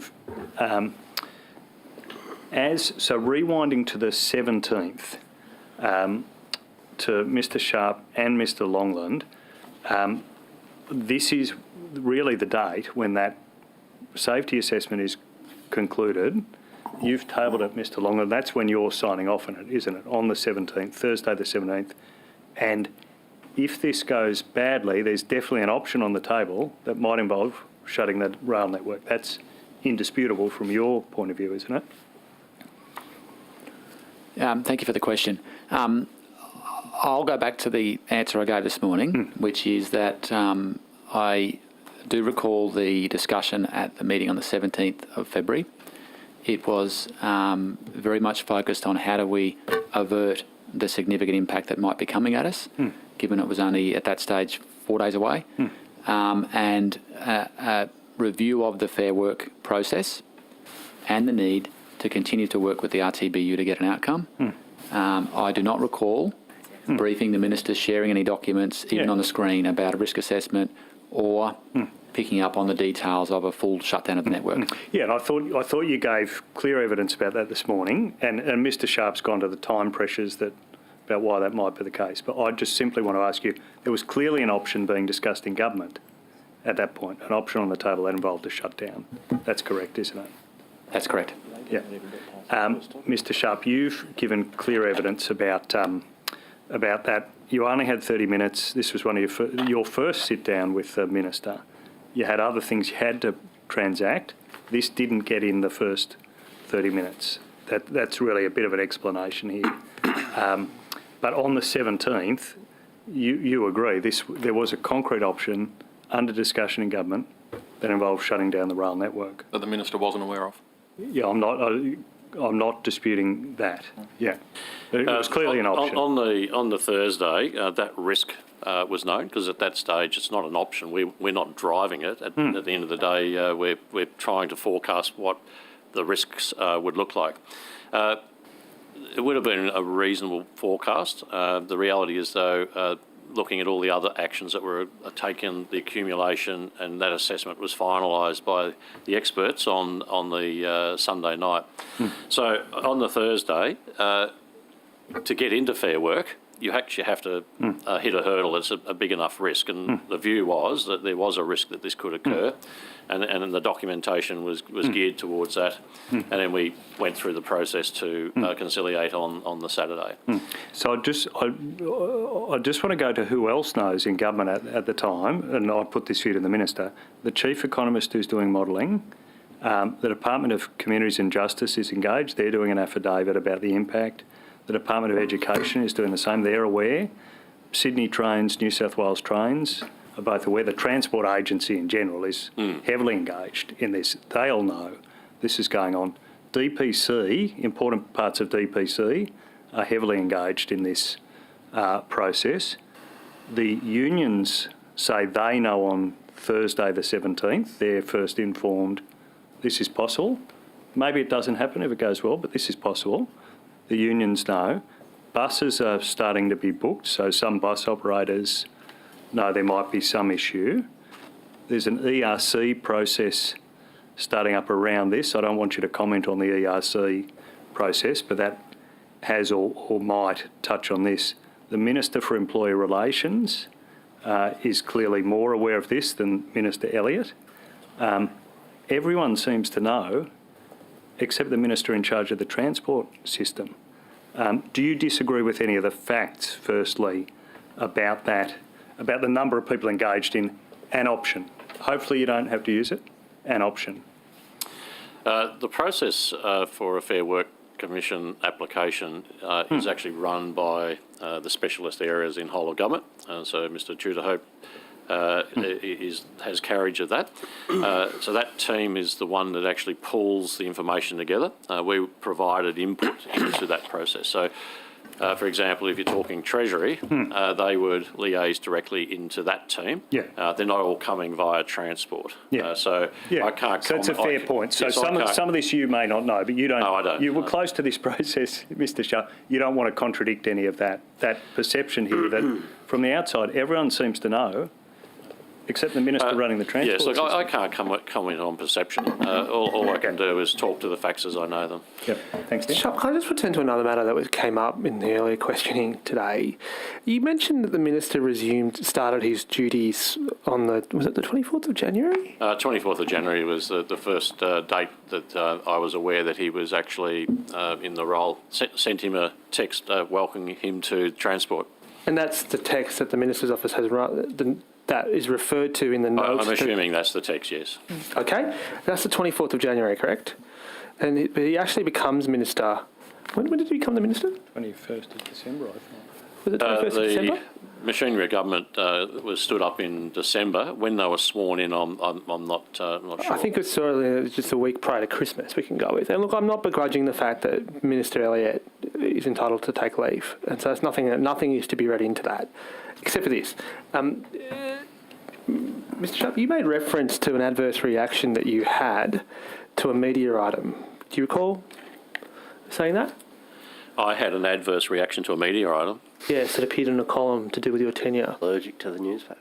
The tenure, everyone debates the tenure, but no, if it's personal performance related, I do react to that. Yes. But that item appears in the newspaper on the 21st of January. Yep. That's correct? To your best recollection? I can't recollect. In fact, I think there were 2 or 3 comments at various points. I can't recollect. But the one that caused you to seek the urgent meeting? Yes. That was published on the 22nd of January, which is 2 days prior to Minister commencing service. Commencing the day-to-day. I think there was what I'd call a very small article, a comment buried down in the paper. I didn't worry about that. Okay. When it got raised again a second time around, that's when I requested a meeting. Okay, and is the reason I'd have to go back through the emails for the date, but it was triggered by a second article. Okay. Were you angry when the second article appeared? No, I was keen to just talk to the minister and understand. Once again, it's a media article. It could be factual. It may not be factual. So I was after any feedback if there were any concerns. And this was because concerns which may have to do with how you're performing your role was appearing in the media attributed to the minister, despite at this point you never having actually met the minister. Correct. Fair enough. Can I just turn now to some aspects of the dispute chronology? First things first, can we establish that the enterprise agreements that expired in May 2021? I believe that's correct. Yes, that's correct. Fair enough. And a bargaining process has been underway. We don't need to go through every step of a bargaining process. But nevertheless, we have established that on the 9th of February, the union notified its intention to take protected industrial actions in the form of 9 bans. Yes, for this specific action, that's correct. Yes. And thereafter, is it the case, Mr. Secretary, that you or your office issues a request to the lead negotiator at Unions New South Wales, who I'll refer to as the Assistant Secretary of Unions New South Wales, to have a meeting with you the following Tuesday? You requested the meeting on the Monday for a Tuesday meeting, correct? That is, you requested the meeting... that's right, yes. So yes. This was the meeting that Mr Longland spoke about earlier, where the key executives met with the unions. Apologies, Order. We are splitting the time before the break. Sure. Sorry, I was out of the room when that happened, but that's what's happened. So it's crossbench time again until 3:30, and I think Mr Shoebridge. Yes, thank you, Chair. Ms Collin, nice to see you. Nice to meet you. When did you first realise that you had a new transport minister? When I was advised as part of the transport cluster that there was a change, and my recollection was that it would have been in December. Well, that accords with the parliamentary record, which shows him becoming minister on the 21st of December.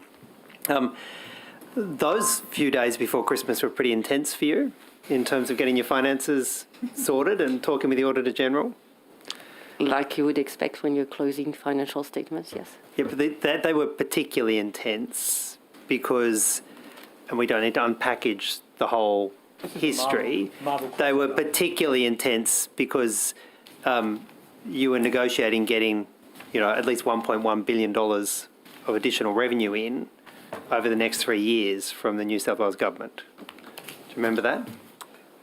If my recollection is correct, we signed a heads of agreement with the transport operators on the 18th of December. Yeah, that's correct. And then in the lead up to Christmas, between the 21st of December and the 25th of December, were you still having discussions about your your accounts and the finalising the arrangements with your accounts with the audit office? We had a series of steps, as you would expect, with any governance process between our Audit and Risk Committee, our board, and the audit office, yes. And when did you finally get a position that, a final position in terms of your future, well, what was required in the forward estimates? When was that finally nailed down to a final figure? I'm not sure I understand your question. As I said, we signed the heads of agreements on the 18th of December and then approved our accounts on the 23rd or 24th of December.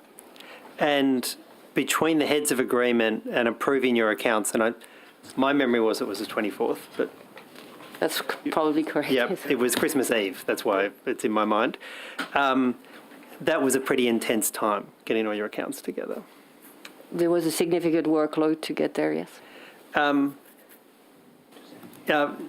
Did the new minister, Minister Elliott, reach out to you at any point in that and either ask for a briefing or approach you about the issue? I mean, we're talking a multi-billion-dollar issue. Did he ever reach out to you between the 21st of December and the 24th? No, he did not. As I said earlier, we sent a letter of congratulations to the minister. That would have been at the beginning of that week, so 21st to 22nd of December, with a briefing pack on Tahi and an update of where we were in relation to our financial statements, and offered a briefing. Yep. Well, first of all, could you provide a copy of that letter and the briefing pack to the committee? Yes. Thank you. And secondly, when did you get a response? Well, I'm jumping ahead, perhaps. Did you get a response from the minister? We followed with a request for a meeting during the month of January, and we had a briefing. We had a meeting to brief the minister's chief of staff during the second half of January. All right. But when did you get something from the minister saying, hey, we know there's a lot of difficult issues here. Thanks for the briefing. We want to understand the minister wants to understand what it is. Let's meet. When did you get that communication from the minister? We I received an email on Tuesday night that the minister would be happy to receive a briefing on Tahi on Wednesday. Tuesday of this week? Yes. And so he had a briefing, and you had that briefing on Wednesday, is that right? Well, it's lucky we had estimates then, isn't it, Ms. Collin? I can't comment. Okay. Mr. Schubert.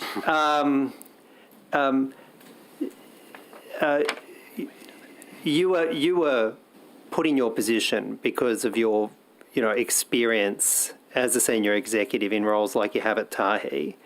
Have you ever had a key decision maker senior to you simply not answer your correspondence like that for 2 months? Again, I can't comment. As you would know, this is my first experience in government. I offered a brief. I'm very sorry you've got Minister Elliott, but have you... Well, he's actually not the shareholding minister. He's the portfolio minister. He's my portfolio minister, and the Minister for Transport issues my operating license and statement of expectations. Yep.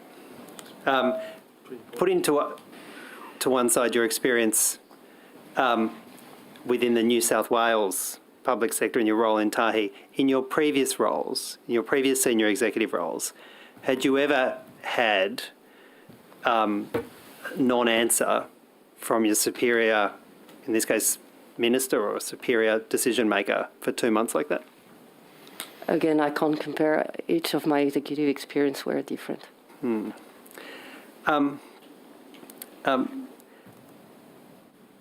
Your meeting with the minister on Wednesday, was the Chief of Staff also in that meeting? Yes. Your meeting with the Chief of Staff at the second half of January, did the Chief of Staff explain why the minister wasn't there? No, because as I mentioned before, that meeting was in preparation of a meeting with the minister. That was to occur after that meeting, and that occurred on Wednesday. But more than a month after? Yes, that's correct. The so-called, what you're describing is the preparatory meeting, is that right? Yeah. So what was discussed in the preparatory meeting? an overview of Tahi and its operating model. It was you relaying information to the Chief of Staff? Correct, and officials from the TFNSW were in that meeting. If my recollection is correct, the Secretary was in that meeting. I assume in that period between 21 December and now, you've had more than one meeting with Mr. Sharp?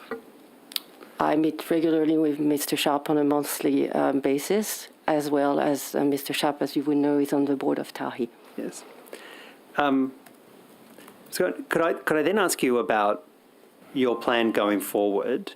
The New South Wales taxpayers are putting an additional $1.1 billion into Tahi over the forward estimates as a result of the heads of agreement. Is any additional income coming from Tahi back into Treasury or back into consolidated revenue in that period in the forward estimates? Or was it all one way? Well, there's a couple of comments in response to your question. First of all, the access and license fees are certainly a big portion of Tahi's revenue, but we also have revenues from retail, albeit heavily impacted by COVID. We also intend to embark into more property development and unlocking some of the values of our unregulated asset. At what point of time these revenues will come to in addition to Tahi's revenues and might be distributed to the shareholders? Well, my question, though, was quite specific. In the forward estimates, New South Wales taxpayers are now putting in an additional $1.1 billion into Tahi. In those same forward estimates, is there any actual revenue coming out of Tahi into the New South Wales consolidated revenue, Treasury, or wherever? Our revenues might be and profits might be distributed to the shareholders if we receive a request from the shareholders. Is there anywhere in your accounts over the forward estimates an amount greater than zero that is estimated will be actually paid in as a return to New South Wales taxpayers? I'd have to take that question on notice, but if I remember correctly, in the SCI, in the Statement of Corporate Intent, there is an amount to be distributed to the shareholders, yes. I think we're just about out of time. Can I just ask before we break, Ms. Collin, when are you intending to table the Tahi's annual report? They were tabled last week. Last week it was tabled. Yes. All right. Thank you very much. We're going to break for 15 minutes. We will recommence at 3:46 p.m.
p.m. Oh, well, now I have sound. It being 3:46 p.m, we will recommence with questions from the opposition. Is that you, Mr. Graham? Thank you. I might first, Mr. Sharp, just put to you one development, which is there's media reporting of the suggestion that, in fact, Minister Elliott's Chief of Staff had sent to your office the Minister's mobile number, and that might have happened on the 24th of December. So I might just put that to you in case that public report, in case you choose to respond. Yes, I certainly don't recollect that. In fact, I contacted the Secretary of the Premier's office to specifically request the phone number, and I did that in case I did need to ring him at some point. But then it became clear that communications needed to be through the Chief of Staff. And I also recollect probably early February, my Secretary chasing the Chief of Staff for the contact details. And the reason I recollect it is that they didn't provide it. And they said, look, if Rob needs it at a particular point, we'll provide it. Yeah. Okay. Thank you. Sorry, did we not cover this off like an hour ago? No. This is a public development in this backwards and forwards. So this is additional to the message that was sent by the Secretariat. This is now a subsequent question. But I think that's dealt with now by way of issue and response. I might turn... It's dealt with to one extent, but yeah. We'll wait for the next note. I might turn to we're going to deal with some veterans issues at this time. So I might put those now.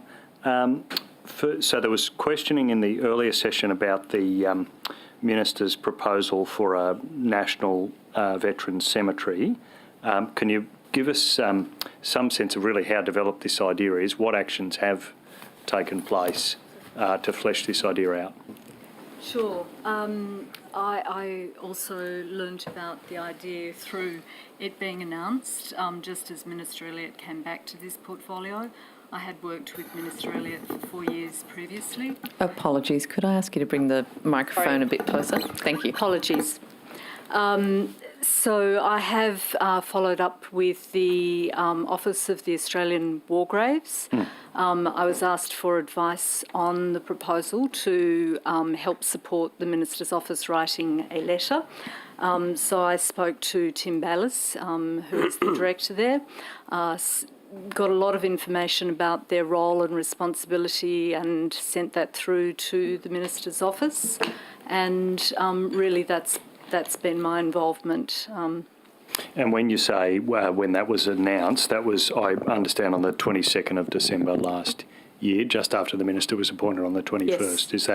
That's broadly when you became aware of it? Yeah, I think, as you all know, he's a veteran and he's very passionate about his space. So it's a proposal he has brought to the portfolio.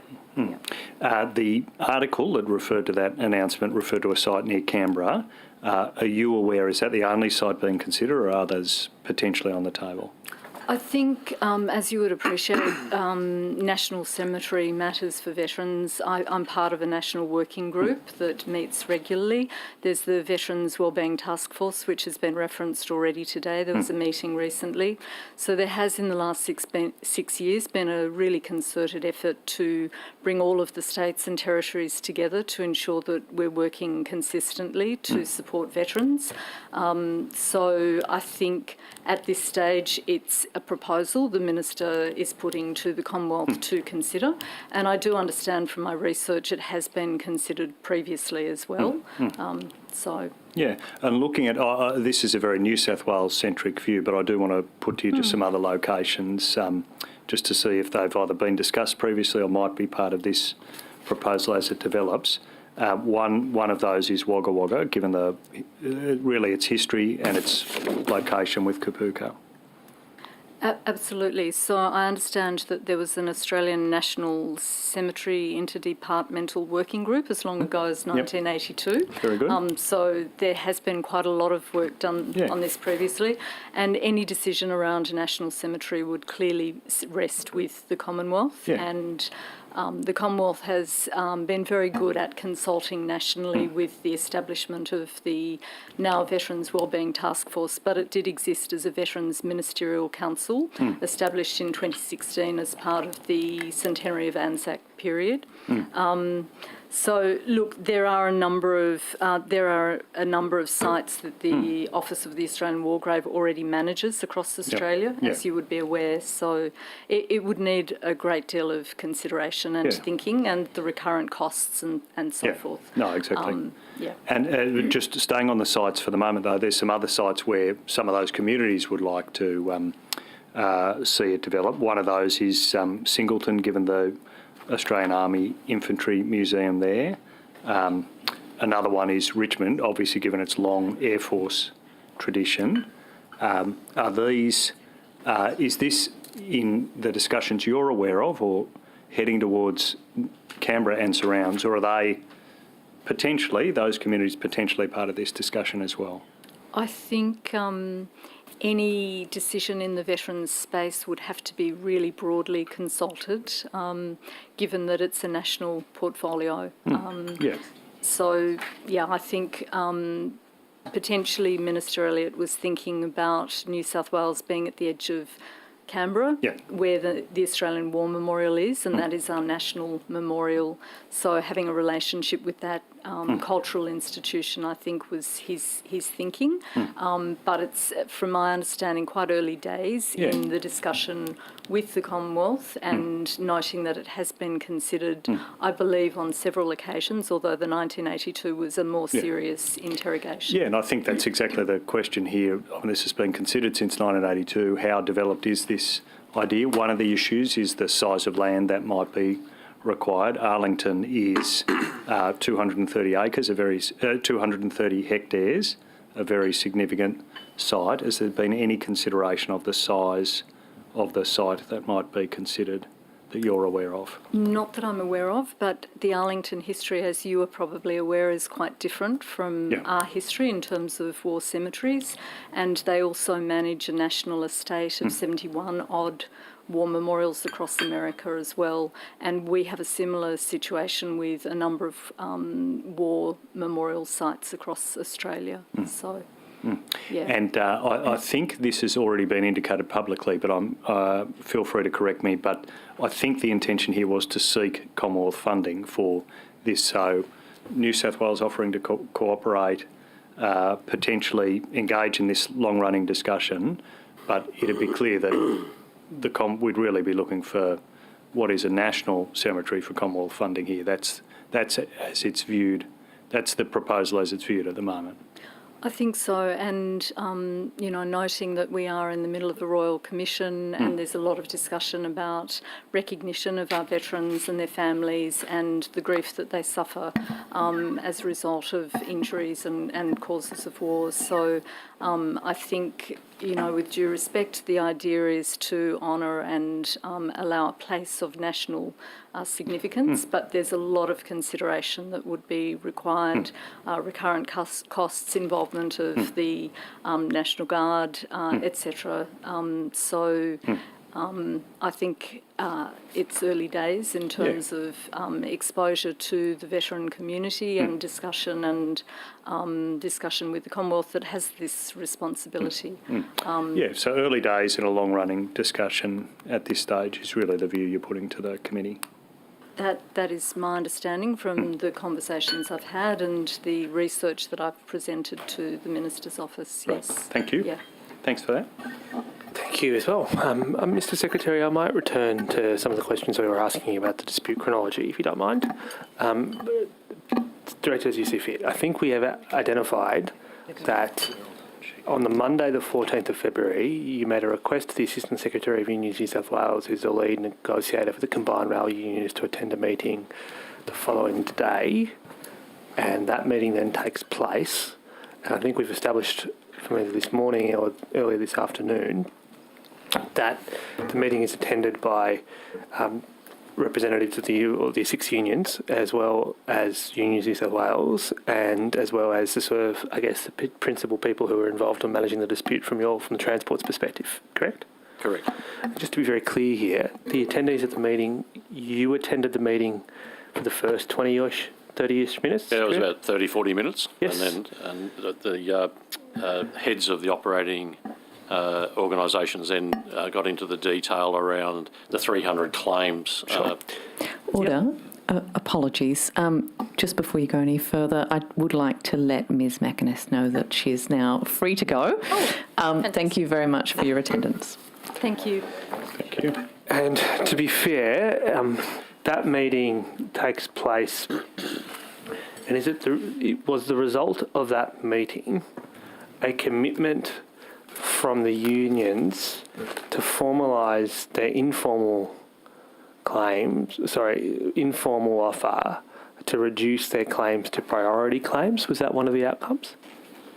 I'm happy to do a high level, and then yes, we can just defer however you see fit. Yeah, the objective was to distill the 300 claims down to a priority list so we could progress the bargaining. And I'll just pass to Howard. Yes, just to clarify, I was asked to chair that meeting. I had not, as people may not know, not been directly involved in negotiations in my new role as Chief Operating Officer, but obviously having been involved in 2 EBAs previously, and Mr Sharp asked me if I could facilitate that meeting, and confirmed that Mr Sharp stayed for over 45 minutes at that meeting. But we did want to get into the detail, and Matt Longland and Dale Merrick, the chief executives of the 2 entities, were there. And we did have a good discussion with the unions regarding some of those details, and with the focus on trying to reduce the 300 plus claims into a list from their point of view in terms of priority order. And we agreed at that time that once we've got onto that priority list, we would set up a series of meetings to ensure that we can get some more intensive and meaningful dialogue between the unions and the entities. Thank you, Mr Collins. And the reciprocal offer that was made by Sydney Trains and New South Wales Trains was a commitment to make an offer on a number of claims by mid-Thursday. Matt, do you want to talk about that directly? Thank you. I'm happy to talk to that item. So my recollection is that there was 3 actions coming out of that meeting on the Tuesday. One was that we would do some work on a proposal for a more regular schedule of bargaining, including releasing delegates from the workplace to attend. The second was an update on a list of 18 priority items that were tabled with I think it was with the Secretary in December, so just before Christmas. We did provide a response in December, but there have been a number of discussions since then, so an update to those 18 items. And the third action was for the Unions New South Wales representative to provide a consolidated combined rail unions view about what was the priority claims. That's helpful, Mr Longland. Can I just to understand this, by December already, the unions had indicated what their 18 priority items were. Thank you for the question. I think the reference to the 18 items was actually about the items that might make a difference for ongoing protected industrial action. Yep. And it was very clear that they were not the only priorities, and that they were not the priorities for the enterprise agreement, but they were the things that would make a difference in terms of breaking the cycle of protected industrial action. Fair enough. And Mr Longland, I appreciate the politeness, but you don't have to thank me for every question. Feel free to just, not thank me for that, but I appreciate it. I'm also not used to it. Can I also say, Mr... Especially not a transport estimates, old trout. Definitely not a transport estimate. It throws me, this new team. Can I say, Mr Secretary, but it is the case that Sydney Trains and New South Wales Trains made an undertaking to come back by that Thursday with an update on their offer, correct? Yes, there was a commitment from both sides that we would exchange our information. So the priority list of union items, the update on the 18, and further work on the proposal for ongoing bargaining. And did the Sydney Trains and or New South Wales Trains by middle of Thursday return with and provided the unions with what you said you would do? No. To my understanding, that hasn't yet gone, but I think it's quite close. So we are now close to a month beyond that point, to be fair, maybe 3 weeks.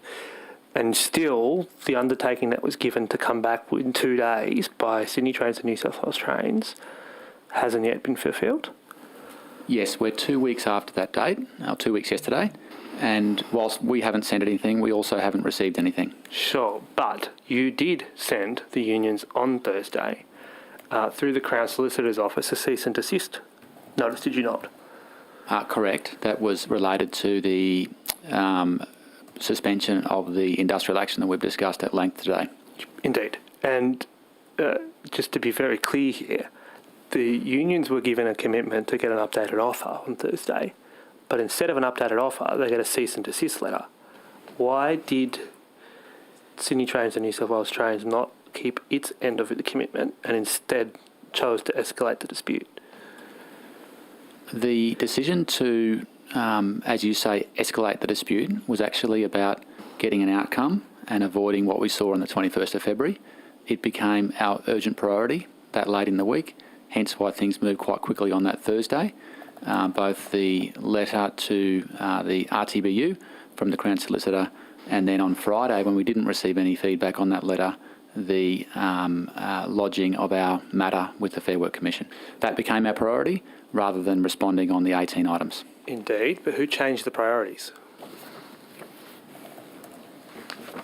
My recollection is that it wasn't a deliberate decision, one or the other. It was, as we've talked about today, the events of Thursday, briefing of the Minister and preparation of the Fair Work matter in order to ensure that we could work through a process ahead of Monday the 21st. But I appreciate that, if it's the case that effectively that's what happened. Can I just say, you did provide Mr. Sharp that evening, did you not, Mr. Longland, with an update on the outcome of that meeting? Yes, I would have, yes. You did that by text message, didn't you? Perhaps, yes. And I may or may not have that text message with me, Mr. Longland. If you give me 5 seconds, I'll find it. But my colleague might ask you 1 or 2 questions in the meantime, if he has them. Go on. Oh, sorry. Just let me find that, and then... Okay.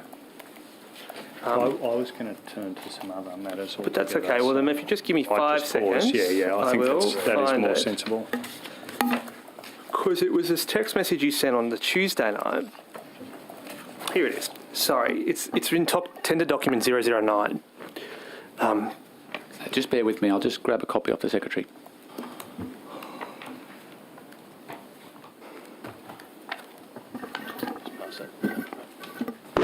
Oops, sorry about that. 09 at the top. 009.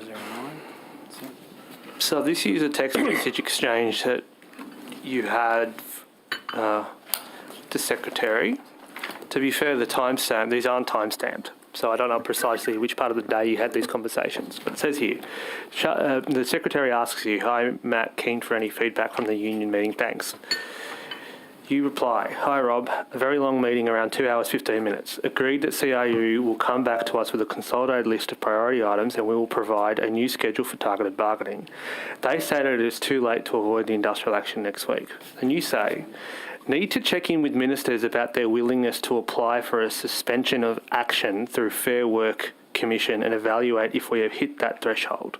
Secretary Price, "Thanks and noted. Just spoke with A. Dale and got his perspective. We'll call Tracy now and agree next steps. Should get Minister Elliott feedback this afternoon. Thanks, Rob." Let's just go through this step by step. Yes. Firstly, the first bit of information that you communicated is that you had a meeting for 2 hours and 15 minutes, which, knowing your counterparties, I can understand that could have been felt as long. Second point you make is that, as you've said, that you've agreed that the CRU, which is the combined range unions, will come back to us with a consolidated list of priority items, and you will provide a new schedule for targeted bargaining, which is just what you said earlier before. Correct. And then they stated it's too late to avoid the industrial action next week. Fair enough. And then you say this, "Need to check in with ministers about their willingness to apply for a suspension of action through Fair Work Commission and evaluate if we've hit that threshold yet."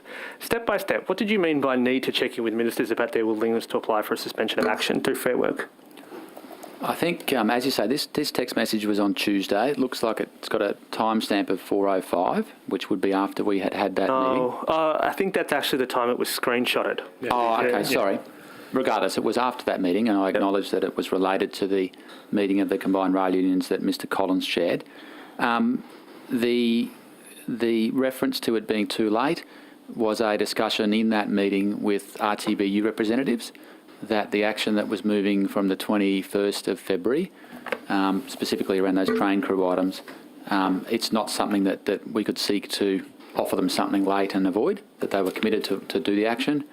The reference to checking with ministers is really that if we were to move into a Fair Work Commission process, we would need to ensure that not only Minister for Transport, but also Minister for Regional Transport and potentially the Industrial Relations Minister would need to be supportive of that process. Thank you. Mr Shoebridge. Oh, thanks, Chair. Ms Collin, in the financial year ending 30 June 2021, Tahi paid almost as much to consultants as it did to your own staff. Can you explain how that happened? I think it's 3.2 million, almost 3.3 million to consultants and 3.8 million to staff. Bear with me so I can take the... But just to be clear, I've never seen a government agency where there was almost parity between the amount they spent on consultants and the amount they spent on staff. Tahi is the first time I've seen this. Just to be clear, this decision were taken prior to my time. Correct. My understanding, though, is that Tahi's staff was fairly limited at the time. It was a fairly small team, so it wouldn't be unusual during the time of a setup of an entity to have a recourse to a consultant to assist with work when the capabilities are not within in-house. Well, you spent in total, the total employee-related costs in that year was 3.8 million, and Tahi gave almost 1.9 million to just one consultancy, the Boston Consulting Group. Who was running Tahi? The Boston Consulting Group or state employees? Who was running it? At the time, there was an interim CEO who was running the entity. What did Tahi get for the $1.9 million or so that it gave to Boston Consulting Group? There was the Boston Consulting Group was engaged to assist with the strategy and the development of a commercial pipeline and opportunities. As you would know, Tahi's asset base is fairly large, so there are a number of opportunities that were screened, as well as benchmarking both domestically and internationally. What does advisory services on the medium-term commercial plan mean? Sorry, can you point me to... Page 49 of Volume 1 of the annual report.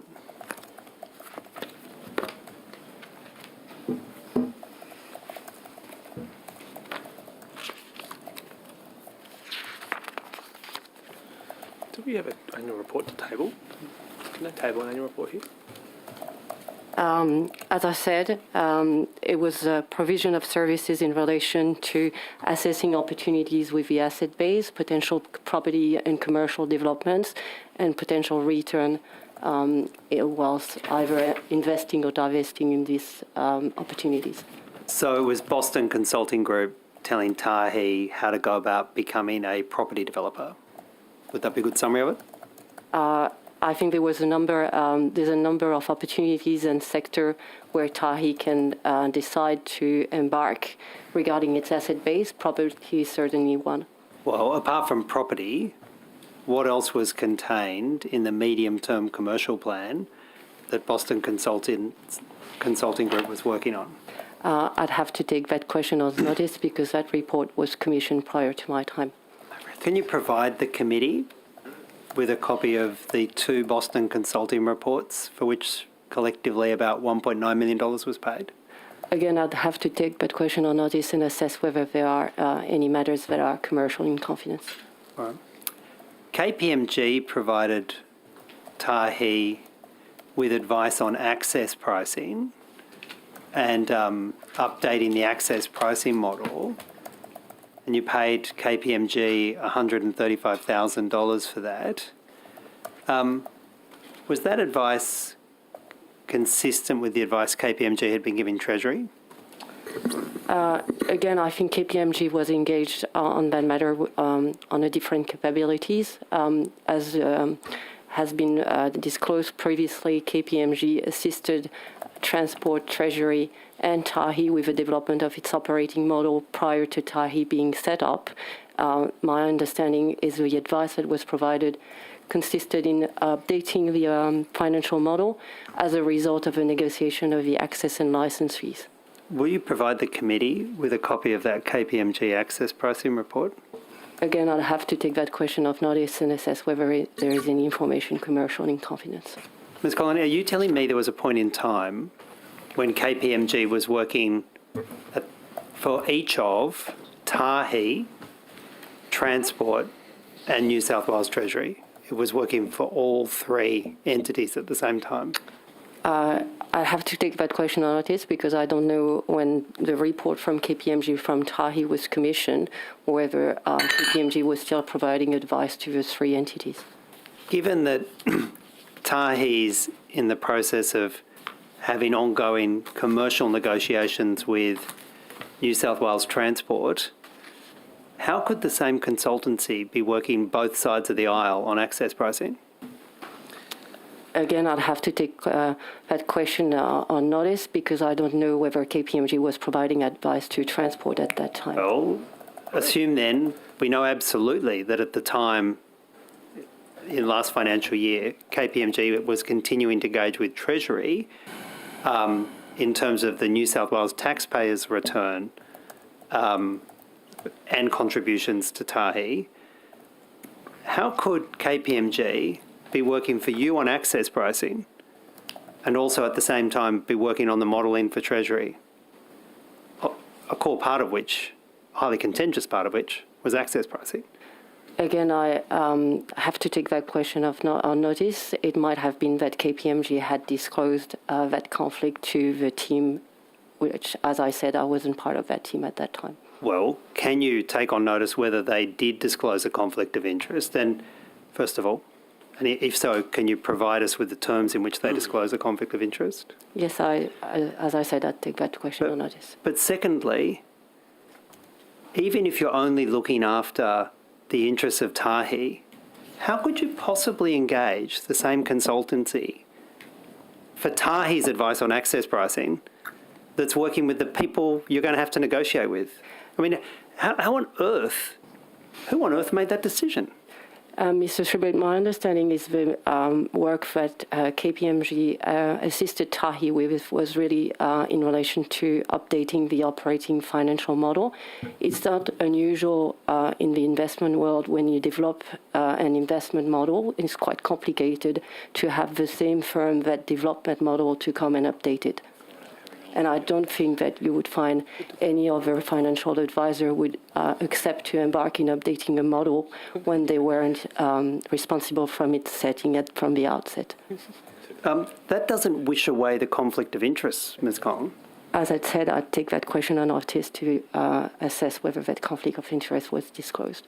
Well, surely the questions you should be asking KPMG are, how did they allow themselves to be advising both sides of the aisle when you're still, for the moment, as I understand it, still having negotiations with Treasury and Transport about pricing? Since I joined Tahi, KPMG is not providing work for me, so I haven't engaged with KPMG. Has Tahi and Transport for New South Wales resolved the access price that Transport for New South Wales will have to pay to access Tahi's assets for this financial year? As we explained during the Public Accountability Committee hearing, the process for reviewing the pricing of the access and license fees is embedded in our agreements. We've started that process. I've certainly notified Transport New South Wales and the transport operators that we were starting and kicking off that process, and the work is ongoing. My understanding was that work was going to happen through February. Mr. Sharp, how far apart is Transport and Tahi in terms of access fees? Yes, I covered this extensively during the Tahi hearing. What we committed But we're now to, in early March. Yes, So I assume something's happened. No, at the committee, at the committee, I indicated that during the budget process, those negotiations take place, and the budget process is March to April, and we have started the negotiation process, and there's a commitment to complete that in April. I've recently reconfirmed the heads of agreement to the Auditor General off the back of that particular hearing, as well as the Treasury, just confirming that we had agreed to do the negotiations for the fees and acknowledging the changed environment and the higher return expectations. So that process is underway right now. So you've agreed to negotiate. It's an agreement to an agree, and we still haven't got past that, Mr. Sharp. There's contracts, commercial contracts in place between the entities that actually spell out the access fee regime and how we calculate that. There is an independent reference, which is the IPART processes and what I'd call the building block model. That is actually in place through legislation because Tahi are a monopoly owner of assets. And there's guidance on what those fees should be. But unless I misunderstand the chronology, that contract and all of those arrangements predate the heads of agreement, don't they? The contracts were put in place at 1 July last year when the entity was stood up. And there's each year there's a negotiation. And the reason for that is that the timing of the actual infrastructure that we're paying for can vary. So with COVID, for example, some assets would slide to the right because of COVID and there could be a delay. And I'm not going to pay an access fee for an asset that I'm not using. So the building block model takes into account those asset timings. The budget process, as you're aware, has asset management plans. Those asset management plans in our capital forecasting provide the forecast, if you like, for what assets we're likely to procure through Tahi. So how much are you contracted to pay Tahi in this financial year by way of access fees? In financial year 2022? Yep. I can take that question. Yes. In the vicinity of $700 million. It's not going up. That's basically the same as the previous financial year, maybe a small inflation adjustment. Yes, is that that's right, correct. Ms. Collins, if you have the same fee again next year, you will fail to meet the Auditor General's test, won't you, for sufficient income to justify your off-balance sheet status? Sorry, correct me if there was a misunderstanding. We haven't changed the fees. The agreements were signed on the 30th of June 2021. They provide for access and license fees to be charged to the transport operators for the financial year the current financial year of $700 million. We've provided a heads of agreement, which has been signed by the transport operators in December, indicating an intention to increase the pricing by roughly $300 million for the next financial year. As the Secretary mentioned, the process for considering that pricing within the guidelines that we've indicated has just started. So sitting there now, you're $300 million apart. Would that be fair to say, Mr. Sharp?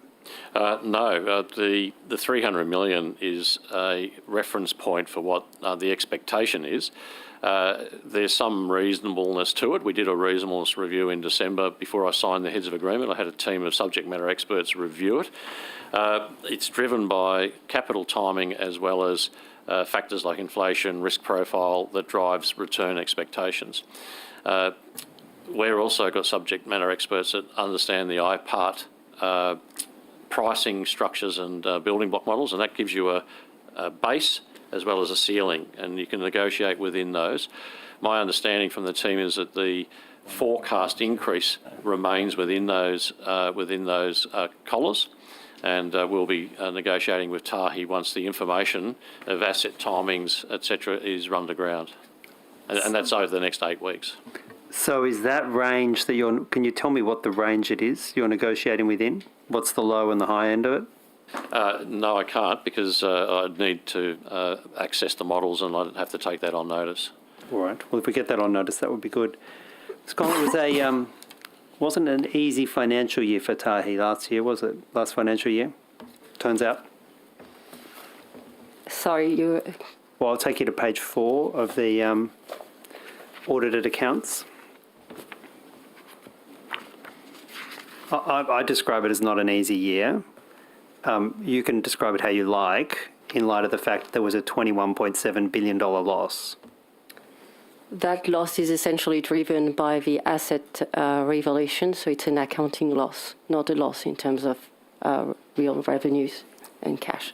But your organisation fought tooth and nail not to include that in your audited accounts, didn't you? That was a major issue between you and the New South Wales Audit Office. That's not correct. We always had a discussion when I joined the organisation. We're very clear that with Tahi being now a state-owned corporation, and having signed agreements which provided sufficient certainty in terms of its future revenues, the asset base had to be valued on a discounted cash flow methodology, which implicated, which triggered an asset revaluation and a change in accounting methodology. Yeah, which was not included in Tahi's initial accounts that it gave to the Audit Office for audit, and it was only included once the Audit Office insisted on it. That is not correct. There was the draft which was submitted to the Audit Office as part of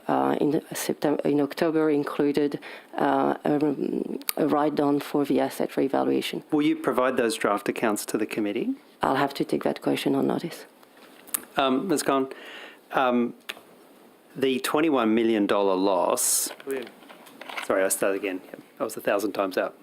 The $21 billion, well, $21.7 billion loss. Do you have a strategy to recoup that loss? And if so, over what time period? As I said, this is an accounting loss. The value of our assets has not changed, and there hasn't been loss in the quality of our assets. We've received a statement of expectations from our voting shareholders in December, indicating that they wanted to receive from Tahi an increase in the return to the shareholders, and part of the strategy to recover that accounting loss is in relation to our access license fees as well as other commercial revenues that we may derive. You know you have to find an additional $21 billion at some point, don't you, in order to continue to meet the Auditor General's standard for you to be an off-balance sheet for-profit entity? I think that question would be best directed to Treasury, Mr. Schubert. Well, it's your business that needs to make up an additional $21 billion. And I'm just, you say you're doing that because the statement of expectations includes it. Is that what you're telling me? What I just said is that as part of a business, it would be normal to have consideration to the expectations of your shareholders. So how are you going, and they've told you to recover that $21 billion, $21.7 billion. So I go back to roughly where this started. What is your strategy to recover that $21.7 billion as you've been told to do? The shareholders haven't indicated me that they wanted to recover that $20 billion loss. The shareholders have indicated me that they expected to have a return on the equity that they inject into Tahi of 2.5%. One of the option and one avenue to give that return back to the shareholders is to charge the transport operators with access and license fees. As I said, that's the bulk of Tahi's revenue. It's not the only source of revenue. But the assets they injected into Tahi, when they gave them to Tahi, were valued at more than $37 billion. Once you got your hands on them, they had a radical revaluation, and it's that initial investment of some $37 billion, maybe more, that they're requiring recovery of, isn't it? Again, questions in relation to the treatment of Tahi's at State's account would be best directed to Treasury. the asset base of Tahi was evaluated before it became a state-owned corporation on a depreciation cost and a replacement methodology. That's the amount, Mr. Collins, that's the amount you have to return to shareholders. That's the figure you're working off, not what it got revalued at and reduced. It's that initial figure, isn't it, Ms. Collins? No, that would be incorrect. With Tahi being now a state-owned corporation, its asset base is valuated at roughly $20 billion, and on that, the calculation of the return of shareholders is based on that asset base. So you're saying to me, as I understand your evidence, you don't have a strategy to recover the assets lost in the asset write-down that's identified in this report? Is that your evidence? You don't have a strategy? I haven't said that I haven't a strategy. As I said, we've received a change of direction in terms of the return that our shareholders is expecting. One of the strategy is to recoup access and license fees and renegotiate the access and license fees. That's precisely what we are about to do with the transport operators. Thank you. Back to the opposition, Mr. Mookie. Tempted to follow on, but I won't. Can I just seek Mr. Sharp an update on our request earlier about whether it was possible for you to table the emails in which you requested the urgent meetings?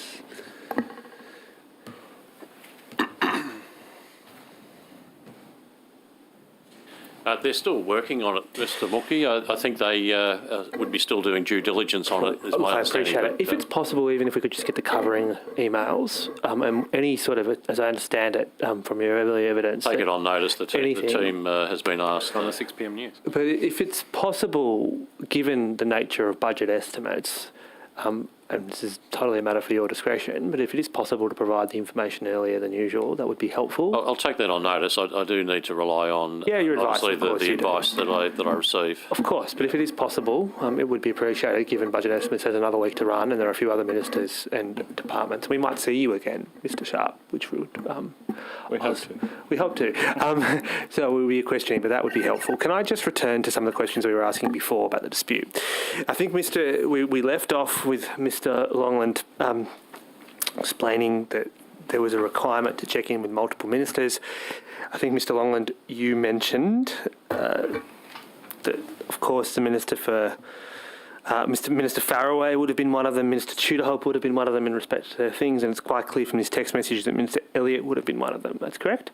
That's correct. And whilst I don't sit across the IR team, it sits within Transport. That's my understanding. Sure. And you say specifically to need to check in with ministers about their willingness to apply for a suspension of action to interference. And this is a kit. Evaluate if we have hit that threshold yet. What do you mean by if we have hit that threshold yet? Whether the action would cause the significant harm or economic harm that would be required for the Fair Work Commission to consider a suspension. So that's basically the Section 424 test? Yes, I haven't got the Act in front of me, but yes, I'll take your word for that. Yeah, it's a 424 test, I'm fairly positive, or the 423 test. I'm sure either way. And then, Mr. Sharp, you replied by, just spoke with A. Dale. Was that Mr. Merrick you're referring to? I'm not sure.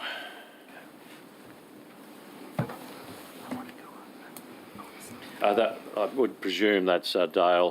That would be Mr. Merrick. And you say that we should get Minister Elliott feedback this afternoon.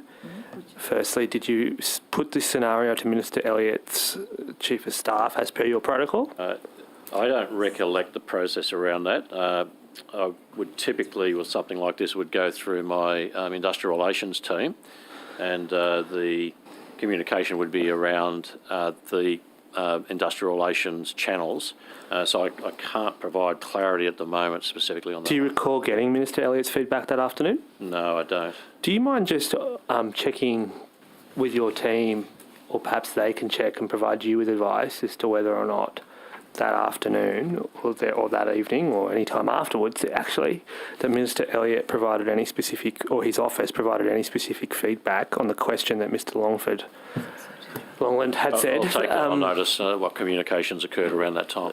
No, but it's a very specific question. Whether or not Minister Elliott office or Minister Elliott provided the feedback that Mr Longland had said was required to evaluate whether or not this threshold has been reached? Take that notice? Yes. Thank you. And can I just ask, Mr Collins and or Mr Longland... Mr Mookie, sorry, before we leave, we mentioned in the last series of questions about the list of 18 that you were inquiring about. Just to be completely clear, the commitment was not about any new concessions on those 18. It was an update on anything that had changed since December. Sure. And that update has still not yet been provided? Correct. Fair enough. Thank you. That is helpful. Can I ask, why didn't anyone, between the commitments that were made on the Tuesday and the transmission of the cease and desist letter on the Thursday, why don't anyone just pick up the phone to the unions and have a chat about where they were up to in terms of providing you with the advice and where you, and therefore where they would then have the opportunity to inquire where you were up to in providing the update? Why don't Mr Collins or Mr Longland or you, Mr Sharp, just pick up the phone to Unions New South Wales and say, hey, there's an issue? Yes, look, I had an extensive conversation on, I think it was a Thursday, with the, I know the person's name, but you had his title. The Assistant the CRU, Secretary. the Assistant Secretary. Yep. On that exact topic. And there was a lot moving over those 2 days. We had the 9 new industrial relations protected industrial action that had come through. And as Matt articulated, that became a pressure point because it was the risk associated with it was actually quite large. And so there was a lot happen over those 2 days. We still, even through the Fair Work Commission, agreed to continue to engage. The Fair Work Commission process wasn't adversarial. We were looking for a conciliation, and we committed, and correct me if I'm wrong here, Matt, but I think we committed the next week to actually meet with them. Sure. But can I just say, I've got a few follow-up questions to this, Mr Sharp, but Mr Sharp, from the perspective of the combined rail unions, do you understand why it might appear that given Sydney Trains and New South Wales Trains had committed to providing an update on the 18 priority matters, and the fact that no update was provided and instead they received a cease and desist letter, that might resemble an ambush? Look, I can't comment on the perceptions. What I can comment on is I did have an extensive conversation. Did you flag in that conversation with the Assistant Secretary that he was one of the unions was about to receive a cease and desist letter? I spoke to him on the, I think it was the Thursday or Friday after that, because clearly well, speaking Mr. Sharp, I don't wish to be rude, but a lot turns on whether it was Thursday or Friday. Did you speak with the Assistant Secretary on Thursday or Friday? It was after the event, so you mean after the shutdown? Friday. After the shutdown or after the... No, it was after I wrote to the RTBU, which would have been Friday, on the Friday. So it was the Fair Work lodgement. And yeah, so you wrote to him on Friday the 18th. Yeah, so it was following that okay. We spoke. So, yeah. But this is my point. The cease and desist letter is transmitted on Thursday. Yes. So that communication that you're referring to with the Assistant Secretary takes place after they are the recipients of a cease and desist letter, and to be fair, after they are, or soon when they're about to be notified of the application. So I just returned to my previous question because I'm not sure that now that with a better understanding of the timeline, you might be in a better position to address it, or Mr Collins or Mr Longland might be either. But can you understand why given that Sydney Trains and New South Wales Trains had made a commitment to provide an update to the offer, no such update was provided, and instead the unions were given a cease and desist letter, why from their perspective and the perspectives of a reasonable person, it might look like an ambush? Well, I'm not sure an ambush is the right word, because ultimately there were commitments. Can we agree on a surprise? We're still working on those. In the middle of that, we made a decision that we needed to go to Fair Work Commission to actually resolve the risks that were associated with it. So I certainly acknowledge that it places pressure on negotiations when any action or Fair Work action happens. That took place during that period. We're still drafting responses to the 18 items. We're still looking to engage, and as the Minister said this morning, Transport's view is that we would rather have a negotiated agreement rather than not. Can I just put this to Mr Collins, please? Mr Collins, you were chairing that meeting on the Tuesday?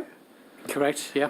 And to be very clear here, was the impression left that actually the update that Mr Longland refers to was in fact the government making a commitment to consider concessions in order that would be enough for the union to then withdraw its industrial campaigns?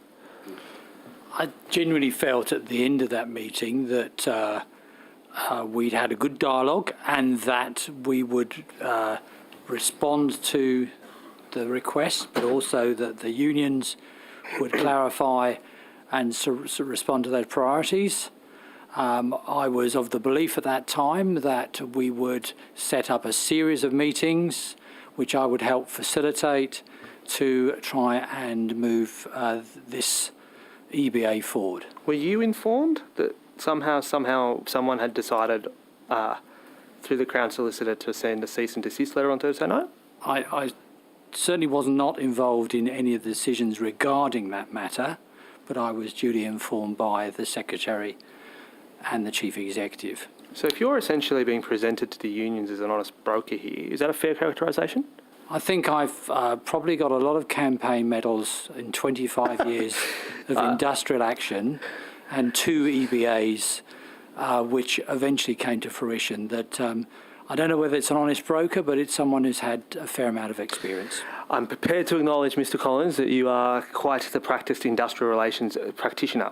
But don't you think that as the chair of this, that you should have been told that there's been such a reversal of strategy and that instead, rather than the unions getting an update on their offer as they were promised, instead that they were sent a cease and desist letter? I think what I want to say is that, look, I hadn't been involved in the detailed discussions up until this point. A lot of things were happening, as the Secretary describes, at a fast pace. Obviously, there was more detail than in going back over several months. What I was trying to do was facilitate that, and I believe subsequently to then, and I know this is water under the bridge, we have reconnected with the unions. We are looking for a process to go forward, and I do really believe that in good faith we will spend further time together to try and resolve this matter. And no doubt, Mr Collins, we will get to what's going on currently, but can I now just get to this? Right now, the Saturday night agreement is still in effect, is it not? In that 7 bans are in place. That's correct? Yes, sorry, Mr Milk, if I can just make a comment on your last line of questions. Sure. About the gap between Tuesday and Thursday and the change in approach. The risk assessment on the industrial action was completed on Thursday. It indicated, as you've got the copy, that we were facing a very significant risk in relation to industrial action. That is why the urgent priority became working through the Fair Work Commission. Okay, I appreciate that. Can I just get Mr Longland or Mr Collins or Mr Sharp to confirm that 7 of the 9 bans remain in place?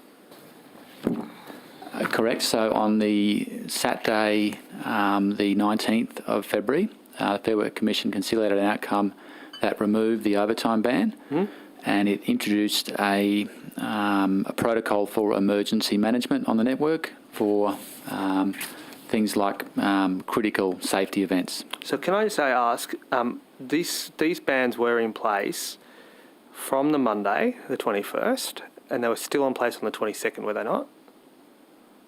Of February? Correct. So it was safe to operate the rail network on the 22nd, 23rd, 24th, 25th, 26th, 27th, 28th until today under these same bans, but it wasn't safe to operate it on Monday.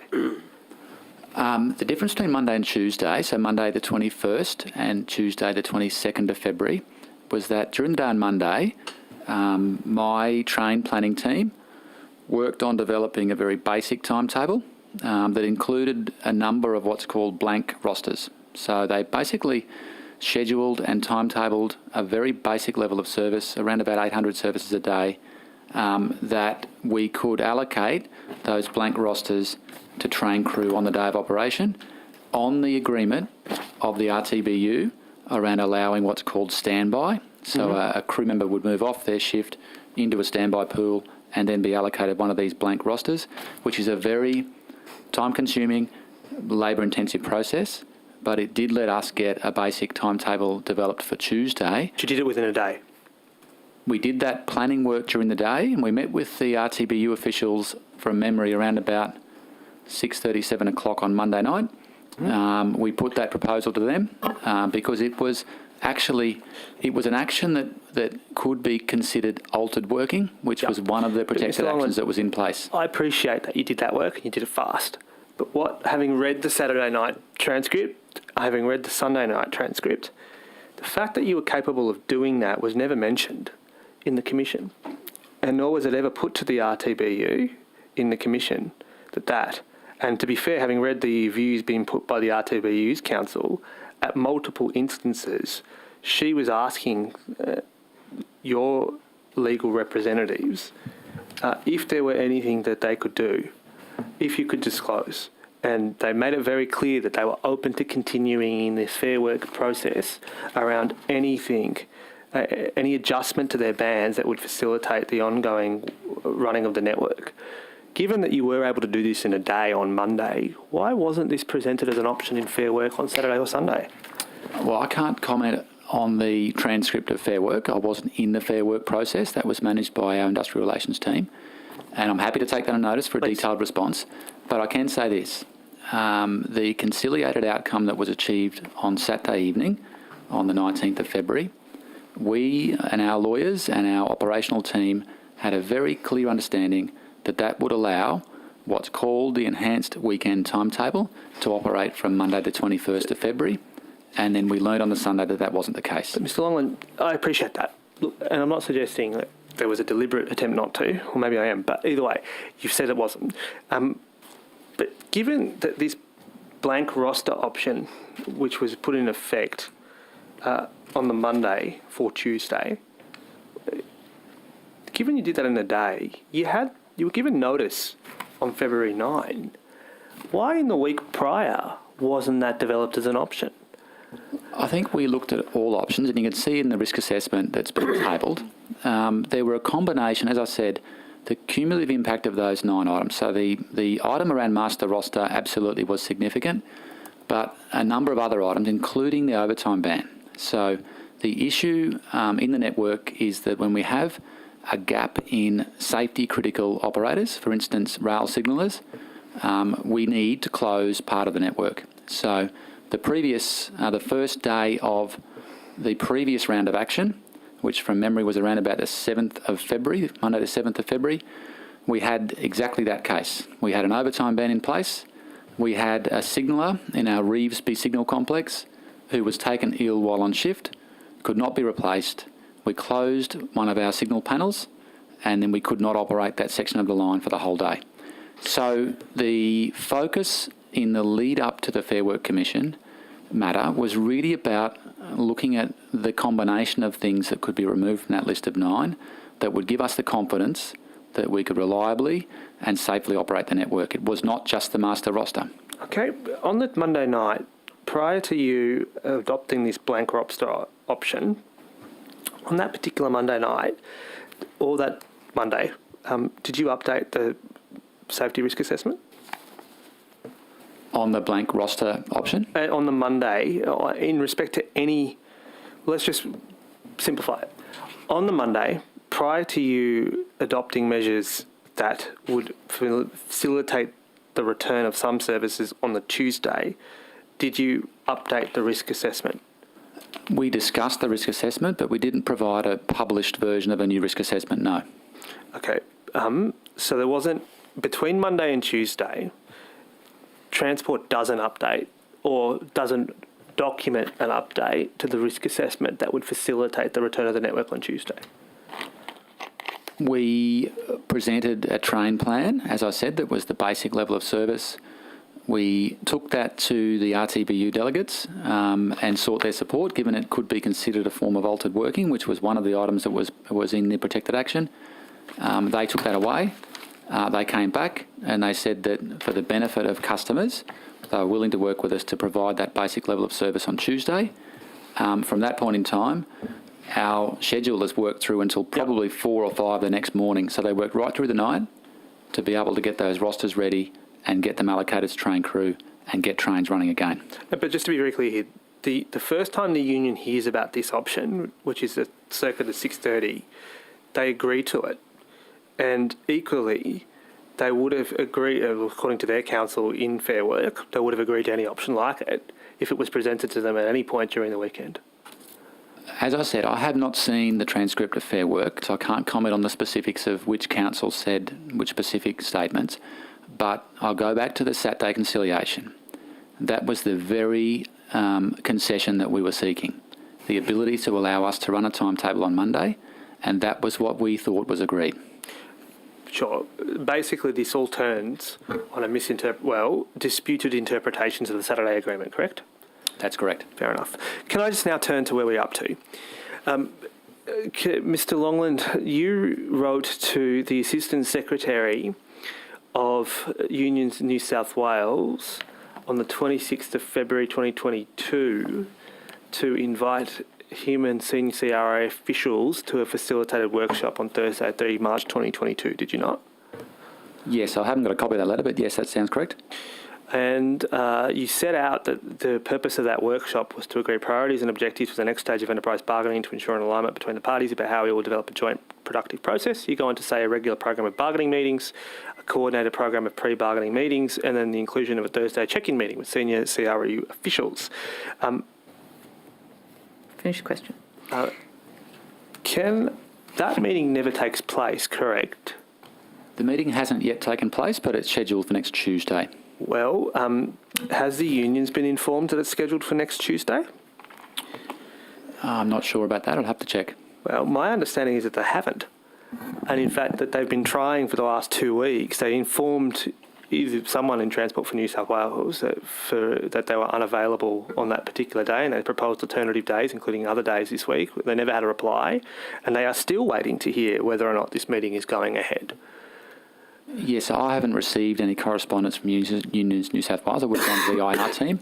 My understanding was that we proposed to do the workshop yesterday on the Thursday, and that was referencing that letter, but it did not meet one of the unions that they were unavailable. And because they had a delegates meeting of another fight, which right, was actually, okay. that's correct, isn't it, Ms. Collins? You're nodding.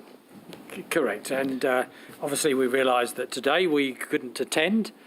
So I believe on discussion with one of the particular unions, we put forward a proposal of Tuesday, and we'll take on notice what Mr. Longland... Well, I can assure you, at this point, sitting here at 4:48, no one from the CRU knows if this meeting is taking place, and no one's been told. So if it's been scheduled, how has it been scheduled without the counterparties being aware that they're meant to come? I'll need to look into that, Mr. Mookie. Do you want me to keep going? Or? So we're going to... I will, yes, if that's okay. Sure. I'll ask just a couple of clarificatory questions and then I'll go back to you, Mr. Mookie. Ms. Collin, my colleague, Mr. Shoebridge, was asking you some questions before, and I just wanted to clarify a couple of things. I think he was talking to you about the revaluation of the assets and the loss of the write-down of $20.3 billion. When we look at the Statement of Comprehensive Income on page 4 of the financial statements, we have a loss of $21.7 roughly billion. Does that include the $20.3 billion, or is that a separate? Sorry, I'm not sure where you get. Sorry, I'm looking at page 4 of your financial statements. Yeah, I've got a loss of $21.7 billion. That's right. So does that $21.7 billion loss include the $20.3 billion write-down? Of the asset revaluation, yes. A portion has gone into offsetting the reserve, yes. So a portion? Yeah. How much is that portion? $4 billion, if my recollection is correct. But I can take... Which is that number? I think I saw that number. I can take that question of notice if that would help. Might be the 4.218. Okay. And then I think he was asking you about how you will make up that $20.3 billion or how we will cover it. Sorry, go Please, no, you go. As I explained before, we received a correspondence from our shareholders minister in December asking us to strengthen our commercial trajectory and requesting that we provide a return on the equity injected into Tahi of 2.5% over the course of the next 30 years, actually. Yeah. And one of the way to do that is to increase our access and license fees, and we've just started that process of renegotiation. Okay, and that accords with what the auditors, the audit report says, which was that to avoid qualification of the state's accounts, the final Tahi modelling used a 2.5% benchmark as the expected rate of return and projected returns to 2052 to recover the holding loss of $20.3 billion. Well, I acknowledge that 23 billion loss is a big number, and you wouldn't recover it in the next 3 to 5 years. So the modelling that we've done, under the modelling we've done, we expect to provide to recoup that loss over the next 30 years, yes. Okay, so from a layman's layperson's perspective, if you go from the government gives or transfers to Tahi its assets of, now I don't know what the figure was, 40, what was it valued at beforehand? Around 40 billion. Around 40 billion.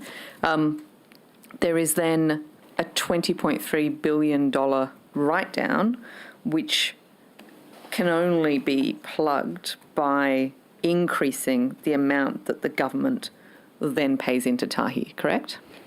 Can I just comment the fact that whilst $20 billion is a big number, it's really triggered by a change of accounting methodology. I really insist that there hasn't been any change to the asset condition of Tahi. And I understand that, but there has been a change to how much cash is being injected into Tahi to cover that loss. That's correct, and that cash can be either reinvested in transport infrastructure and capex, in new projects, in new investment in Tahi, or distributed to the shareholders. But what it can't be used for is for new schools and hospitals, because it has been trapped over in Tahi. That would be an incorrect characterization, because that amount of money can be redistributed to the shareholders if they ask it to, and I cannot comment on the use of the money invested into Tahi by the government. And I think during the Tahi inquiry, one of the hearings, we discovered that there was quite a big difference between the amount that would be put in and the amount that could come back. I don't know if Mr. Mookie, you remember that figure. Was it 13 billion in the end? 13.3. 13.3 billion between what the government will put in and what it can get back in return. I'll give you the exact figure. Over 10 years, yeah. Over 10 years. 31, until 31. Is that is that your understanding as well? What I can say is we haven't been able to reconcile that figure of $30 billion, Mr. Mookie. 13.164. It would be helpful if you could point us to the... happy to, if you want. Please, yeah, 13.164. This is just coming from Note 11 of the state accounts, which have now been published, and it's just purely the difference between projected access license fees from 2021 to 30 to 31, and projected dividends and income tax equivalents. And the difference between them works out to be $13 billion, $164 million by 3031. That's a negative, obviously. As I said before, we haven't discussed with our shareholders their expectation in terms of distribution. The cash which is sitting within Tahi, like any business, might be available for distribution. Can I follow up on that? Just 1 second. But it's not fair to say that this is just an account. To be fair, this is being made out to be just some sort of different accounting treatment. But that may well be true, but the impact is real world in that it is trapping at least $13.184 billion of money that otherwise could go to schools and hospitals within Tahi. And as I said, that cash might be available for distribution to the shareholders should they wish to. Just to follow up on that, because it's still your time. Sure. Chair. But Tahi is required under the commercial framework to maintain a forecast dividend profile, aren't you? Yes. You do that for 10 years, don't you? And you provide that every year to Treasury, do you not? Well, I think that was provided for last year, yes, and that will be reconfirmed as part of an updated statement of corporate intent. We haven't discussed our distribution policy with the shareholders. No, but for the purposes of the budget, and look, to be fair, this is not unique arrangements to Tahi. This applies to all state-owned corporations. Just to be very clear, and I also want to be very clear here, Tahi has followed the policy. There's no implication or suggestion that you have deviated from the process whatsoever. But the forecast dividend profile is what the Treasury uses to forecast revenue, dividends, and access fees, incidentally, in this respect. And the budget is only going to be recording, in the next 10 years, it will be recording that $10 to $13 billion difference. So whilst you say that you can't comment on future intentions of future governments when it comes to distribution, which is accurate, as a forecast dividend profile currently stands, right now, the one that is in the computer systems that we use to prepare our forward estimates, we will be losing $13 billion by the end of this decade, just on that difference between the amount of money that will be paid to Mr. Longland and Mr. Merrick to pay you and the amount of money that you'll be returning in dividends. I would disagree with that statement, if that's okay. That money is sitting within Tahi at the moment. Again, we haven't, and it's still very much government money, as you would know. Tahi is owned by the government. But you can. So I wouldn't agree with the statement that it's lost. Okay, trapped perhaps is a better use in that it is not available for other. Again, I'll repeat the statement that we haven't discussed our distribution policy with our shareholders, and they might change their expectation. Seems unlikely, but okay. Can I ask you one final question on your accounts? On page 6, there is a contributed equity figure of $6.638185 billion. What is that? I might have to take that question on notice, but my understanding is that that's how Tahi's equity injection from the government have been valued. There was a portion of assets that was gifted, and a portion, our equity has been calculated on the contribution from 2016, if my memory is correct. So that's but I'm happy to take that question. Okay, so that's a combination of injection and something else, and a portion of the assets that was originally transferred across, is it? Or is it? I'll have to take that question on notice. I understand. All right, thank you. Back to the opposition, Mr. Graham. I might just refer to the photos that I've supplied to the witnesses. I think to you, Mr. Collins. These two photographs? Two photographs, yes. Yeah. So they're photographs taken from trials of the 35-metre Emerald class ferries taken yesterday. Yes, correct. They were out on trials. Obviously, looking at those pictures, it looks, to the layperson, it looks reasonably alarming. I love the Manly ferry run, but and even when it gets rough, but that looks rougher than normal. Looking at those pictures, do these look like boats that can handle that harbour crossing? Thank you very much. And I do note that the horizon has been slightly adjusted in a certain angle to make it even more dramatic, but the picture tells 1,000 words. I would say, and certainly, I can't comment on that. Certainly the feedback I've had from Transdev and even the head of the unions is that we put these vessels under a trial yesterday. This is the first time since they've been in Sydney that we've had 3.9 metre swells. They were looking to see how this vessel performs under all sea conditions. Even those trials included manoeuvres that you wouldn't make under the passenger circumstances. And this is an Australian-designed vessel.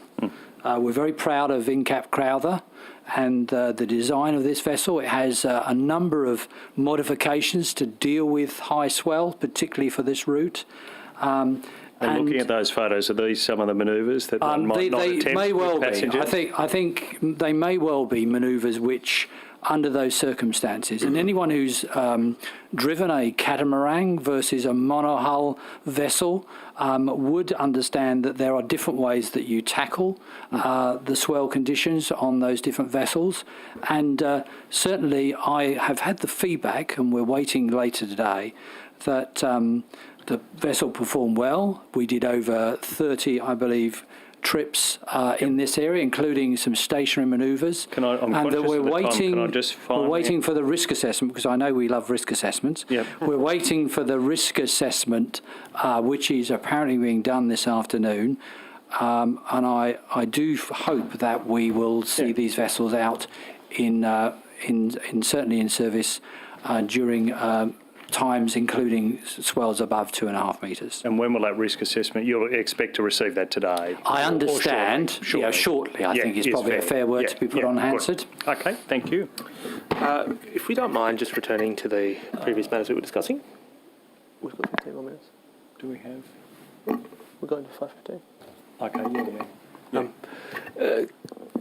Can I first, in respect to the meeting that you understand is scheduled for next week, is that correct?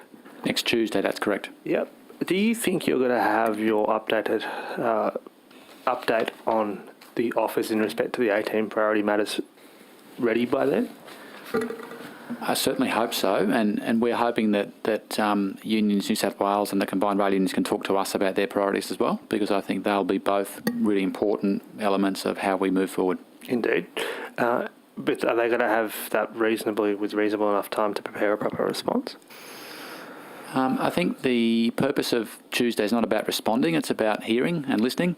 So I'm expecting that there'd be an opportunity for us to present where we're at with some of those claims and any updates, and then equally for the respective unions to be able to present back to us. And, if we get some time to review ahead of the meeting, that'd be great as well. Fair enough. Is work still underway in respect to any option that would see New South Wales trains go to a ballot on the existing government offer? That's not a question I can answer, given that I look after Sydney trains. But we would like to get a mutually agreed position with the unions and take a ballot to our staff, but we'd prefer to do that in conjunction with the unions. Yes. I've been working with New South Wales Trains on operating models and discussions on how can we bridge the gap in the detail of the differing operational models you can actually run the trains. We're very close on a lot of it. So we do believe we're at a point where we can actually open that dialogue using some of these meetings that are coming up to see whether we can close the final areas of disagreement. But there's been 3 or 4 months discussion specifically around the Marion, and that's a fairly significant issue for New South Wales Trains. Yeah, indeed. But let me just unpack that a little bit, Mr. Sharp, if you don't mind. Is work still continuing on putting the EBA to a vote at New South Wales Trains without the support of the union? No, as I just indicated, and the Minister spoke to this morning, our negotiation approach here is that we do want to work with the unions for a mutual agreement and to have an agreed position we take to vote. Sure. That is our negotiating parameter. And Mr. Collins, is that accord with your understanding?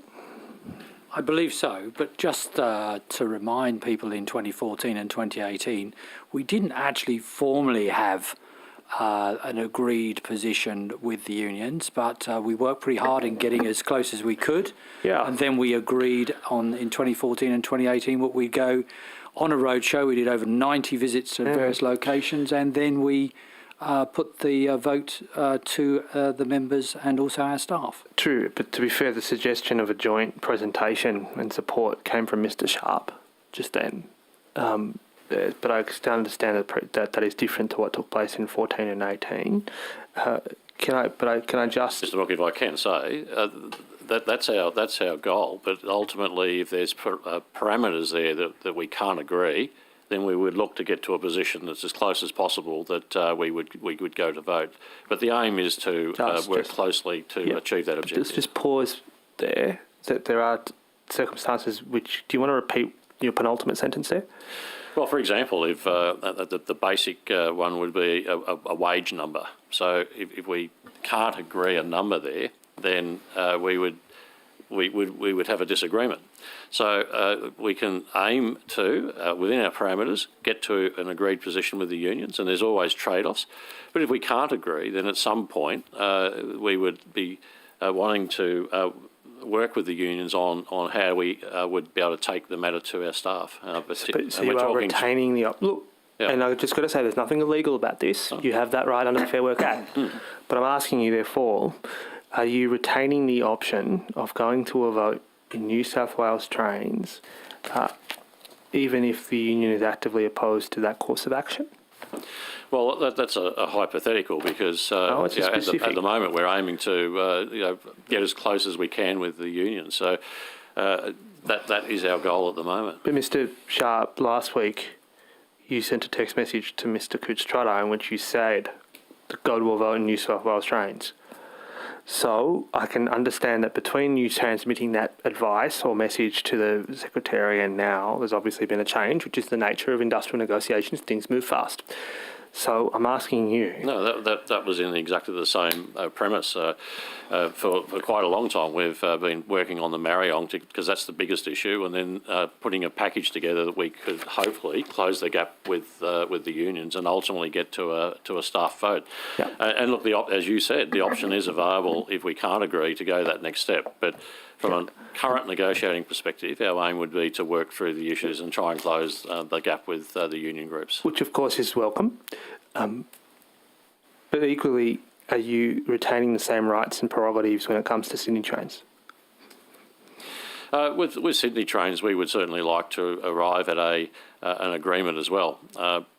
Probably the difference between the two is that there's a brand new fleet that's associated with the enterprise agreement with New South Wales trains. So that is a distinguishing issue. Yes. Distinguishing issue. Thank you. But you would retain the prerogatives to go to a vote of Sydney Trains members, even if the union was actively opposed to that course of action. Look, the options are always there, Mr. Walker. As you said, that's an option that's allowed. But as I said, we would prefer to arrive at an agreed position. Now, whether we can get there or not, that's subject to the industrial discussions that we're putting in place, and we're committed to weekly meetings and a structure there. The minister's committing to meeting with the unions regularly as well. So I believe we are putting the structures in to try and facilitate that outcome. Fair enough. But there is one option that's been taken off the table, and that is an application to terminate the agreement. We're certainly not pursuing that. And have you ever pursued it? Have you ever sought advice on that option? No. And can we guarantee right now no such work is underway? There's no work underway, but once again, options are options under the Act, right? So, but the Minister has made clear that he's made the discretionary choice, and he's given us this commitment this morning, and he's given us apparently his commitment to the unions, as I believe Mr. Collins, did you witness that? I did. Did you watch it? Yeah. I did, yes. So we can assure that at no point in the current dispute that there's going to be an application to terminate the agreement coming from the government. We can be absolutely certain of that. Well, the minister's made a comment on that. We provide advice. And you're going to follow the minister's direction? Yeah, if the minister directs us, we certainly follow that. And Mr. Collins, you agree? I think the important thing is stepping back a little here. If well, we can step back, but can you first answer the step forward question, and then we'll step back? Why don't we do that? Let me give you a scenario, because if, for example, the union said we want 25%, and now you're talking hypotheticals, and I'm speaking direct. Not lock yourself to say we're never going to go into termination. That's what the minister said. So, to be clear here, he has said this. He said this to us a few hours ago.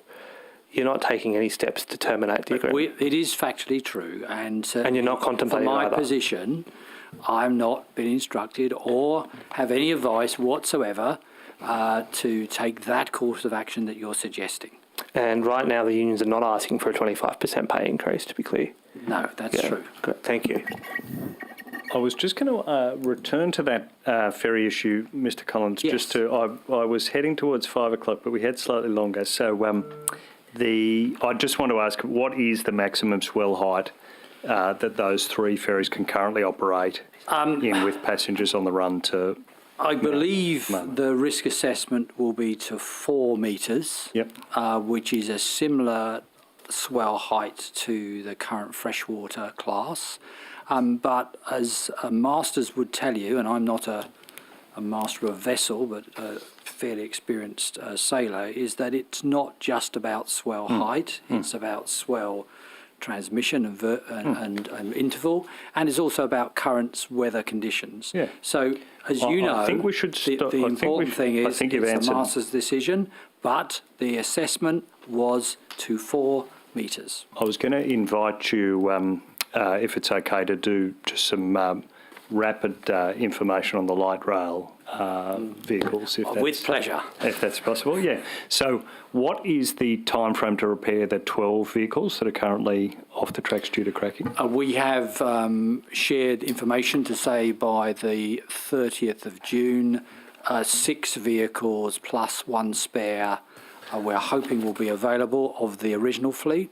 Yep. But we are in discussion at the moment with Alltrack regarding the option of mixed fleet operation. At the moment, I'm sure you're aware, Mr. Graham, that we can't do that because we have one tram line with a tram wheel profile and one with a heavy rail profile. We're in discussions with that. That's not been agreed yet. And then the final completion of all vehicles, Urbis vehicles, to be complete by the end of October. End of October, great. And at the moment, we're on schedule. Thank you. Have any of the vehicles been decommissioned as part of that? For the Urbis fleet, they obviously have all been temporarily taken out of service, as we know, from the end of October, and we are in the process of repairing those vehicles. Yeah, so they'll all be repaired, none will be decommissioned. Absolutely. That's not part of the consideration. That again was another rumour put round by media. No. They are going to be all repaired. Understood. Is it a consideration that you might integrate those 2 lines? I think it is worthy consideration. That is the Alltrack, the PPP owner, to come to us with proposals. It obviously would give more flexibility, and that they would obviously put that proposal to us. Are the 4 additional vehicles which are ordered for the Inner West Light Rail still on track to be delivered, and when? Absolutely, on the basis of that order being in line with the Parramatta Stage 1 order. Those additional 4 vehicles are on track. I think we're talking about 2023. Whilst they have the same name, Urbis, they are an all-aluminium design, significantly different from the current fleet. Have any of the contractors admitted to any fault at all at the moment? What's the latest on that? Absolutely no. We are still in the testing and diagnostic phase of that through all parties. And I think we've got great progress in the fact that we put those issues to one side for the benefit of the customer to do the repairs. And then obviously in due course, people will find out who's responsible. Do you have an update on legal costs incurred to date? I cannot provide those at this stage. Would you take that on notice? I will see what is available for us to provide at this stage on notice. Yep.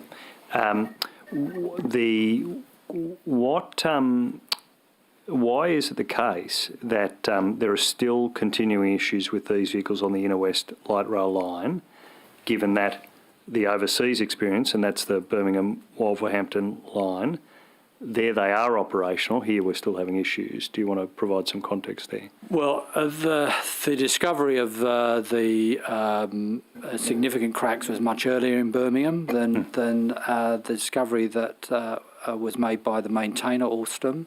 And they had a much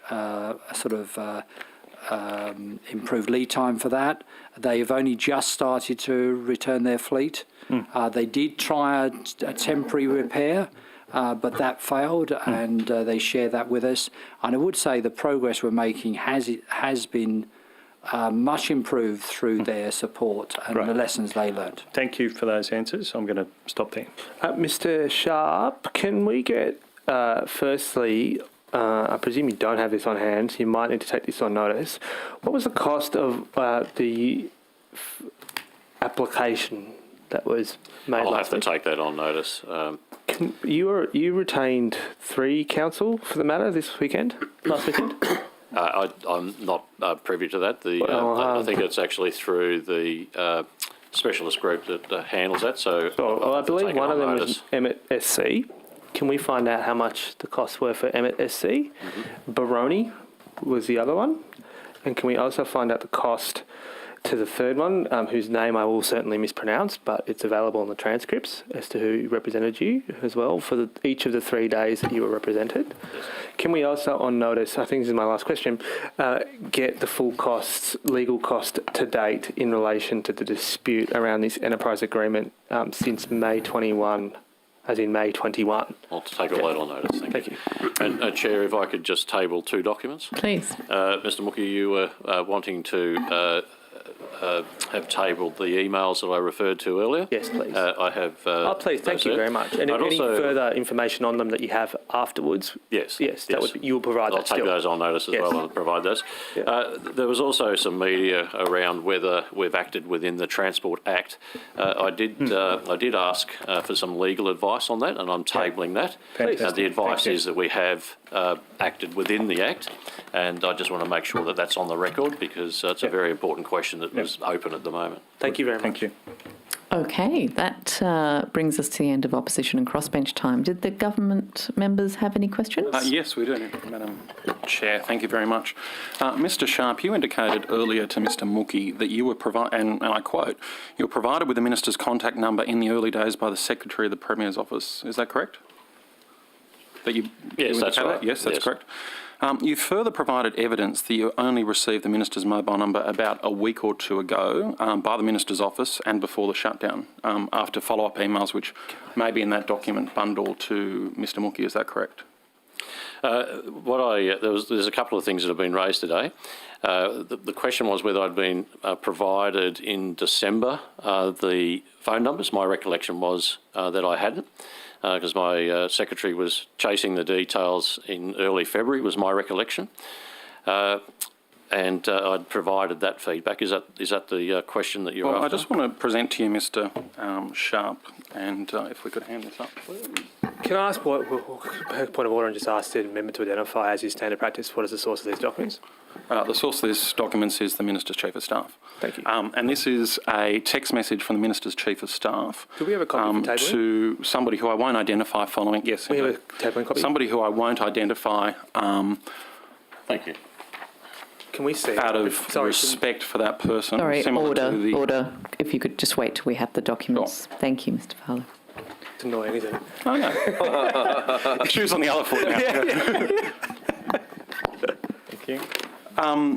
Mr. Sharp, can I just clarify that the person indicated at the top of that text message is indeed, or was indeed at the time, your Chief of Staff? Is that correct? In December, yes, so she was acting as head of the secretary of the office of the secretary, correct?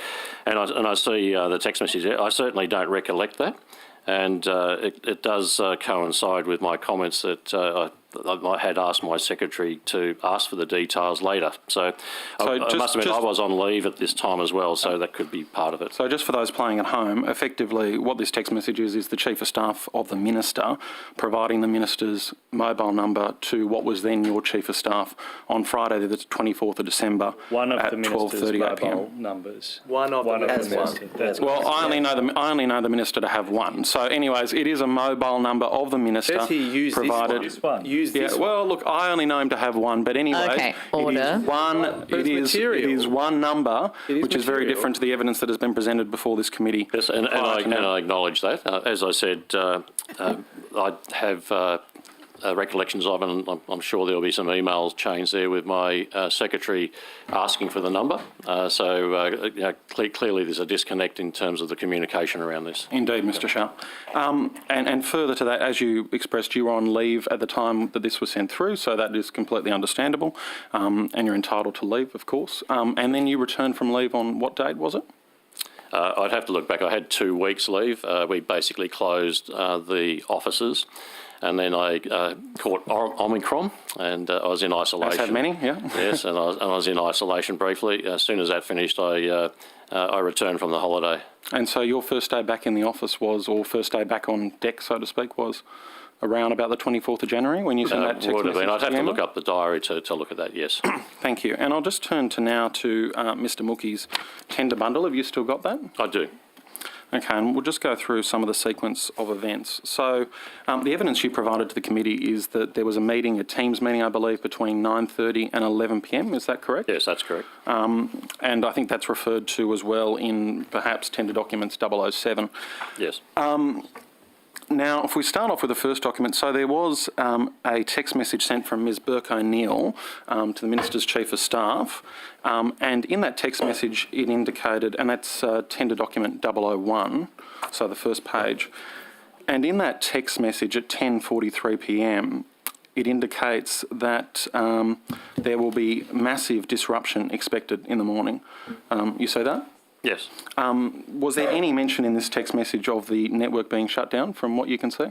Not in the text message, no. And as we tabled in our evidence, Ms Burke O'Neill's evidence was that she had conveyed that verbally, and that's been tabled in that timeline. Yes. And in that timeline, and so that meeting, that Teams meeting, I think it was your evidence and Mr Longland's evidence as well, that Ms Burke O'Neill, following that conversation, came back into that Teams meeting from 9:30 to 11 p.m. Is that correct? Correct, yes. Okay. The challenge comes down to this, in a sense, that at 11, and it's not shown on this document bundle, but at 11:10 p.m. Was when Ms Burke O'Neill sent the text message saying, "You okay for call in 2 minutes?" Yeah, it is there, actually. And then It essentially is, that it's call... 1B. Sorry? It is there, actually. It's tender document 1B. 1B, sorry. At... No, in terms of the timing. Yeah, it's there. Of the time? Okay, It's I can't see it. in- Sorry, it is on tender document 001A. There's a tender document 001. There's also a tender document 001A, and that's the timestamps. Okay, I can't see that on, at least in the printing that I've got in front of me, but fair enough. So that was at 11:10 p.m, so after that meeting. Then a call took place, I'm informed, at 11:12 between Ms Burke O'Neill and the Minister's Chief of Staff. Then the sequence of events is that at 11:30 p.m, the Minister was spoken to by his Chief of Staff about the issue. They hadn't spoken prior to that point. And then you'll see in document 001B that the Minister's Chief of Staff then indicates to the Premier's Chief of Staff, sorry for the late text, there will be significant disruptions to the rail network tomorrow, and explicitly stating in that text, advice is that we will not be able to run many trains. Why on earth would the Minister's Chief of Staff indicate that if the Minister's Chief of Staff had in fact been told that the network would be shut down the next day? Yes, and that's the misunderstanding conversation that we talked about extensively this morning. So you've got one person who indicates that she made these comments and has documented those, and that's her view, and what she documented in the document went to the Premier. Then you've got a Chief of Staff who indicates that that's not what she was told. So there is clearly a misunderstanding. And that Chief of Staff who has contemporaneous evidence effectively to show that was not her understanding at that point in time. Yes, and the Minister highlighted that this morning, and the Minister and I absolutely agree on that. There's been a disconnect there, and that was the subject of the discussion with the Premier on the process improvements around that particular activity. So that aligns with what we spoke about this morning. And Mr Sharp, in contrast, you were very clear in your text message to the Secretary of the Department of Premier and Cabinet at 11:50 p.m. that evening, where you state in your text, and I think this appears as tender documents 002, that the rail network will not operate tomorrow. Yes, explicitly right. in your terms. As I said, that's consistent with the evidence we've provided today. Now, in terms of the advice, and I'm sure that this will be canvassed when we come to the Minister for Regional Transport's estimates, but his evidence before the House to the Honourable Penny Sharp's question was that the first he learned of it was in media reports the next day as well. However, we've heard evidence that there was, of course, briefings that happened with his Chief of Staff that night. Would it have been put to him in similar terms, as Ms Burke O'Neill put it, that it would be massive disruption rather than a complete shutdown of the network?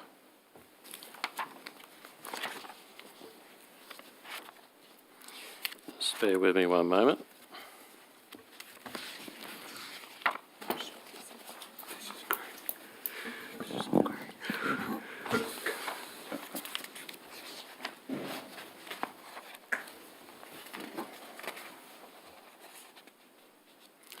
I have a note somewhere absolutely articulating the feedback from Deputy Secretary Fuller. Here we go. You can table that note. I think it's in the documents, isn't it? Yeah. Deputy Secretary Fuller provided the Chief of Staff of the regional area with a briefing of the scenario. This included an update on situation, advice received, network closure and anticipated disruption and comms. Had confirmed that they would play supporting role to the Transport Minister's office and did not need to approve the comms but just wanted to be across them. So that's the feedback that was documented from the Deputy Secretary for ROM. Now, so the communication was to the Chief of Staff, and that included that the regional operations would be continuing. Now, in terms of that 9 to 11 or 9:30 to 11 p.m, and I think that there was some perhaps either 11 or 11:15 p.m, it was indicated that Ms Burke-O'Neill came back into that meeting and indicated that the Minister's officers had been what? Had they been briefed at that time? Had they, I think that there was some view that they consented to the action. Is that correct? She said she had spoken to the Chief of Staff in Minister Ellis' office, and that then subsequently indicated there was a text message confirming that the Minister had approved the position. We interpreted that as the Minister had approved or was aware of the position as we were articulating it. And as discussed this morning, clearly there was a disconnect between the two Chief of Staffs on that point. Yes, and the Minister had, of course, indicated that his view was that was the listing at the Fair Work Commission or the relisting at the Fair Work Commission. Yes, he did say that, yes. Yes, indeed, that was the Minister's evidence to the inquiry. But in terms of that, like the Minister, from this outline of events, wasn't told or communicated with until 11:30 from his Chief of Staff. And then that text message came subsequent to that back to Ms Burke-O'Neill. So that couldn't possibly have happened between that 9:30 to 11 p.m. Teams meeting. No. There were ongoing conversations right through till it was up to 3 a.m. So she came back and provided, as did Mr Fuller, that they had confirmed the verbal conversations and confirmed they had contacted the Chiefs of Staff, which was what we were wanting to do at that point in time. When the text came through, she advised us of that, which gave us comfort that the Minister had been advised. And subsequently, we sent the communications material, which very clearly set out that the rail system was not going to operate the next morning, and that was at 1:30 or 1:33, which is the next communication that took place. And Mr Sharp, just with respect to, there's been quite a bit of discussion today in terms of the communications protocol with the Minister's office. How was that advised to you? Who advised that to you?